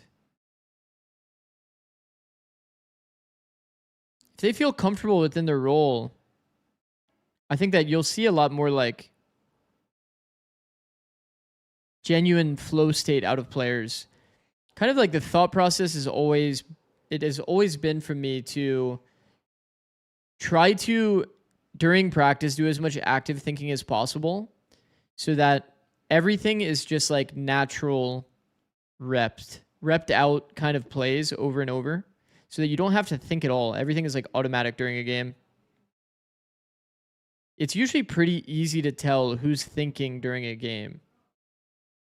You kind of want that process to be as automatic as possible. There's a time for active thinking and there's a time for kind of passive, like just full instinct. And generally the way I would put it is during practice, it's a lot of active thinking. And during stage, it's a lot of just, you just want people to flow into the game. So you just tell them to just play. Don't think about too much. Pre-round or mid-round pauses. Yeah, those would be pretty key timings for like specific players to think. Do you think it's harder to go pro as a player or as a coach, like tier 2 or tier 1? Definitely easier to go pro as a coach. Say going pro as a player is very hard. there's less coaches overall than there is players, but it's a lot more attainable for anybody to become a coach. People that become coaches are just very dedicated to the craft, like trying to watch a shit ton of odds, understand why people make certain decisions, create a system around it, and then kind of reinforce that. There's not a lot of good coaches in the scene, for sure. But it's also like one of those areas of, there's not many mentors. A lot of, I feel like what's interesting about a lot of other crafts is that like you can easily find mentors to like help you improve at said thing. But the majority of coaches, like at least from my time period, there was never really anything like that. There was no real resources. So you had to like kind of like just learn as you go and be very, very reflective. Nowadays, maybe there's a little bit more you could argue, but still then there's not many mentors. You just kind of have to like do what feels right. Maybe do a little bit of trial and error. I don't think so. Just come to the game, play our own game, and play our own things. And you know, of the day, there are teams that are less prepared than us, and that's the reality of it. So we just come. I don't think we need to come as a favorite. Just come as a team that's coming prepared to play our own game and adjust to play our own game to the changes that they do. And that's it. Yeah. Play our own game. Kind of almost focusing on themselves. It feels that was what they're play our own trying to game. Focus on ourselves. Side of Liquid, and it really showed because whilst there were those micro mistakes, those small mistakes, Such a classic, bro. Ultimately, they showed up and they played their game plan. This map What made Viper get completely dropped on Pearl? I remember seeing some Viper action back in the day. And I'm gonna say it, Purpo, player of Pearl. You know, it's got the alliteration there. Viper wall on this map is ass. Well, it's not just the numbers that he was able to We used to see something like this, which is an engine that we don't really get to see. and the whole idea behind it was it would fish people into jiggling from close. You could have a pretty easy like contact duel into this guy. But this I don't think is very good anymore. Pretty sure the guy on top of the box sees over this wall. So what walls can you really do? And even this wall I don't think is very good. I think that we saw recently Viper playing and they did this wall, which is completely useless as well. You say overplayed, are you talking in general? So I just don't think, like, the reason why you would play Viper is either, for example, with Breeze, you would play it because you need like a smoke that gives you a lot more space, right? You want like a slicer, then you play Viper, right? But also, you would want to create this two-lane effect, right? That's the other aspect of Viper that's really important. This two-lane effect. If the defenders get to see this line, like this line right here, then it's a three-lane map. They see this line, it's a three-lane map. But if you split it so that you can go ramp and main, you make it a four-lane map. And the same thing works here, right? If you're able to section this out, this one lane turns into two. So it goes from, you know, in total, if you have deep control like this, it's a three-lane map. If you lose this, this is the pressure of Viper. You add extra lanes to the map that you have to deal with. Haven works the same way. That's why you see Viper played so often on Haven. Just creating that two-lane pressure. Yeah, I think that for us, like, we have been a bit lenient because we want to let them come in and see how they perform. But going forward, like, there does come a time where you have to start to be critical. I mean, Pansy said it at the very start of the cast. Like, you really do have to start looking in on why these things are happening. Who are your top 5 coaches in Americas? Long term as well. Yeah, we're going to hear exactly, though, from the coach. He's got a little bit extra things that he wants to say there. So let's listen in on Heretics. I would say, outside of myself, because I would put myself as the top. Actually, let's watch this first. Honestly, a week would have been really nice. A week would have been nice. Yesterday. He landed yesterday. Easy, but we never expected it to be easy. It's more for, you know, we wanted to get him in, use this as experience, and yeah, happy that we've seen some improvements. We lost a lot of key rounds again that could have switched the momentum of the game, but I'm happy with the mentality of them not to give up. So, yeah. Also, sliding in a chamber is a lot easier take away from this is that we didn't give up when they could have almost. Than if they had to swap a different role, which is pretty fortunate at least. But maybe their long-term plan is to swap Woot into that role. Yo, this guy has been 6-7ing all day. Where you wonder if that's what you were prepared for in whatever time frame they had. He's been 6-7ing all day. Is anybody going to stop him? The position you're in. Well, yeah, their new player was playing in Challenger Spain literally only a couple of days ago. So, like, yeah, you're juggling a bunch of things here. I think for them as well, hopefully they've taken away some learnings from the bind that they had played last week against Navi. I just want to Viper B, Lurk Wall plus Orb needs to happen more. You mean like Orb A? Like, you chose to do that. To me, that seems very strange to, you know, like... How far gone does it have to be, Mini, that when you were back in coaching, that was even considered an option? The player would have to be... You can't say, don't say for broadcast. I can't, no. Wait, what was the point that they were saying with Mini? Okay, well, they followed him in. He's there on stage. Like, for me, for instance, it's like kickoff for them. It felt like they just threw some ideas at the wall and were really trying to figure it out, couldn't figure it out, and it felt like, okay, we got stage 1. 2 weeks in, they made a roster change. It's like, how long do they have? Oh, you're saying like, when would you make the roster change? There's not that much time in Valorant, and specifically the VCT season, to get things sorted. When do you think that decision should have been made then? On whether or not they continue Well, it shouldn't with have the happened in roster? the first place, if you, if that makes sense. Yeah, I know. They shouldn't get to that position. I mean, it's a They took a risk. They took a risk, right? Because like we knew when Comeback was joining this team initially that you were taking a risk in being able to pick up a player Counterpoint. that didn't speak English, right? It wasn't their native Counterpoint. Counterpoint. Energy made a change going into stage 2. They've been honest about them being And able won. to try and help Comeback fit into that. Now they've had to make that change. Do you think that that Pure X change made a should have been change. made before or right after kickoff? Do you think Ended or up are doing you well just as- like, no, they as should well. have been in this position in the first like, place? it's impossible for me to like fully speculate, right? I'm We just don't know saying the ins they and should outs, never right? be in the position to do that in the first I can place. see Mini's They- brain like exploding. He's like, I just don't get how we got here. I think the ideas at kickoff. Has seems Woot to, ever like, played Op Agents before? Just quickly change stuff, and it just didn't seem like they fully worked it out. Why do I feel like he has? Was Woot only rifling at in 24? Came up with last week. It felt like I yearn for Gamba. They didn't show comps yet though, right?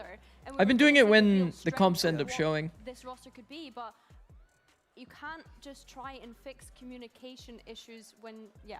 Anyway, and we can look at what is going to be coming forward for TL both bind? teams right now. That we've got Liquid one up for themselves, having one Heretics map pick there when we went to Pearl. We can look towards bind and exactly how they're going to come up with their team compositions to run the side of And Heretics, hopefully get a win here and force out Fracture. Yeah, Heretics looking like predictions are up. They're just Boom. Be subbing in Kosh where, you know, Comeback was, which makes a lot of sense, puts the rest of the players in a comfortable position. Kosh has only played Chamber 8 times before, so he's kind of probably not expected to deliver on the same level. Liquid side, we're seeing a lot of comfort. I mean, you get mini, yeah. like everyone's on. I don't know. There's definitely some funny business surrounding the change. What up, Bobby? I'm back.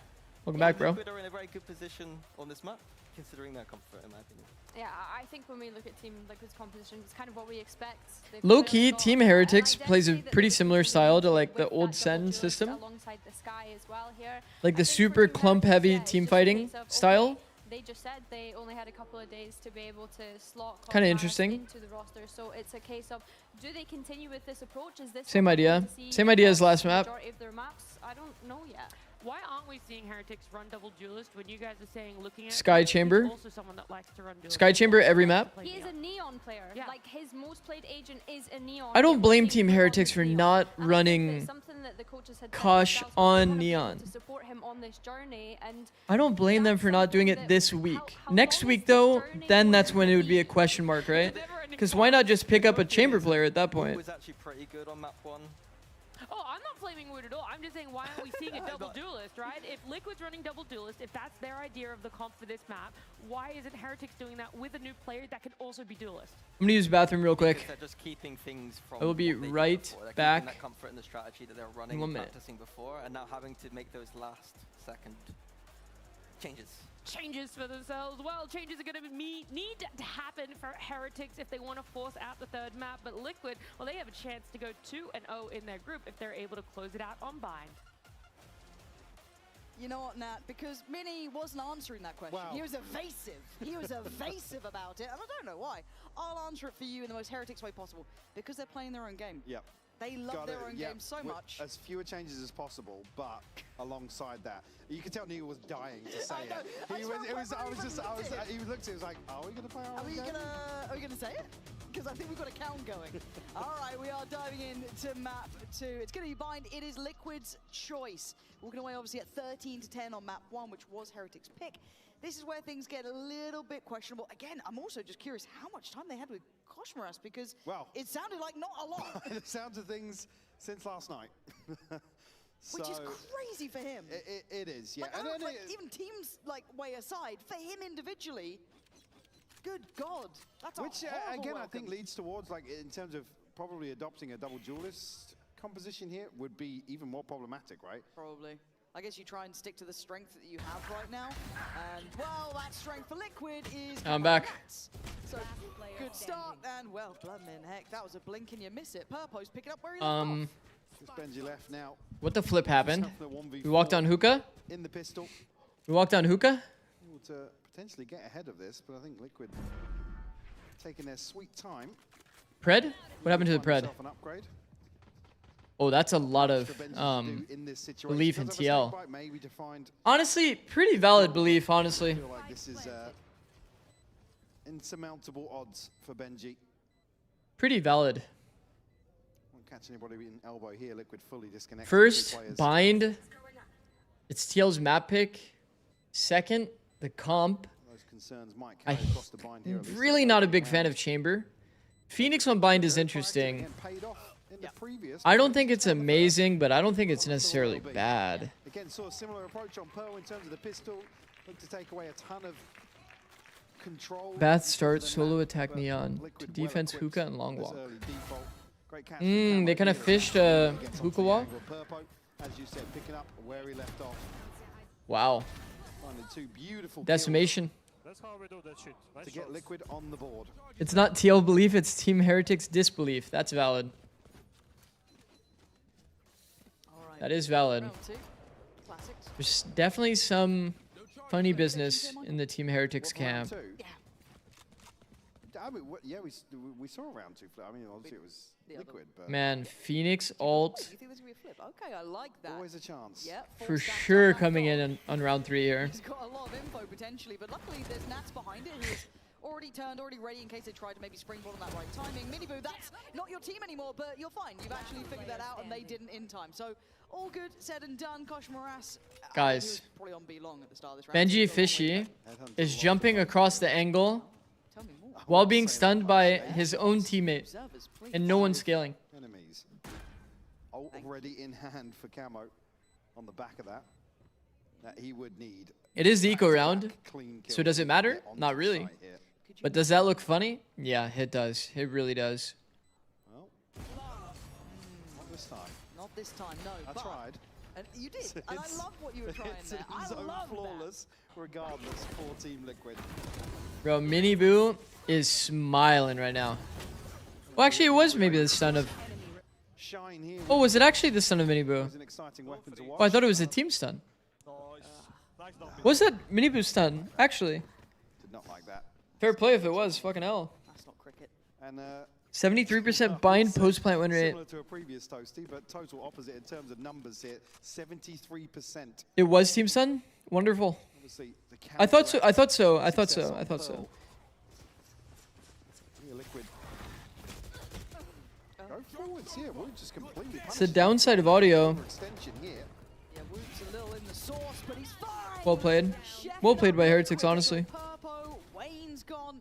Looking good here. This wasn't a completely uninvested round either. There was some What a nice weird snap round. here. What are these smokes, bro? Probably be looking for one of those. I think he's got it in hand What are now. these smokes? Full audio as well. Full audio as well on our neon scaling, which is kind of obviously always going to happen, but it gave an early tell for the molly to come out from Viper. Guess it's not every day that you play against a Viper short molly. Good stuff from young Benji. the start felt a little bit wild.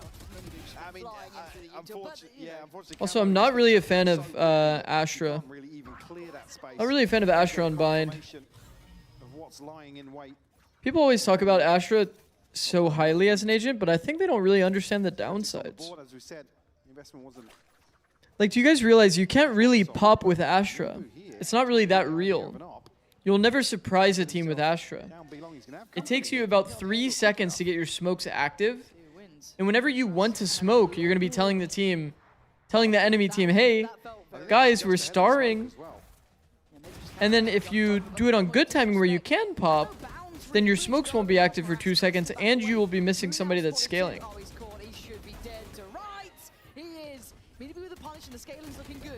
Oh. And an open opportunity. Liquid powerhouse the site. One enemy remaining. That's for the catch elsewhere. Trademark fashion for him. Benji going to come back and maybe address that situation. Liquid just going through the motions. Camo will get an orb. That's to even take the time to go through showers here, but Benji has repositioned in here. Surely not, right? I mean, I like it. Could you imagine? No. I really like it. But could you? Okay, Orb farm. That was a wild start, though. You watch that back. What chance did it feel like they had on Belong? That was so hard to handle. Koshmaras barely breathing at the start, and then this happens to his one support system. Then he's Question, what if you place like all of the stars on both sites? Yeah, then you just can't do anything. You can't do anything else in the round. Like, what if you want to reactively, like, stun a guy that you see on a B long off angle, like in an octagon or something? Before he's able to reset fully. You just can't do anything about it. 3-1 the scoreline now for Liquid. Like, compared to Brim, who just sits an iPad and just throws double smoke insta, as soon as the Sky Flash hits, you're just all popping together instantly. XX really should be, like, in Valorant. Like, throw one piece of util and scale most of the time. Good spams. But this time, able to find value off it. Purpo will find the trade. There's some scenarios where XX are more, like, more than just a pop. Like, KO throws a high molly, flash. But it doesn't happen as much in this meta, it feels like. Well done, Kemo. Back to his ult almost. Right now. Another in-zone flawless. And like you said, halfway. Man, this is brutal, though. This is actually brutal. Beautiful stuff. Also, I think ads just ran because I forgot to run a 3-minute ad between games. It's my fault. Camo's ability to create this space. I mean, again, it's an extra body to throw into the equation. Be an early timeout called here from Is double smokes meta back? It's back on majority of maps. It's been back. In this map pool, you can play pretty much. You can play double smokes on almost every map. Let's see. We have a tac pause here anyway. Let's see the map pool. Haven double smokes, Bind double smokes for sure, Breeze double smokes almost always. Actually, yeah, double smokes always. Fracture is double any map. Lotus double smokes, Pearl double any or double duelist, split double smoke. So 5 out of 7.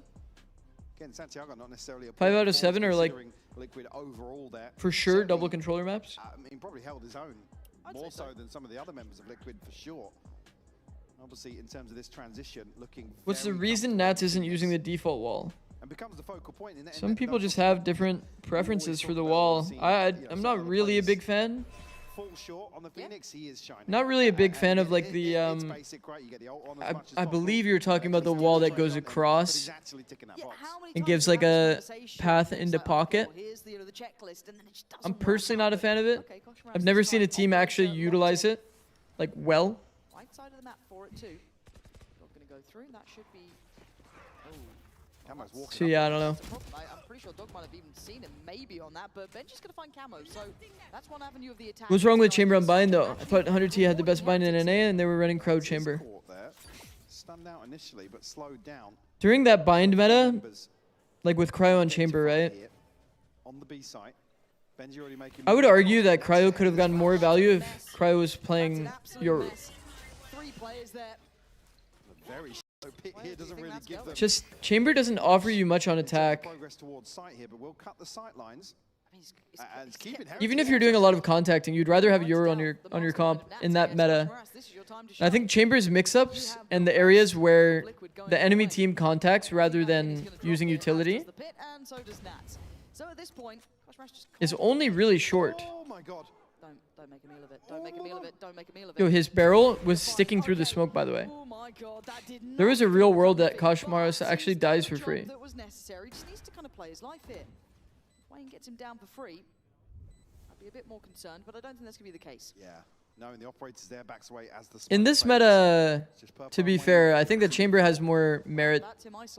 Because I think that people won't really be playing Yoru, but Still doing damage. Needs some help there on that. it's still pretty similar. It's going to be a lot of, like, not contacting on bind.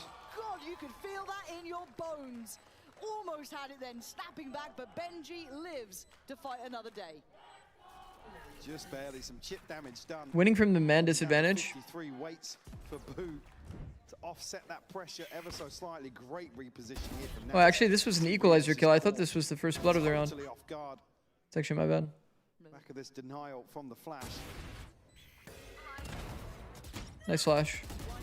Beautiful isolation actually towards backside here. Nice, let's go! Cut that one at the right time.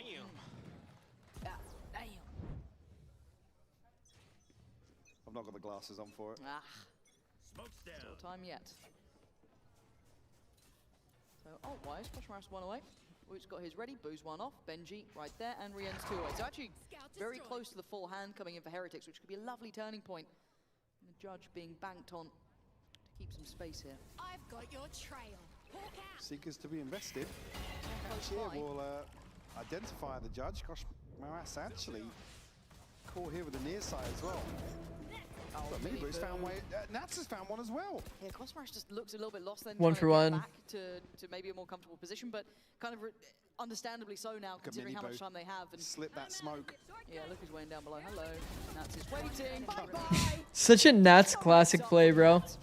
It's just simple stuff. Crouched under hookah. But again, I think contextually now understanding how much time Koshmaros has had, just kind of. I think typically the Chamber player doesn't drop out of hookah with a judge. Yeah, like I said, caught off guard and Liquid. In terms of early timing, But he does get the 1-for-1. Oh, when I said 1-for-1, I was talking about just the Chamber, by the way. The initial trade was obviously a 1v2. His reposition in some of these closer. I feel like typically if you have a judge, you're just going to like hard bunker in hookah and decide your round there. That drop out. Top of the ult here. Almost punished there. Will be top. All right, let me lock in. Let me lock in. 100 HP still. Eco round. Ult in hand for him. Man, Benji Fishy is playing this angle with a shorty. Completely abandoning the B site here. It's pretty red though with the utility and everything they've cleared through B long. It's a misread. But it's, I guess, you're gonna Open B site. you think it might be happening, right? You're gonna do your best. Man, playing against Eco, this is their smoke. Bits and bobs. So Voss? What? Sadly, Heretics, they are gonna be behind the wheel. That though. We're really not smoking spawn. Might be able to carve them a path back towards site here. Camo now called to attention. Whoa. Whoa, whoa, whoa, whoa, whoa. Hit to go up as well. It's going to cause further problems. Divide as well. Heretics want to get in here. Molly went in though, I'm pretty sure, and I think that's Half gained. Yeah, that is going to do well, but Koshmaros on that bodyguard role. Gonna keep their composure Man, now. this is so cooked. What happened this round, bro? But it's down to just Nats here. This would need a lot, and I don't think he can make it through. That was a really bad round, bro. You gave them a turtle smoke, forced yourself to molly it to be able to take it. Solo player. Solo player goes lazy into the spawn angle when they have chamber up. Then we have one person holding the spawn gap. Just gets caught with util in hand. Koshmaros, a crucial kill. And then in the same round, Benji Fish is on this angle with Shorty, jiggling this shower line. This is like a very, very bad angle to jiggle, by the way. You can get spammed for free and just die. Heretics side. You like stick out a lot when you're jiggling this line. Back to what was working. This punishment on long. It's been very hard for Heretics to hold this for any extended period. Yeah, haven't won out in terms of that first wave of pressure. Camo. Okay, a bit of a hookah play. Try and get in here. The reposition. It's actually working to catch this. Wait, he was full audio running.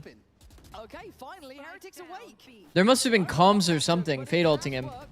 Whoa! Trying to get ahead of expectations. Wayne's gonna get re-ent, but he falls. There we go. The back line of Heretics, not out of it. These are some weird rounds. Extremely weird rounds. Build upon this momentum would be fantastic. Some of the old cycle we discussed previously. Boo does Just really full audio, it just didn't even react. There's a great catch from Rian. And then here, they're just jumping out full audio as well, making it easy as fuck for Riens to play. Just brings it within one, and the buy is still going to be there for Liquid. Real offbeat in terms of the ults. Wait, did Kashmaras fake the TP with Chamber? In that regard, operator back in hand here for Kosh Moras. Or Kashmaras? Did he fake the TP noise with Chamber on short? Why was Nats looking at TP? He faked the noise? I'll watch that back later. There's only one player on this B site. They might have, yeah, Boo's fallen. And that should be green light to go. Purpo already ready for the TPB. Taken! Purpo, man. And catching 2 players. Kosh Moras now feels dead in the water here. Riens does well to hold his own, but Kosh Moras being punished? What are you meant to do? Just keep filtering through? Keep going through? Because if he faked the TP, okay. If Chamber faked the TP audio, then that's why Nats would probably be like spam coming like, there's one in TP, one in TP. He's just fade ulting himself, you know? Wow, what a shot, by the way. On his brother? Here's a haircut. If ever I've seen one. Beautiful shot from Mini Boo. And you can't really fault Boo in that situation. No, I couldn't even see it on the replay. We've got a 40-inch TV to see it. Oh, damn. This looks a bit different again. This is a tack side smoke, by the way. They smoked themselves off. So opportunity still there for him to do something with this. Chamber was showery, he didn't fake TP. I see. Then why are they so focused on the TP? I don't get it. Early rounds at least. On an agent that is required to stand on his own 2 feet in lots of situations here for Heretics. A lot of info now. Sky ult. Highly likely A hit, especially with those Seekers now going to find purchase too. Obviously, if you're Liquid, do you adjust now? Game plan's kind of been seen. Do you feel read into? But it's hard. You're down to 4 players anyway. With Wayne's ult, option still. 4v5 round. If they can get there. That position down below. This is really, really tough between Benji and Kosh Moras. Nearly snaps on the angle. But at least here, they sucked and orbed off of the one op contact. Nothing spotted on that jiggle. Spotted now. Well done. Nice little synergy between the two. We're going to try and force Oh. the issue towards his B site. Is Camo. Bro, TL's been loving these smokes. He made full audio again. Like when he took the smoke there. Man, is this comfortable? Why do they keep doing these smokes? And they're getting no play for Liquid. Why do they keep doing these smokes? I think that would be the prime objective. A couple more seconds to try and keep that one in hand. Why do they keep doing these smokes, actually? That's to struggle the most, but one away from the pit, maybe a chance to invest a lesser weapon. Try and get that online and available. Like, for round 12 here. he had Brimstone ult before this hit timing. They could Brim ult sight and do deeper smokes. If he's that worried about... Great awareness of the timings. Let's go, boys. If he's that worried about crunching long or something. But like, they had long control, no? Heretics keeping this one in check. I don't know. One round to I don't know. separate. It's Purpo to bring a Guardian into this final round. Bad utility for sure. Impressive display as well. I'm genuinely quite impressed by this. They're able to keep Camo somewhat away from snowballing his confidence and just continuing to punish. He had 3 ults in 6, 7 rounds to start things off, and all things. So the hookah flash late round doesn't get any info. That's pretty good info, honestly. At least with some rounds to their name. Much slower approach here from Liquid. Anticipating some aggression across the map. I feel like this angle that Kosh is playing isn't really a real angle. Going to be on the cards. It's Nats to pick up the operator, so expect him. Like playing that crack, I've seen people try to play that crack, Value through showers potentially. but they do always get kind of owned. You accidentally kind of angle out that crack. You just have angle advantage. 3 players on the A side. Going to use the ult proactively to clear. There's still 3 here, kind of by tri-box almost. Still controlling towards showers. Very deep positioning from Nats. Very little space here. Camo now needs to get into the action, and it's so messy. It's all over the shop. Won't lie. Camu and Rien's comfortably keeping control though. Leaving Wayne and Nats a little behind the curve, and really Wayne on an island. Brilliant Wow. done to take away Benji, but 30 seconds left. Still feels Insane fucking kill. I think now with the plant. Man, I'm such a hater of the mid-side smokes. TL does it on both bomb sites. Bait out. I still don't know about the second player. It feels so hard to get bombed down, bro. Now, but they want to pressure towards us before the pit goes down, and Rien's is doing just that. Great timing on the drop down too, just as that spike Oh. goes in. Very hard to hear. Now going to notice though, but a bounding Kosh Moras. What are we doing there? Desperate to punish onto Nats. So Maybe anticipating antsy, bro. slip further forwards here.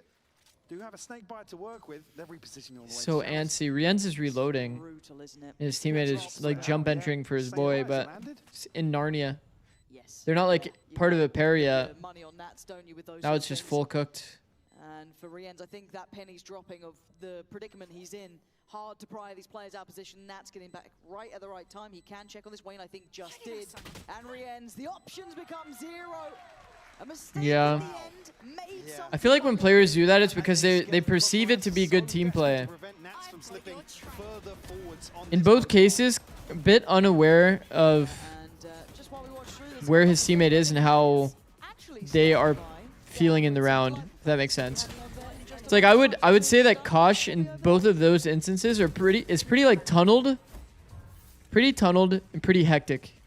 Yeah, I'm physically standing with these guys because I brought myself down into the arena. Where Tunneled all because the it's like fans are, you and should I hear myself the some reload Heretics fans in your here. instincts, you know? Not a stressful series, Should but you feel wanna that introduce the guy yourself behind you and is name reloading. Your favorite thing about Heretics? Why you're a fan? My name is Sev, and I'm a fan of them just because their team bond. They're just, you know what I mean? I love them. They're just, when they get together and get into this flow state, they're just so good as a team, and I know they can come back. And yes, my other favorite thing is Benji Fishy. You gotta have two. There's always two good things. What about yourself? Hi, my name's Sky, and my favorite thing about Heretics is their ability to keep me on my toes the entire series and then still come out on top. Yeah, I mean, considering we thought maybe they would have been tied at that half time there, if you guys could say anything to them right now to you know, bring them back up, to see them win in this map, what would you say? Keep going. You know you can do it. You've won things before. You know what you're doing. You can do this. I believe in you always. You'll be the better team today, and vamos, let's go. Vamos, I love it. Well, there you go. Maybe that's exactly what Heretics needed to hear for themselves, but for now, we'll see just how Bind is going to play out here. I mean, they still can do it. Yeah, They're going into bind attack now. I thought Nat and Thing is, Chamber is pretty useless on bind attack, bro. And a lot of people don't understand the game plan of how to set up a Chamber properly. Like, you want to like try to set up Chamber on like really good contacts. I'd be so good, wouldn't it? Trying to get, like in your first default, getting Chamber deep. Second half, we've got a couple more seconds until it gets underway. Pretty goated. Second countdown in game begins, but 5 to So you could contact fully out of hookah, or out of long, take shots. You can do the same here. Again, we come back to that same Have him post. when a Phoenix is just Post on the flexing on rotate you. through spawn. Able to get 3 ults in, I believe it was the opening 7 rounds. Yeah. 3 You ults. see Actually probably insane. mostly shower solo for Value to be Chamber. found. And that's even looking at him, he's 7 and 8. On-screen So it's celebration. finding Bro, I actually need to change that, huh? Wait, actually it's 40 bits? I'll take the 40 bits. pivotal to Thank you, Liquid's Chirp. success early on. The fact that Heretics come out with that with 5 rounds is very impressive. yeah, it actually is genuinely seeing some of that resilience on display. Kosh Moras doing well to start getting a bit. He didn't realize his teammate was ready. It was just tunnel vision. Yeah, I agree. Looking to try and close down towards Kosh Moras, I but think he's visualizing himself being a good team player in those moments. They don't have a lot of practice. He's probably more tunneled than usual because he's on stage for the first time. it's just Kosh Moras, and it Well done, doesn't TL. matter. Liquid. I hate this Viper wall, bro. This Viper wall actually... I mean, he'd be really getting the better I can't believe people actually do this Viper wall. Wait, by the way, okay, somebody has to say it. How can the theory be half-side smokes on both sides? How can this be the theory on both sides? On defense and on attack, they have the theory to do half-side smokes? A formality here for Liquid to convert yet. So which side is it better for? Purple will bring a sheriff in here. Similar to what we've seen before. Hey, Big Z changed the YouTube title? On the first. Wait, did I not already change it? I thought I did. For YouTube, I usually do both matches in the title. Yeah, I have it good in the YouTube title. Maybe it didn't update on your side though. If Camo wasn't so confident, could have been an issue. He's confident though, so he's fine. Brawls out towards long. Another layer to really punish as Heretics will try and scale up towards site. Not going to be. So, simple, clean stuff in the end. Going to lose out on 2, but that's fine. Camo, Nats, and Miniboo going to make Team Liquid push up towards 9. Maintaining the Guardian, which is the larger of the investment. My fault, G. Bad comms? Nah, you're good, bro. So many bodies on that angle. Camo able to find 3 here in round 2. Crucial in terms of another early ultimate for him. Potentially on the cards. Okay. Following this round 3. Retake wall from TL. Man, I don't like this wall, bro. Just kind of see how it's feeling. I'd love to listen in for Heretics. Yeah, I'm hoping that's the case. Might be Liquid. We'll see. We'll see. We'll see what we get. Oh, we are getting a Heretics one. I don't like this wall. So this will be fun. Let's see how I just don't like walls that can't be used multiple times in the round. You lose shower control. What's the point of the wall, bro? really kind of get to grips with what the Heretics This is like a glorified like brim smoke. No, This doesn't make sense. Can't run from shower, guys. Faster. Done. Yeah, I'm full running. I'm full running. All good. I'm jiggling. Nothing. I'm just walking now. Boom. Yeah. Guys, can you go? Okay, come. Check this together. Wait. 1, 2. Go, 1, 2. I check those right. Go, 1. Every team has kind of swapped to 1-2. Guys, careful. I actually like that. Open the TP, okay? Instead of 3-2-1-ing. Yeah. Hey, come. 1. Benji, you check corner. Nice, good up. Wait, I flash. Wait. Come, let's speed up. Yeah, go. I'm on CT, let's go. Yeah, I ult CT, can jump? Yes, 1. Jumping. Check if that he doesn't walk out. I go in Yeah, smoke. go. Wait, I've got smoke for CT, guys. Chill, I smoke CT, I smoke CT. I'm planting, I'm gonna ult. I'm Okay? smoke. 1 CT. Hold the smoke now. Guys, chill, I will ult. Okay, go ult. I'm going into Leo. Oh, you can see Benji there really kind of leading the pace on the They called this options. position Leo. On this one, but still, this is a bonus. You know, funny enough, we called that spot Mata. With options, they can still Wait, make he's it standing! even more costly with Purple alive and breathing. There could be problems. Yo, why was he standing? Actually get out with the dog and You can't be standing in that angle, bro. No confirmation yet, but the flash is beautiful here. Benji with a great catch though. Even a kill here in this situation for Purpo would be huge. I mean, Benji critical in comms, critical in round. Purpo, that door looking like it's going to start. Isn't that just the same as ping pong? Just numbers? Really risky game. Yeah, trying to get onto Well, it's just like 3-2-1. I talked about this though, because my team was like one of the biggest 3-2-1 teams. We would lose timing sometimes because we would 3-2-1. So I just suggested we change it to 2-1.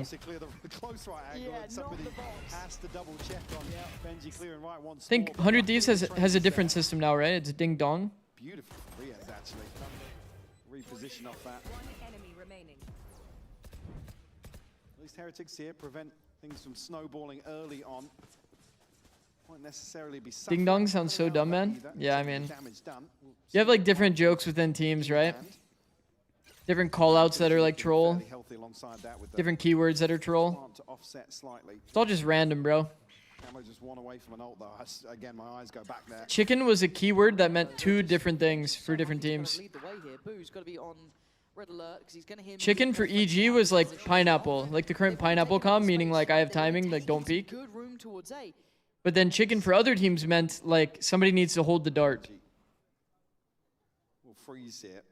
Maybe wait for an overstep. So it's like people just have random fucking keyword names. Is noted now. And they need to stand out so that people actually like understand what they mean. Camo's reading it really well. Yeah, but Benji's done some serious work, but Camo is a threat. Takes away Rien's, but Boo there to keep it on track. 3v2. Purple and Nats a little bit behind the curve because Nats was still over towards that B site. So a plant opportunity now. Second time of asking, close towards shower. Both of these teams have been better on attack. Take a little bit of damage as well. You're playing a man. Energy still does chicken as pineapple. Oh, you are I don't know. fortunate with Guess that so. spray.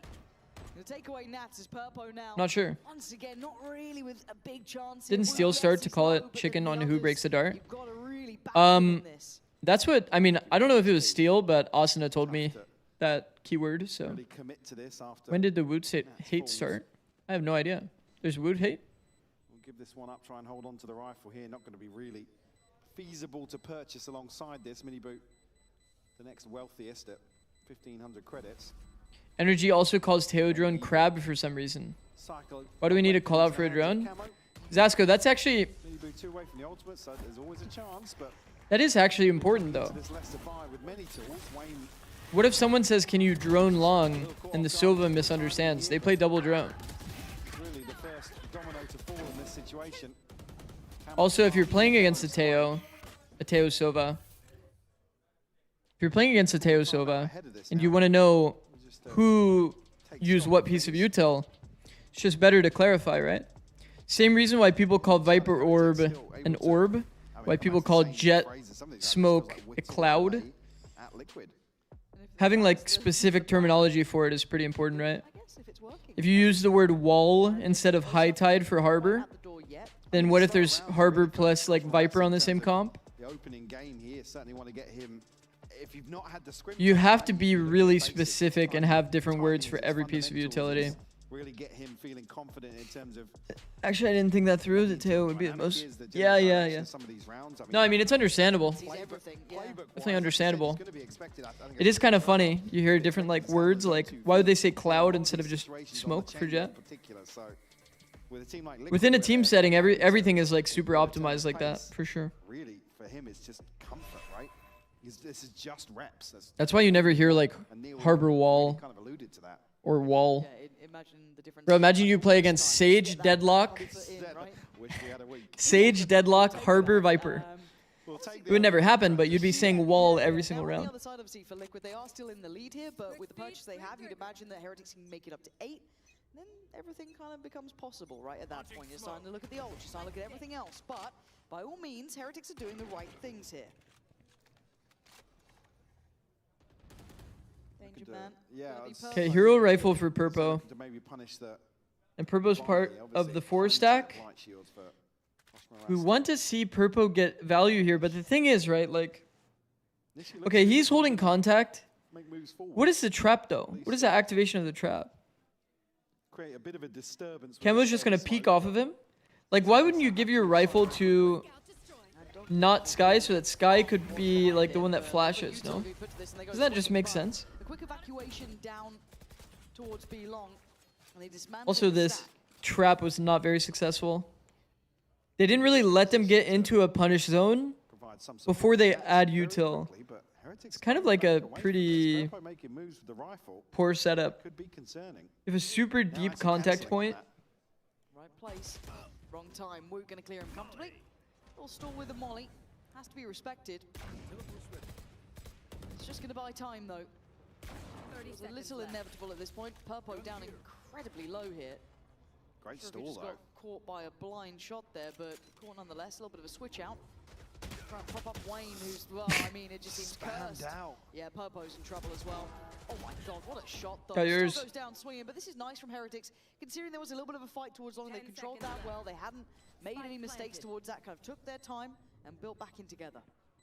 I mean, the trap is still going to be pretty bad anyway, right? Because the activation zone is like from here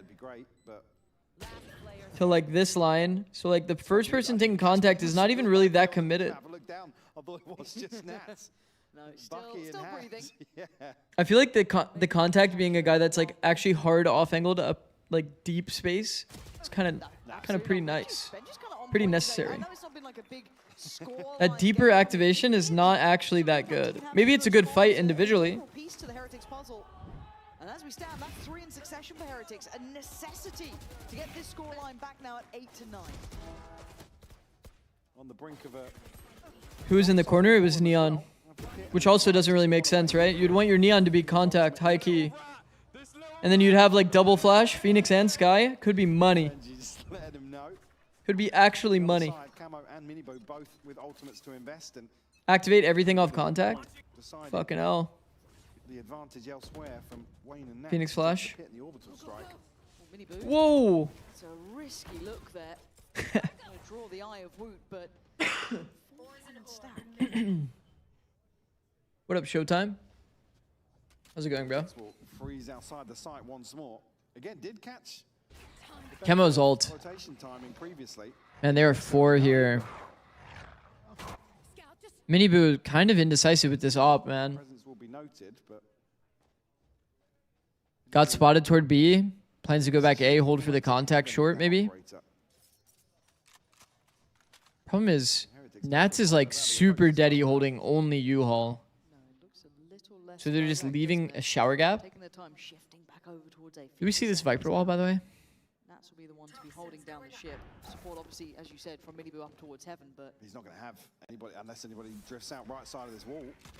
that dog catch, I'm not sure if it did potentially, but now down to 35, we're getting a little And late this- in the day here. So they could take Nice. TP, but they're going to identify the operator there now. At this point, What are they these smokes? Plant's going to come in. Late lurk from Benji. Across map Molly. Oh, big shot from Wayne. The second time of asking, that's an issue. Rienz is going to get absolutely toasted off this, but he has to commit. Nat's in between, I'd say, rock and a hard place, but he's made it look pretty simple. Turns even the flash as Rienz going to be noted on the side. Audio. And Nats keeps him pinned in. Beautifully handled from afar by Liquid. Wayne, I don't know how he's hit that one. Cross-continental Molly from Wayne. Just to create a little bit of pressure on this plant, and that's still... Low-key, we need a smokes agent with a flash. He shines in time and time again. Great catch as well on the... Really? Reposition here from Wayne. Wouldn't that be a little broken? Zone flawless. For Liquid to find number 10. Throw your own smoke and flash. Timeout called here from Heretics, maybe to address. I don't want to say the hesitance, it's. Like I said, these are the rounds you want to see Heretics. Are the little audio cues you like to focus on still applicable in LAN environments with big crowds? It can be. For example, when we were in Shanghai, the crowd wasn't like insanely big, but you know, there was still a crowd. You can have like some of those environments can be pretty solid on audio. I think audio abuse, like you can tell that fight that happened short from Boo.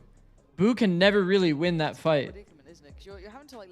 It's so easy to visualize. Boo is hard W king straight toward U-Haul. So Natch just peeks that shit on timing. Very little stakes involved. Because Boo's not really fully mentally prepared for that fight. It's actually just guaranteed free. There are some scenarios though where like Omen TPs get extra value that they usually shouldn't. There is some merit to it for sure. Find their footing, but no rest for the wicked. Like abusing audio in that way, but double digits on the board. Yeah, walking around is a little too OP. Not really there. Also, my ads played twice during this game. I think they're only 30-second ads, but unlucky. Unlucky bros. Sorry. That's it. All turn of pace here from Mini Ridge go forwards. That's the reposition. We'll eat that snake bite. Stings a little. Yeah, Purpo required to. I mean, Kosh is almost certainly dead here. Walking wounded. I mean, Miniboo's in real trouble. Actually? Trying to find a corner to play from because Woot's taken the space already. If he had found him, he'd have been dead to rights. This is a real big shift of pace. But look at the play. Wow. Miniboo's found Woot. That's big. What a weird scenario, bro. Can't even really blame Woot for that. Also, what is this? What is this Viper ult? There's a weird pit as well. Look at it. Actually overlapped slightly by Nats's. Yeah, it's a bit odd, isn't it? Bro. Benji's gonna give it up. The ult becomes better because of Nats's ult, by the way. What is Nats's ult? Nats's ult is also interesting. But he didn't have any more bullets to play with. Kosh Maras, what are you meant to do? You gotta make it. I mean, I think the TL ult is okay, but the Heretics ult is a big question mark, man. Get a chance here maybe to find an open plant outside, but go for a safer plant here. Pretty weird. Here. I'm not sure if maybe just a heat of the moment sort of thing, but then Nats to invest on top of it. I will say, bro, it's probably fucked so many Viper players that learned the feel of the old ult, and then to see how it changes now. It does feel like it bleeds less into areas where you expect it to bleed like deeper. Now the byproduct being Kosh Morass on a judge here. Feels like Viper ults are a bit more blocky too, right? Before it felt like they were so... I don't know how to explain it. A bit more rounded, I guess. Now they feel very blocky. But at this point, Minibu can hold a slightly deeper angle. Evasive for the flash. And willing to challenge. Haven't swapped out this judge yet either for Boo's gun. What did Boo have? He had a rifle, right? I think so. Yeah? Well, I mean, Anti-flash? Minibu on the edge of the smoke. Maybe the judge will find the entry. Could do. Well, that might put you on a little bit more of a red alert. You can still show presence. Because they have split to this kind of 2-2 approach on B, but look how close Liquid are playing on this. Still not really backing away, and Minibu's hunting. Oh, wow. He's finding targets. That's 2 now claimed. And you can see the desperation, the want to get involved, but having to play through smokes, play blind in. There's nothing more. I think Team Heretics Boo is greater than TL Mini Boo. Aim diff to everyone back then. What do you think? Certainly have. I think he's always just been more like selfless duelist. Minibu, as you said, starting to shine. Those kind of players are generally over time just undervalued, just because of like it's the hardest role to play in the game. Even worse off in terms of the buy. The one thing being, we'll have a tour de force. It's a hard role to play, bro. Seekers alongside that, but nothing else within touching distance. And if you fry when you're doing that role, then you look incredible. Bloody hell, we've just got Ansi to get ahead of that util. Maybe feeling they had more of an opportunity because they heard that operation. Standard Viper wall this round. Try and get involved and sadly just sent back. They look to do a B-long default, which I think is correct. Man, I think that the long orb from Vipers is just so important because then you don't have to take the risk in the round to go top B. You make the macro so easy on attack if you just throw the B-long orb. Not necessarily give Heretics many opportunities to call an audible here. They're looking to stick the landing towards A. Camo will be punished, but Nats and Minibu, they will respond. Yeah, and as soon as Minibu starts feeling the Gonna be another 2-0. so much deadlier. Still on the corner. Good timing. There just to support. It's game. Push and pull. The new man to fall last. GG. This is a crazy fast day, bro. What the hell? Solidify at the end of that, making things look all on the same page. And the Heretics, there was I guess my session is bugged though. This was definitely not a 2-hour 40-minute stream. They come away with sort of an honest assessment of the situation given the circumstances. This is something that certainly they're going to be under the spotlight.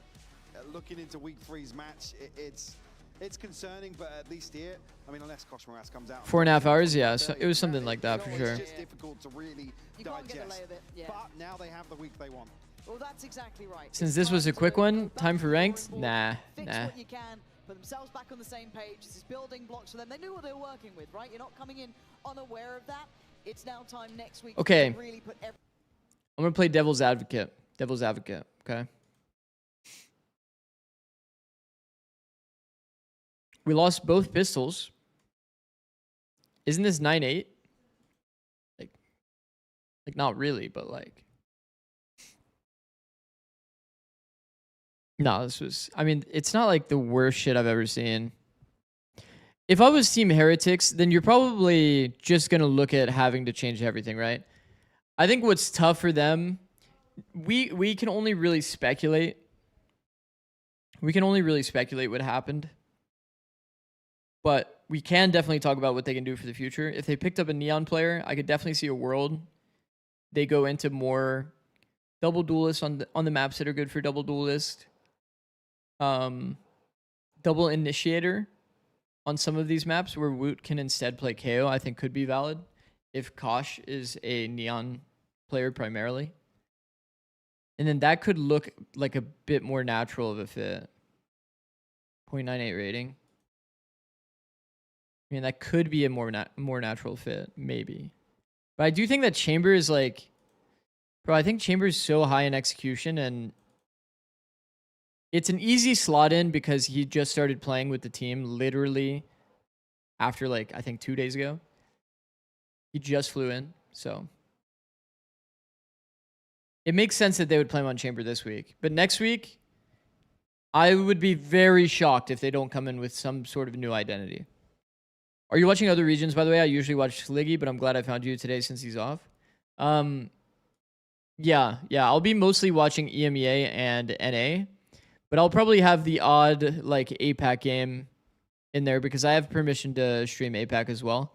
But I really don't plan on streaming APAC for a bit just because it's going to doom my sleep schedule that's already fucked. So I don't think I'll be watching it. These matches are fucking insane though. If I had a world where I didn't have to sleep, bro, I would be watching all of these games. I'd be watching everything. But the reality of the situation is, for me, it's 8 a.m. that these matches start, so I'll be waking up watching EMEA and I'll be watching NA. So it'll be a long fucking stream tomorrow. Likely to be at least a 12-hour stream if, you know, it goes the distance. Not at least. At least like it'll at least be 2 4-hour streams, I guess. If it doesn't go back to back. And maybe if I'm feeling it, then maybe I'll play a ranked game in between if it does end up taking, like if I want to keep the stream going. I don't know, it kind of depend. So yeah, but we're going to watch these 4 matches tomorrow. This will be a lot of fun. If you really wanted to, you could rewatch the VODs on a day where no other matches are on. That's valid, Chummy. That is actually very valid. I could do that. I would either do casual coaching on those days or I could do rewatching some of these like APAC matches. That could be a good idea.